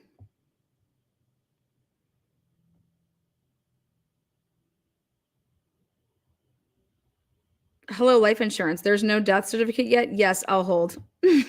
Yeah, they had to rush the death certificate. Yes. Who was first on scene and no one went in to help Brian Drake? We had to make sure the building was safe first. And so when we did that, when we went in, it's protocol to like keep the safety. And then, I think we found him at 7:51, 53, and we broke down the door at 7:53, 7:54. We broke down the door, or they did, and kicked it in and went in. And then somebody felt for a pulse, and he was really white and didn't have a pulse. That brings me to a next question right there. You said that somebody had to kick in the door, correct? Yes, it was locked. And how do you know that it was locked? Did you try to open it? Or did those officers try to open it? Is that what they relayed to you? Yes, that one was locked from my understanding, and they kicked it in. But there's more than just one way into his suite, correct? Like there's two actual doors to get into his actual personal suite, right? And was that one also locked? Well, that was kicked in as well. But was it locked? No, they said it wasn't locked. So the one door was locked. What other doors were locked in the building? The white or the glass doors were unlocked, and so was the front blue door. Oh, where the white truck was blocking? That door was unlocked? Now, is that normal? Did you ask and talk to the property manager? Because nobody utilizes that office, right? That office space. There's only 2 offices out of the 3 that are being utilized. And so that means an exit point for somebody that would have killed Brian inside the being inside that office could have left out of the blue door, correct? When did you guys dust for prints with the blue door and the glass door? We didn't dust for prints. Oh, Idaho State, I think, did. Idaho State Police did. They didn't do that, though, until the 17th. Excuse me? Yes. We never dusted for any prints. We didn't see that was relevant, seeing that somebody shot him through the window. Well, but you asked my client if he opened up that door at first. Why did you think that? Or would you have ever thought that that's what you would have? Yeah, well, they ended up doing it 5 days later, I guess. I'm so sorry, guys. This is so hard to fucking do because this is the most wildest shit. You guys have no idea how stoked I am for this pure shit show we're about to see. The fuck you gonna say this type of stuff on the stand? We just didn't dust for prints until 5 days later. This is real life. Welcome to Idaho. And I'm doing this case because I can't believe that people don't want to hear about this, that want to hear about the Idaho 4 case. This is who did it. Idaho State Police. This is their work. Who was man in video besides Brian off-seated? That's Caleb Kakoa Nazara. Caleb Kakoa Nazara is the man in the video inside Brian Drake's office. And I'll get you a video. So for purposes of here.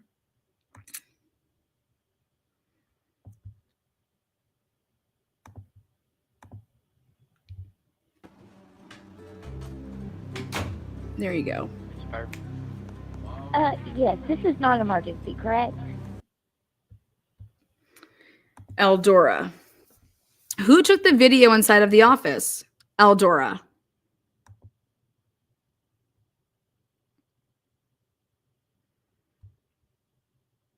And so there he is. Okay.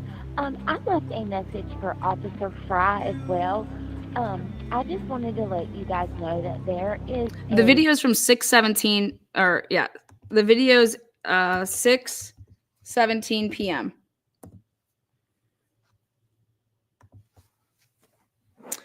What are the operating hours of the coffee shop? Oh yes, I can answer that. My brother-in-law owns it, and my wife, in her beautiful blonde and busty ass, was leaning over every day, gawking at Brian. Oh, I'm sorry, did I say that out loud? Yes, they would close at 6.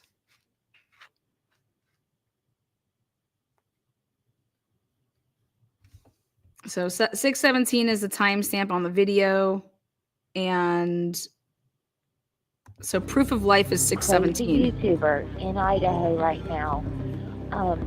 Speaking of which,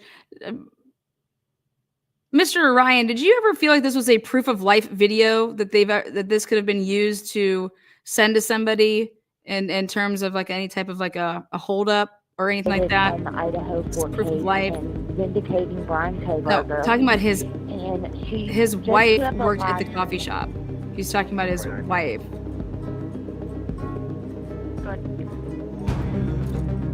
After reviewing the call. Oopsies. Okay. Any other questions from the jurors?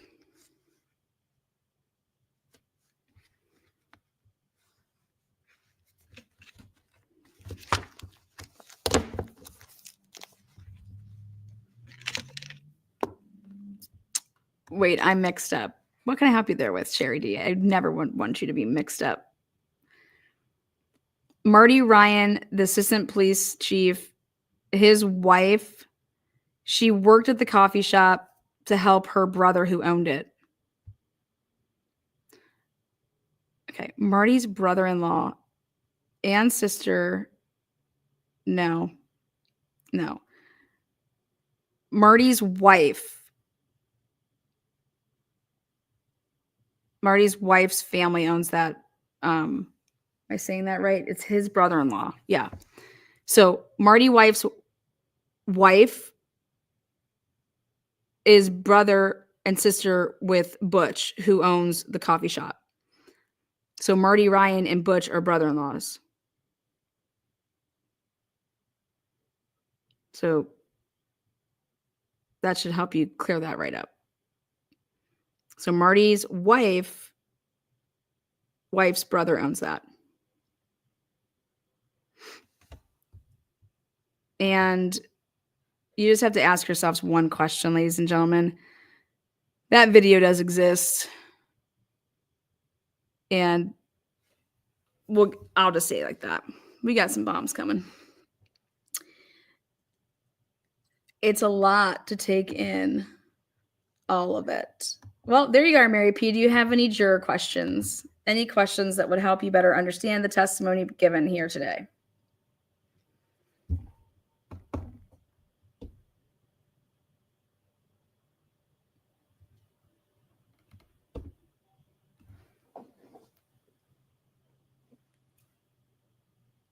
Marty Ryan, did you ever suspect that Jennifer Drake was involved in her husband? Was she ever a person of interest? How did you rule out Jennifer Drake?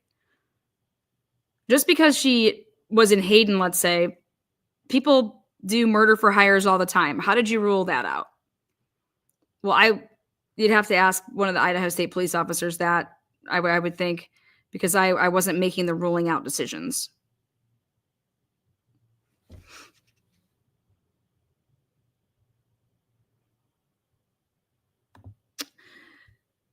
Do life insurance companies have a rewards tip line for reporting fraud? Asking for myself. Yeah.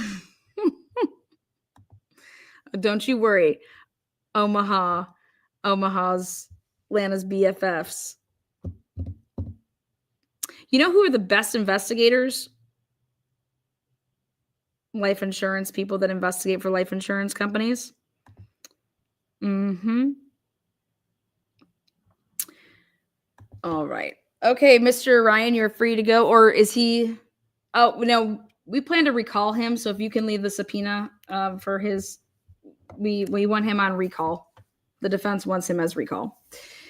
Because if anything doesn't get in through the line of questioning based on the direct examination scope, we will be using Marty Ryan with our own scope. So yes, he is going to be called by the defense. If you choose to limit my abilities in the cross, if you want to say, oh, that's outside the scope, well, that's fine. We can just recall him and he'll be, and they'll say, yeah, do that, because it'll at least have to be, you can't do, leading questions. Well, not if he's hostile, and he is a hostile witness after he coerced my fucking client. We're treating him as a hostile witness.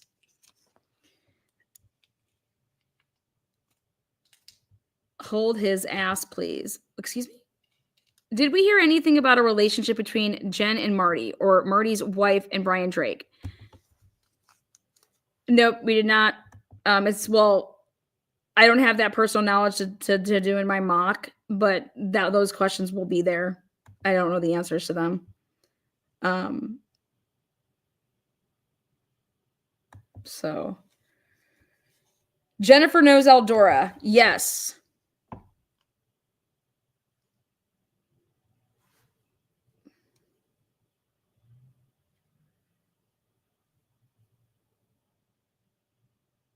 Yes. All right, you guys rock. How do they know each other? Through Eldora being a patient of Brian's.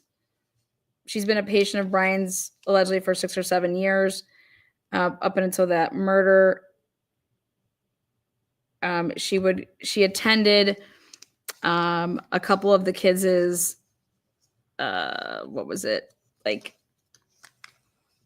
I don't know, plays and shit.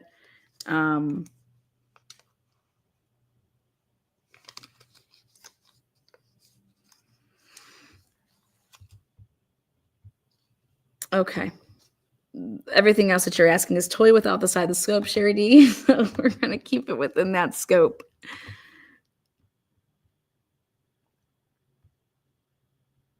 Question, population of town, 3,000 people, of which 1,500 would be men, 1,500 would be women. Then you have to throw out all the children. And yeah, then the age brackets. Eldora, Brian's office was, according to Jennifer, 2 hours away, but it was less than that. It's 71 miles. Hayden and Bonners Ferry are separated by 71 miles. But at different points, it's not like you get around like a freeway like what you would think. So it's not like you can just like cruise 80, but it's 71 miles. And she claimed that she was 2 hours away to the, dispatch.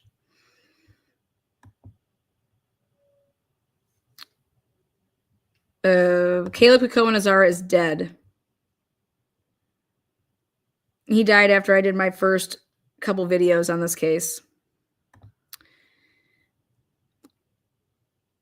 Eldora Gatchel is not dead. Jennifer Drake is not dead.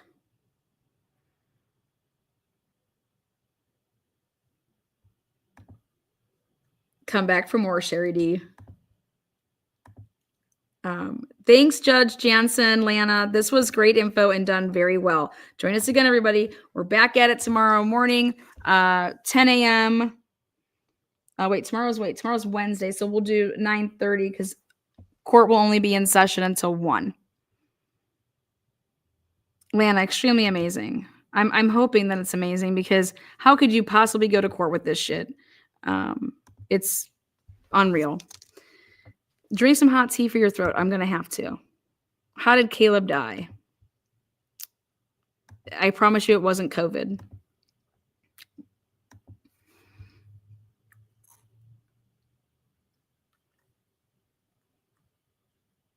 We'll find out. Why is the video recorded and was it sent only to law enforcement or shared with others before law enforcement was given the video? Well, you're going to hear that in another testimony coming up. When did he die? Date. His funeral is online. His funeral is online.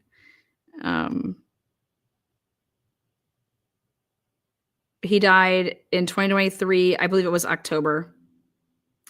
Crystal C, thank you so much.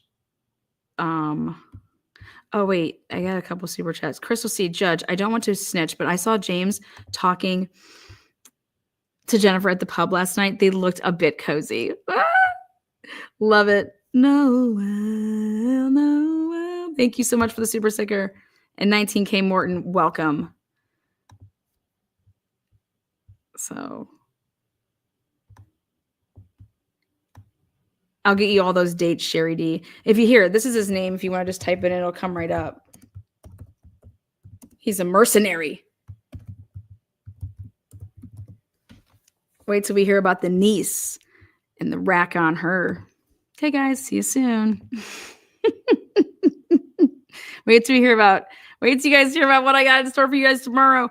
Oh, Jennifer Drake's team, the plan from what I've heard from them in terms of we were peeping the press over there, and we believe that she's calling the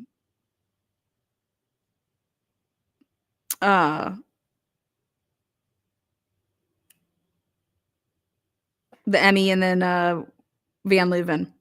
So we'll see. But that's what the little birdies over there.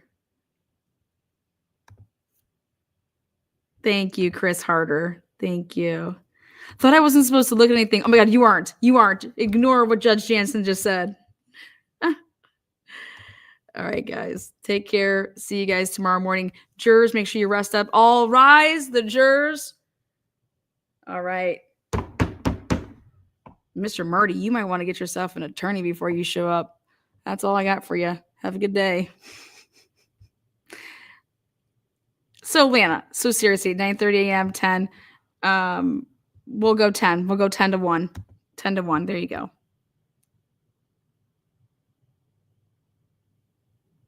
Okay, bye-bye. Be ready to go right at 10.